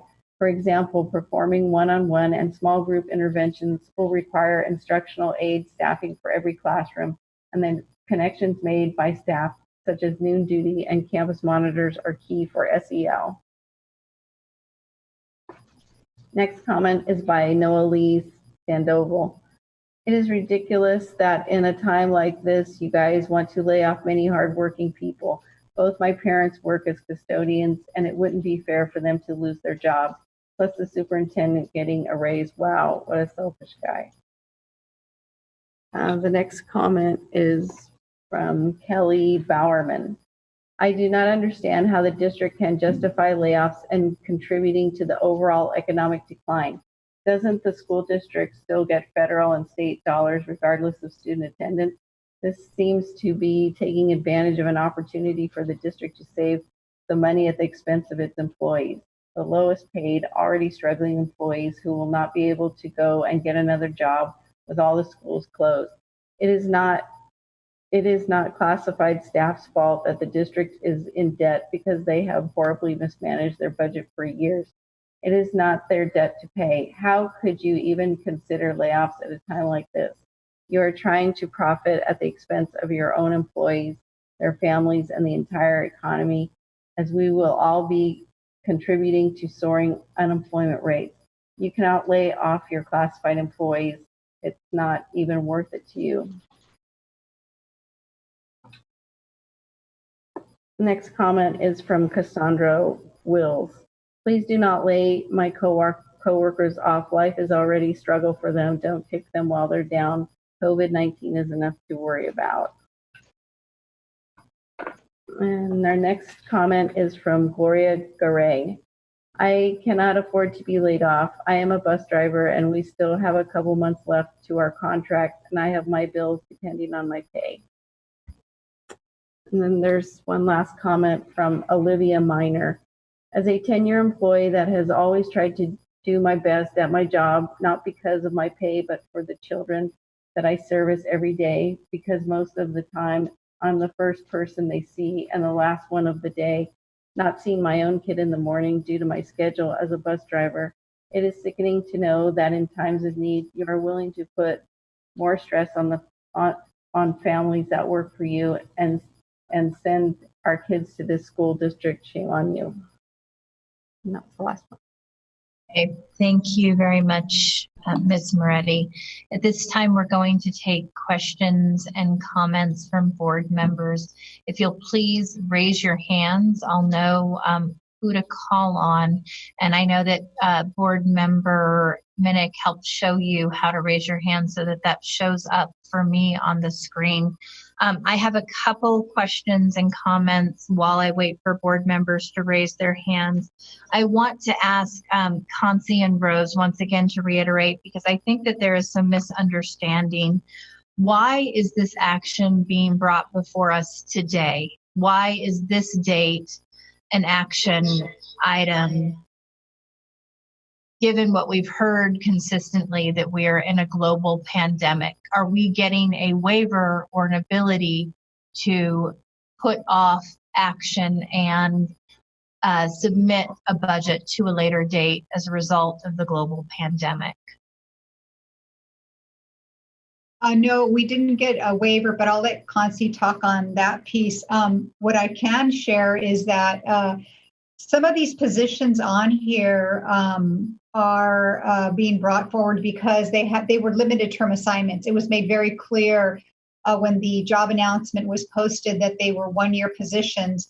And so the individual who took the position understood that from the beginning. And this is a very standard practice in most districts that have limited term assignments. You'll see this on their board agendas around this time every year, in addition to seeing positions that have funding that's going to expire, for which the district either has no funds available to continue the position, or perhaps it's a program that is being phased out. So not an issue there, but it's important to point out that the reduction of these positions isn't to alleviate the budget per se. So even if the district did not have a budget crisis, you may see many of these transactions on this on the board agenda anyway. And just to kind of provide some context about the dollar impact, we totaled about roughly $150,000 to $200,000, if anything, that might really impact the budget positively. So the impact is pretty minimal, and it's not based on that. These are transactions that do have to occur. And then some of them are site decisions. So Rose, you were saying the date is being brought for us tonight because we still are obligated per ed code to a 60-day notice to provide for the process of issuing preliminary notices.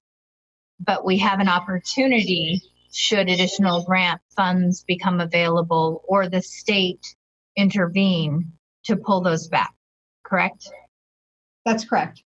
Can I also ask you, because I seem to hear from several of the public comments that there is a question about, in the middle of a pandemic, the fear and uncertainty with not knowing how you were going to continue to be compensated. And it sounded to me that several of the public comments are not clear that this action would not prevent our employees from continuing to be funded through the end of the school year, correct? Correct. And beyond that, we have the potential, should we secure additional dollars, grant funding or state funding, to rescind those notices. Should that be the decision? Yes. So 17 grants have expired. I heard you say that when those positions were hired, that there was a discussion had about the time-limited nature of those positions. Obviously, I'm gravely concerned because our classified employees are the heartbeat of many of our school campuses. I see that many of those positions are in youth development and foster youth, which hurts me given I know how critical the need is. But I do want to ask, you said we don't see a savings from the elimination of those 17 positions. How much would we actually have to contribute above what we are currently contributing to backfill those 17 grant funded positions? It's about $960,000, almost $1 million. So we would have to come up with $1 million. You said 2 of the positions were charter position voluntary elimination. We also saw that there were a good number of positions that are vacant positions that will just not be filled. I want to ask about the program changes at the school site council level. So the one-stop staffing represented a very small portion of the layoffs of the 46 after the numbers were adjusted that we would be taking action on tonight. The program changes and adjustments, I would really like to have a little more conversation about that, because we've been trying to say that in LCFF world, with LCAP and parent advisory committees and school site councils being empowered, that they help to make staffing decisions. And so when you're telling me we're actually hiring some new positions, but shifting some current positions under that model, can you talk a little bit more about what that looks like? And under that category, that's exactly what you said, President Ryan.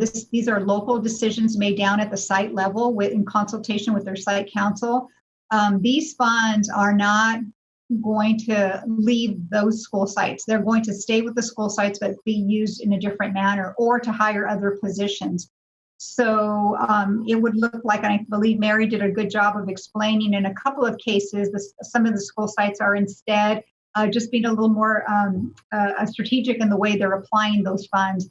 And it's also based on school site needs. They made their programs to be changing, and they just don't have a need for this type of service anymore. And that is their decision to make, right? So my final question, and then I want to open it up to board members, is around some confusion about the executive order and a commitment that I think at least 5 or 6 public commenters believe the governor has made to ensure that these positions continue to be fully funded. My reading of the executive order is not that we will be able to backfill positions and that we have funding certainty for the next school year. What we know is that, based on the action we're taking tonight, no matter the layoff notices, individuals would be funded through the end of this calendar year, correct? That's correct. Yes. And Mary may have additional case studies if you'd like to hear some more for the school site decisions. I'm sorry, I didn't call on Mary. No, thank you. So we're going to go ahead and call on board members now. I mean, I have to tell you, this kind of action is heartbreaking in any situation. I wish that in fact we had the commitment of the governor and others that they would continue to fund these positions moving forward. But quite honestly, I was on the phone with some folks in the administration, and the picture is grim in terms of longer term budget prospects. It is not improved just because we're getting some relief around ADA as students are going to stay at home and distance learning. I am not showing board member hands based on the screen. Can you show me your hand if you would like to speak visually? Member Pritchett, Member Minnick, and then Member Garcia. Board President Ryan, we're at almost 10:30. Okay. So I'm going to ask for a motion and a second to extend the board meeting to 11 p.m. I'll move it. Second? Second. All those in favor? Aye. Aye. Okay, thank you. Thank you, President Ryan, and I appreciate your comments. I had some of the same things written down. Rose, I appreciate the presentation that you guys put together, but I had some questions in regards to the breakdown that you showed us of the positions that would be eliminated. And I wanted to know, can you show us the breakdown of the positions that actually have people in them that are not part of the limited term assignments or vacant positions? Yeah, can someone please put that back up?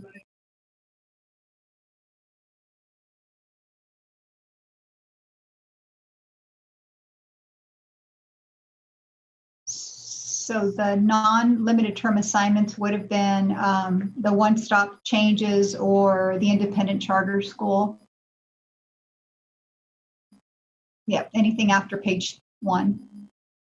Do you know what the numbers are though? Because I think the final number was 56, correct? And so of those 56, how many are not part of the limited term assignments or a vacant position? I don't have sorry, go ahead, Constance. Was it 9? It's 9.285. It's that first category that are the limited term. If we go back up to the top, page 1.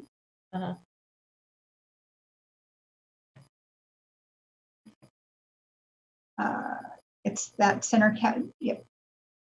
The 9.28. Yep, there you go, right there.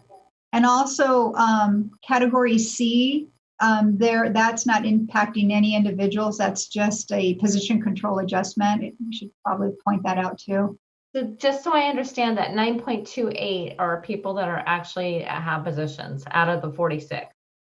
There's That's one not for a vacant. limited term. Yeah, correct. There's just one vacant position in that category. Okay. And then can you also explain the process of the vacant positions and explain why, like, I know you can't, I don't want you to go through each one, but like some of the, I know that when I spoke with you, you had explained a little bit about how vacant positions work and, oh, we're getting some feedback. I don't know if that's me or not. But how some of those positions have been, vacant all year.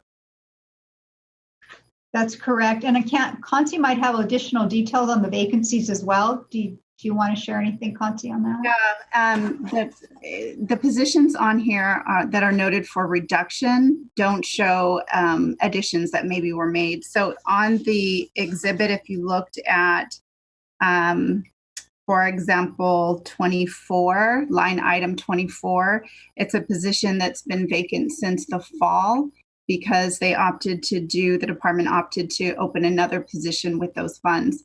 And this is the way that we officially close out positions. So even though it was vacant since the fall, because it was closed to open up something else, we have to bring it to you now in advance of the 60-day timeline to effectively close the position. So there's nobody in it. It says vacant. So but that's just screwing up the positions. Mm-hmm. Yes.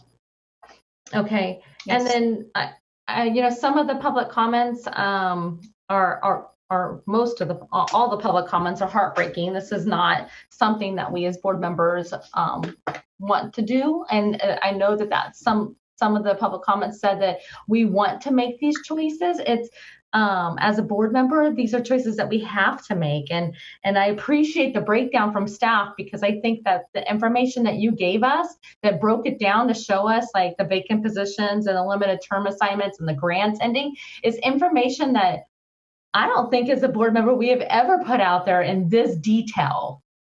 So I just want to say how much I appreciate that. And I hope that it puts the ease. I know that there's still, 9.28 people in positions that I would like to say I don't want to get rid of, but we have to be able to go through the process. So thank you for the presentation. I appreciate it.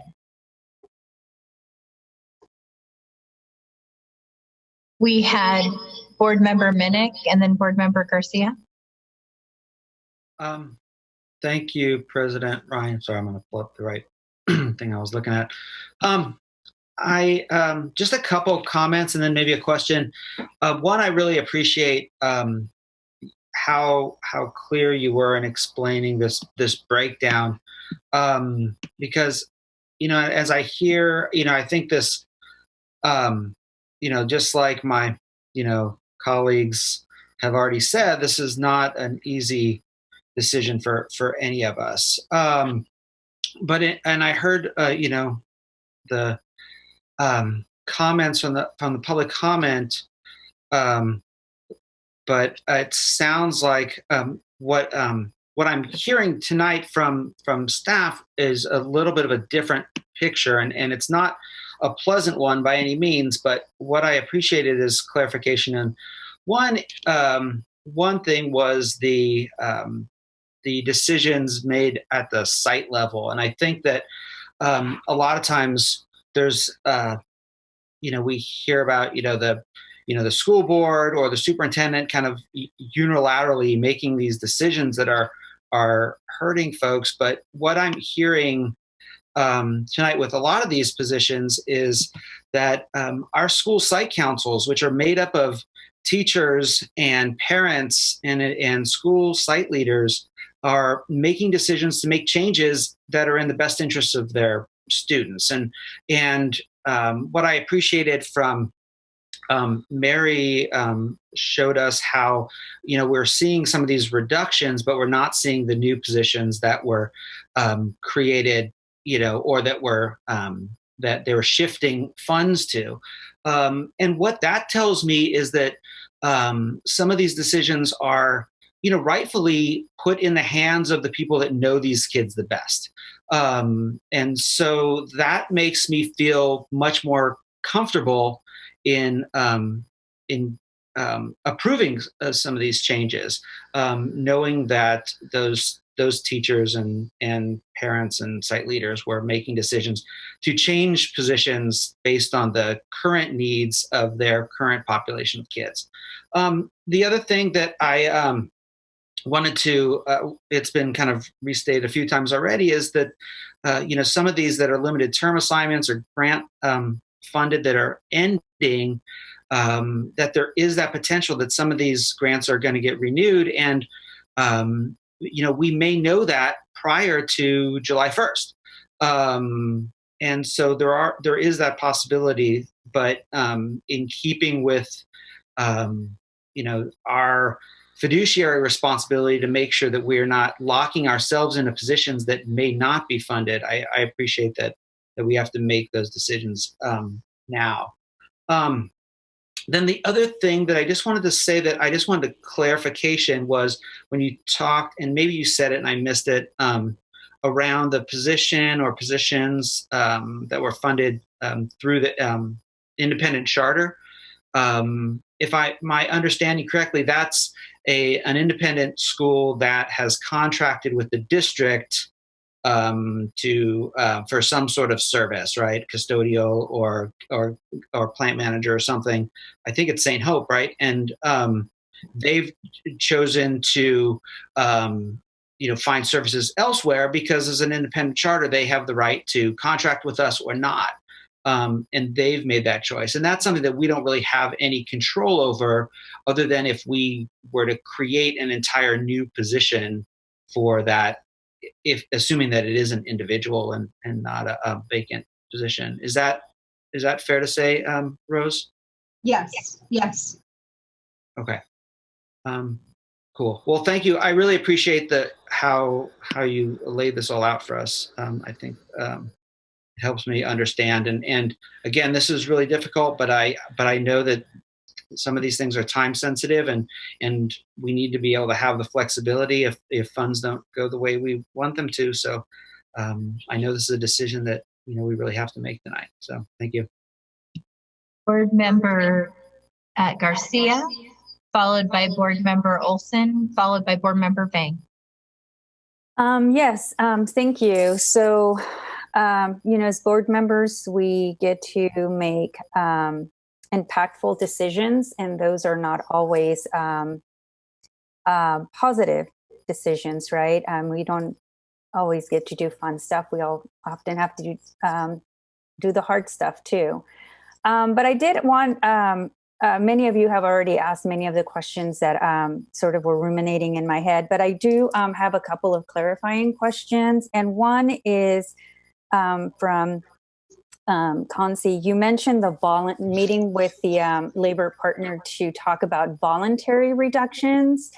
Can you elaborate on that? I just need to better understand what that process looks like, because it sounds as though you're doing that first. Okay. Yeah. So should it be approved, we have met and identified Monday, given the short turnaround time that's needed, to have voluntary reduction meetings. And what that means is that if an employee's position is only being partially reduced, as you can see on some of the items, it's not the entire FTE that is being reduced, but in some cases it's a portion. And so the employee can have the option to stay at the school site in the position that they're at the new level, at the reduced FTE. So it's important that they consider that. That might be something, it might be in some of these cases a minor reduction, in other cases a major reduction where they wouldn't be interested in, because they instead might want to go ahead and bump. But it's a decision that they should be able to make after we sit down and talk through it, and that happens first. Okay, that's helpful to understand. So, and then on the vacant positions, do, I mean, you don't have to go through all of them, but why are these vacant? So I'm just trying to figure out, because there are quite a few. So I just don't know if we're not able to, for what reason we're not being able to fill them. They're vacant for different reasons. Some are vacant because the decision was made earlier in the year to actually close it and to do something else. So we didn't fill it. We didn't try to fill it. It remains vacant. And this process is the only official process to actually close a position to get it off of the books. So some are vacant because other things are happening. But then there are also some that are vacant because we haven't been able to fill. So they're vacant for different reasons. So would some of those positions that are reduced, so let's say there's 100%, at one point it was reduced to 50%, and now we're reducing it to 25%. Could some of these positions become vacant for a whole year because you can't find someone to come in and take a position at 25%? Or so I'm just wondering sort of the gradual elimination of certain positions because you just can't fill them. You can't find the people to come in to work for such few hours. And when the positions are a few hours, as you're saying, those partial FTEs, we do try to pair them together so that it makes it more appealing to take a position that might be a partial position in one location and a partial position in another location, but giving that one employee holding those two positions a little bit more. One of the examples that Mary mentioned, I think, was a school site that wanted to, that you'll see on here, and I think maybe it was Einstein. Mary, you can correct me if I'm wrong, but that was reducing a position on here because they were going to take that FTE and add it to some current positions or a current position already at the school site. Okay, and then I did see, I appreciate the level of detail and how you broke up in these in different categories. It's so much easier to follow and just really, just at a glance, try to understand what's happening, right? The reason behind why these positions are recommended for reductions or elimination. But the ones for the sites, I think they know best in terms of what they need and what they need to do to better serve the needs of their students. But I just wanted to understand, how robust is that process? I can't imagine that it's robust across the district. So I'm just wondering sort of the input process, because I know that school site councils vary in terms of a whole host of things, right? So I'd like to understand how robust those processes are at that very local decision-making level. Yeah, Mary, actually, maybe can you take us through, because one of the changes in going from a one-stop meeting to a one-stop process and really the budget development process is that throughout that, and Vincent shared it in when he spoke, there are different input opportunities and times, as well as some very specific opportunities to touch base with their IAS prior to going into that one-stop meeting. So Mary, maybe you're in the best situation to share about the rigor or what sites went through as they made some decisions.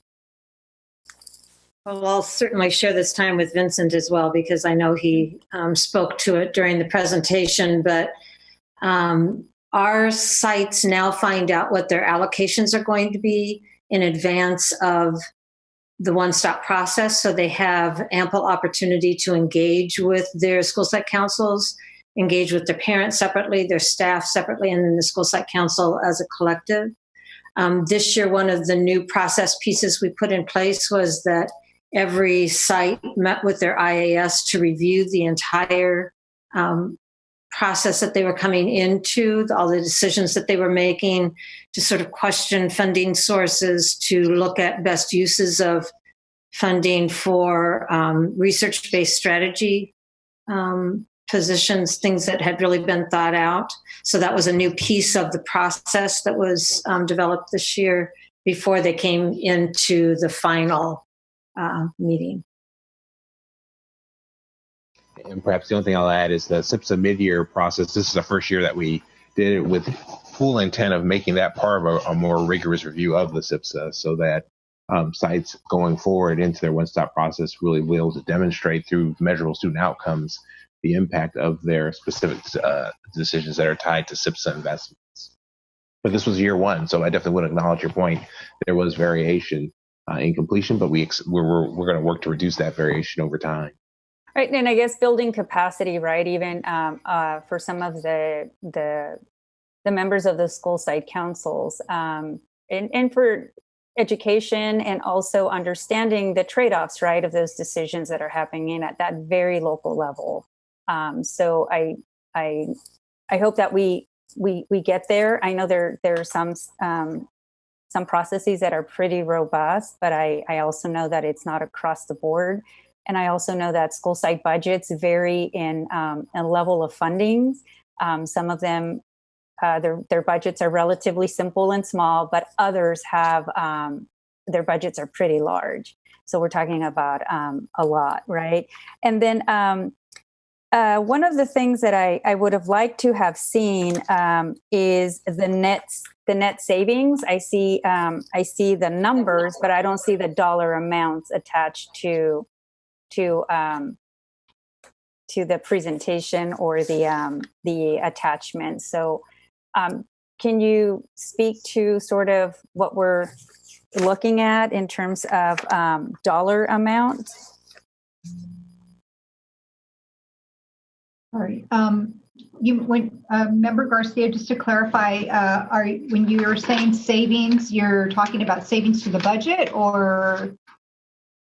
Yeah, whether it's restricted or unrestricted. I see that the funding source is there, but not the dollar amount. So I see. Totally. I think that would be helpful if you just add another column, or I'm just wondering if you even have that information with you, just so that I can understand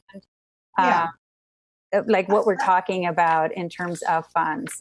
Realizing that some of these grants are pretty high in number, and I mean, as we heard earlier, the SIG grant, I mean, that's a pretty big grant that we're going to lose millions and millions of dollars. So we need to prepare for that.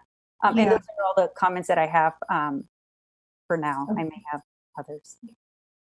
Thank you, Board Member Garcia. We have about 3 minutes left for board member comments and questions, and we can extend it a little bit if we need to, although looks like we're hitting another clock for a board meeting extension. Board Member Olson and then Board Member Vang. My question got answered, so I'm good. Oh, I'm sorry. Did I skip over Board Member Morosky? Oh, she just, okay. Want to make sure.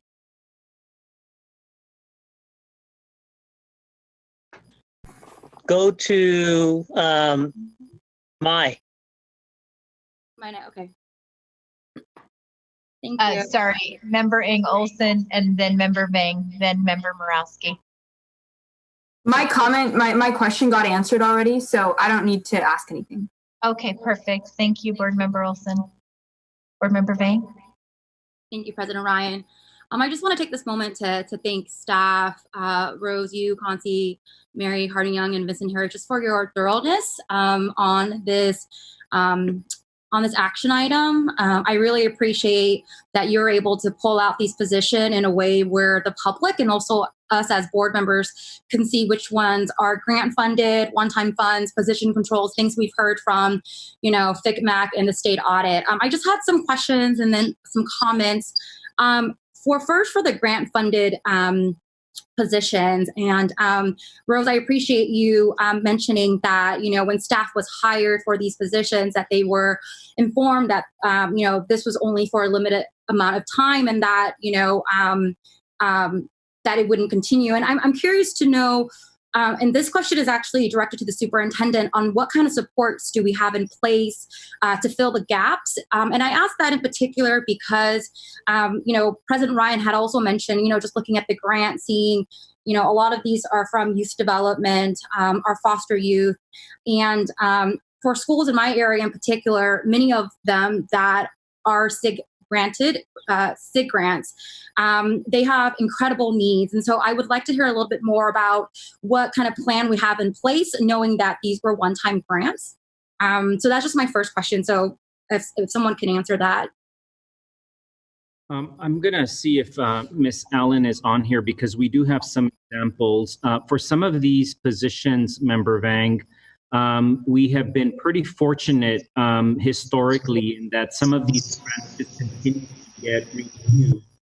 And we do, as Ms. Rose mentioned, we do have to issue these layoff notices, but historically those grants have been renewed, and so we've been able to pull those layoff notices. More broadly speaking, what I would say is that the first budget adoption after I became superintendent, I did mention, as I was understanding the budget processing and the culture of our budgeting in Sac State Unified, that in fact the district relied heavily on grants to provide really essential services, and that the fiscal challenges that we face make it even harder, because when we've relied on grants to provide such essential and critical services, and on top of that, you don't have resources to say we shouldn't rely on grants, we should be investing from our general fund to provide those essential services, then this decision becomes even harder. So on the one hand, I want to say that some of these positions have been in this position in the past, no pun intended, where we do think that we might have a very good chance of having some of these grants funded again. But longer term, we have to commit to create a budget structure in which we're able to say that if some of those functions are so essential, then we need to have the resources available to continue to provide them, regardless of whether or not a grant is available to provide those services. And that is not where we're at today, unfortunately. Thank you. Thank you, Superintendent. I did have a question regarding the one-time layoff section. I noticed for the articulation and orientation that these were one-time fund from the unrestricted general fund. And I wanted some clarity on, what were the deciding factors to fund these positions last year, and why now are we limiting these one-time fund? And I know these are a translator in our mock department, and so just wanted some clarity around that. And will you put another 5 minutes on the clock, please?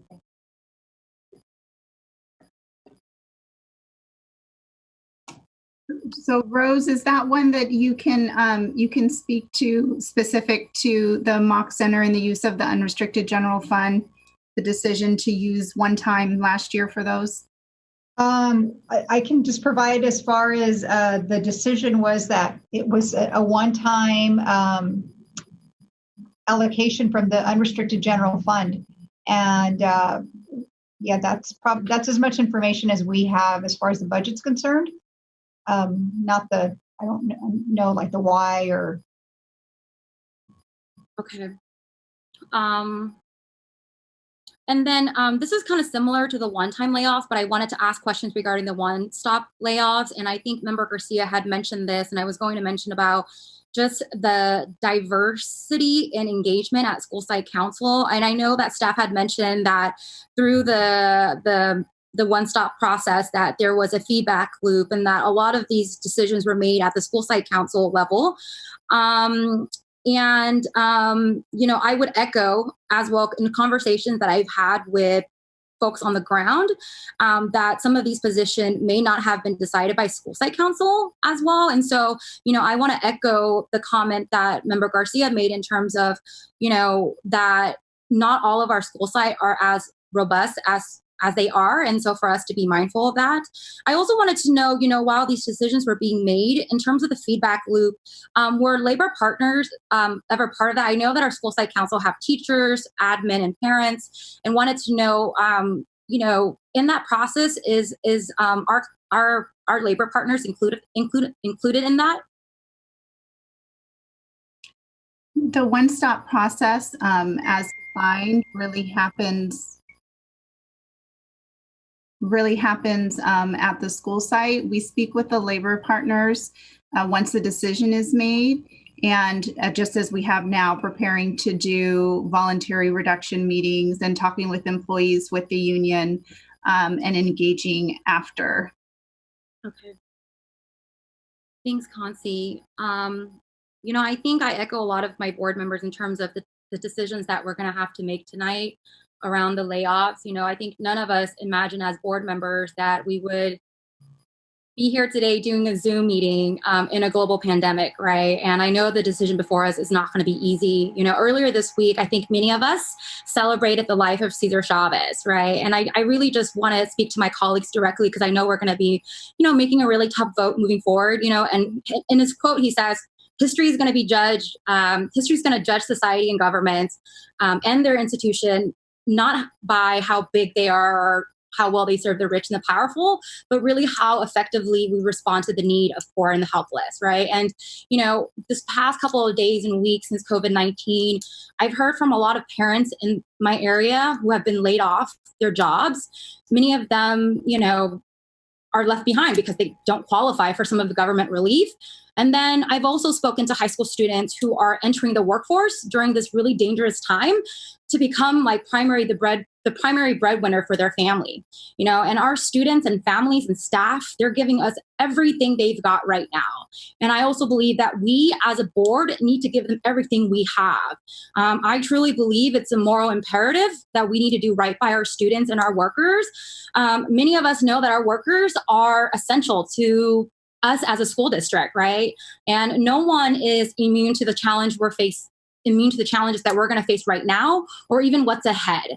We know families and even our own staff are struggling to make rent, to put food on the table. And I think as board members, we need to ask ourselves, what are the short-term and also long-term scenarios and consequences, if we are to move forward with this decision of laying off staff. I heard earlier that these layoff is not going to impact this year, right? It's for the next school year. And so, I expect that the impact of COVID-19 will go into our next school year. And what we are voting on today is, you're correct, layoff for next school year, but that's literally just a few months away from today. And in a public health crisis, I truly believe we got to do everything we can to take care of each other. And it's really a moment for us to be brave. In the midst of a global pandemic, layoffs, I believe, will only make conditions really worse for our students and our families. And I also want to say, I hear my colleagues, right? And I want to acknowledge that the pandemic itself really presents governance and budgetary challenges for all of us now and in the future. So I hear you on that piece. But we know that education, like much of the world right now, it's changing. And how we move forward in supporting our families and our workers must be done through a physical lens, but also a human one. And so, I really want to urge my colleague to vote no on this item as it stands.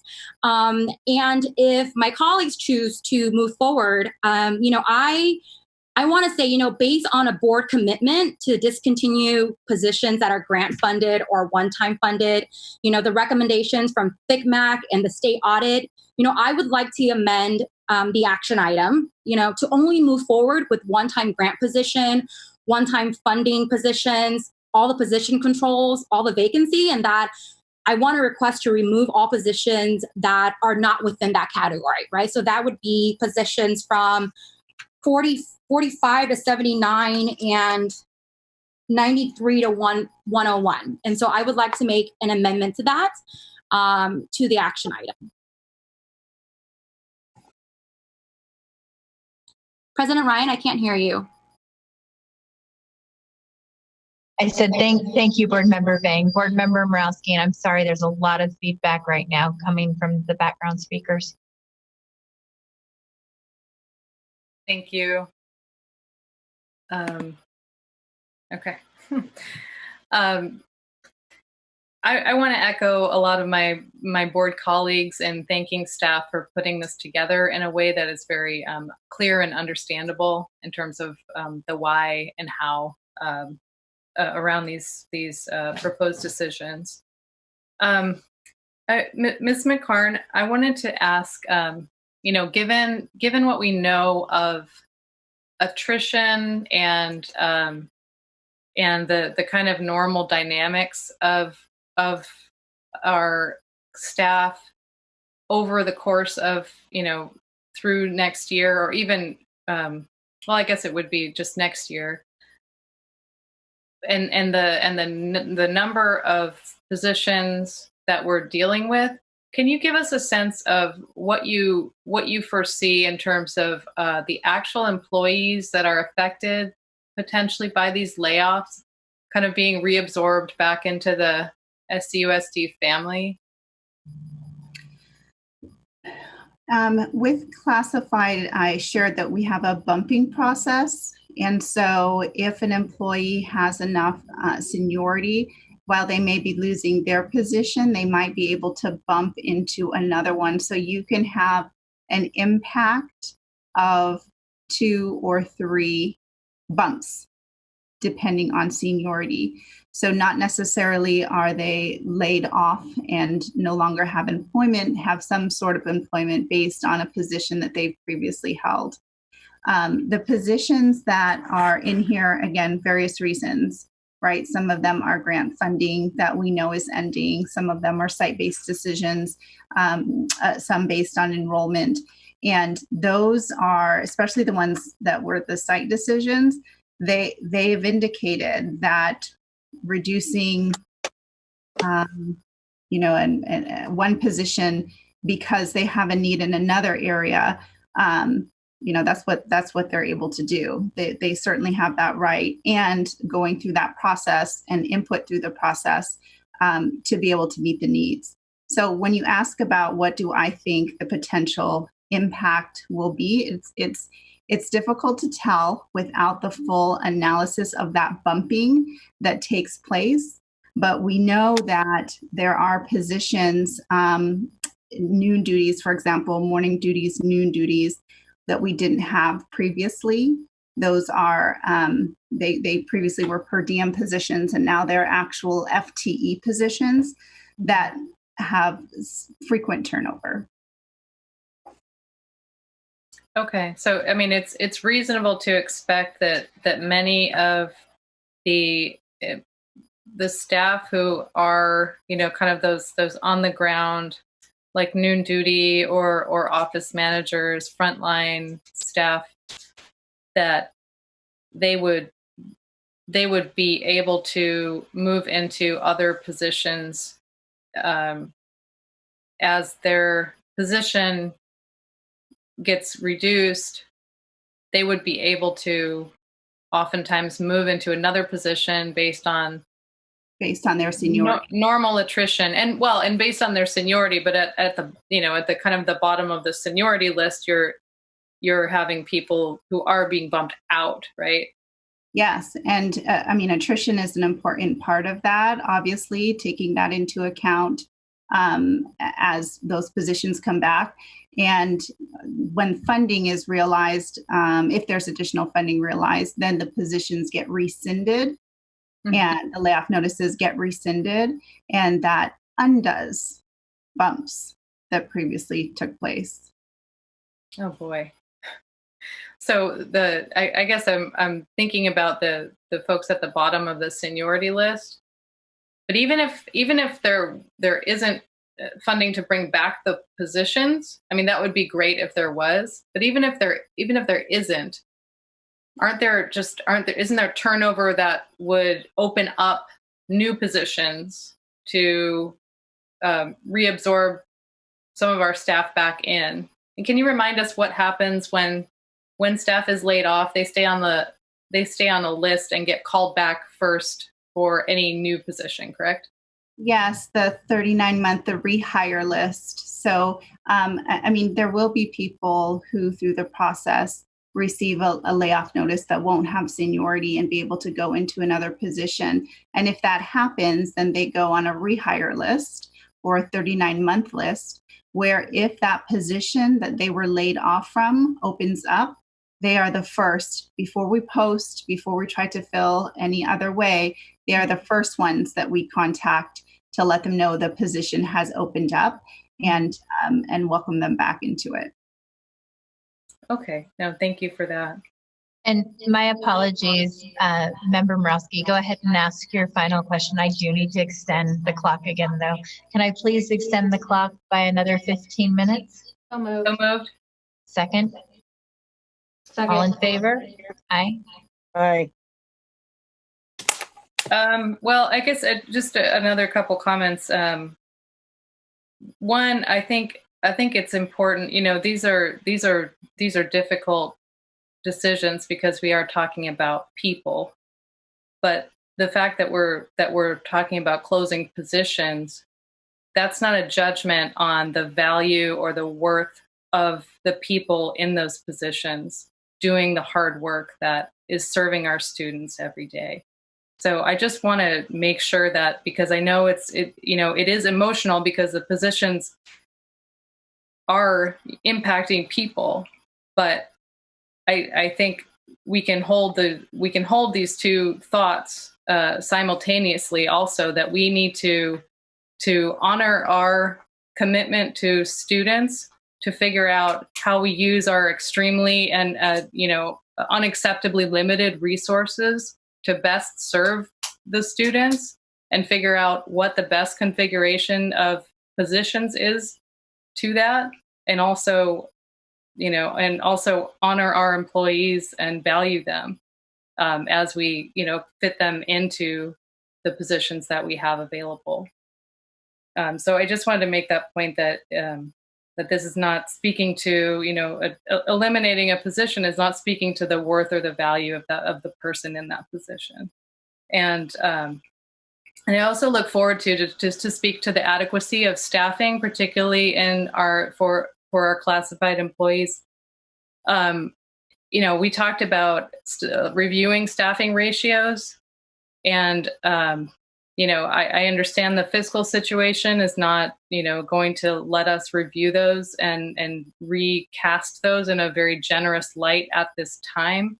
But I really do think it makes sense to look at what is an adequacy of staffing, because I know across the district, folks complain about being overworked or about the demands on them, and I know we've historically there's just been a large number of layoffs, particularly of our classified staff throughout the last recession, that were never really restored. So I really think that's got to be a bigger conversation about, what is adequacy of staffing, and what should those ratios really be to be adequate. Thank you, Member Morowski. Those were excellent comments. We have a final comment from Board Member Wu, and then we're going to take a vote. Let me call the question then. Just make it short, sweet. I'll call the question. I move that we adopt this motion. I'll second. Just really quick, I thought I made a motion on the table when I spoke. We have to vote on this first, and if it fails, then your motion takes place.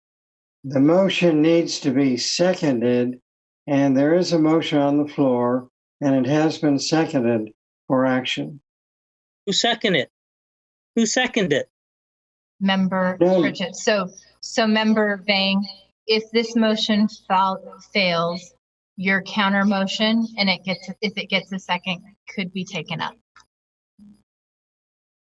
Board Member Wu made a motion. Yes. Board Member Pritchett seconded. This is a roll call vote, and I'm sorry, I'm still echoing right now, so I'm going to have the secretary call roll. Thank you. Member Garcia? Aye. Member Minnick, Aye. Member Morawski, Aye. Member Pritchett, Aye. Member Ryan, Aye. Member Vang, No. Member Wu, Aye. For a moment. I just want to reiterate what a difficult decision this is. And I do want to encourage our board members. Board Member Garcia, I thought, had some very good points. We have an opportunity to do everything we can to utilize our networks to advocate for the grant funding we need to do a restoration of some of these positions in youth development and foster. We also should be utilizing, so many of us on the board's ability to advocate with the state for additional resources, because the reality is fiscal constraints are only going to become more dire in the coming months, and we have to do everything we can to head that off. I also want to just recognize again that this is one of those very difficult decisions that keeps us up at night, because they are people that we care deeply about. But as Member Morawski pointed out very well, it is not a statement on their value, but the resource constraints and the positions themselves. And I'm hoping that we can, as a board moving forward, be as innovative and collaborative as trying to find alternative solutions to adequately staffing to meet the needs of students across the Sac City Unified School District. So with that, we're moving on to item 12.0, the consent agenda. Do we have a motion and a second? Madam President, excuse me for interjecting, but I'm recommending, and facility staff has asked me to recommend, to pull one item in particular, and that's the Luther Burbank synthetic turf project. Before the board can legally act on this project, the Department of State Architect must approve the plans. Unfortunately, there's been a delay in there's been a approval delay from so I DPS. would ask that the board approve the consent agenda with the exception of the Luther Burbank synthetic turf project. Okay, so I'm going to ask for an amendment to approve the consent agenda as it stands, with a removal till a later date of the Luther Burbank synthetic turf project. Do we have any concerns with that? Okay, do we have a second to the motion? I think Daryl seconded it. Okay, Board Member Pritchett, and this will be also a roll call vote.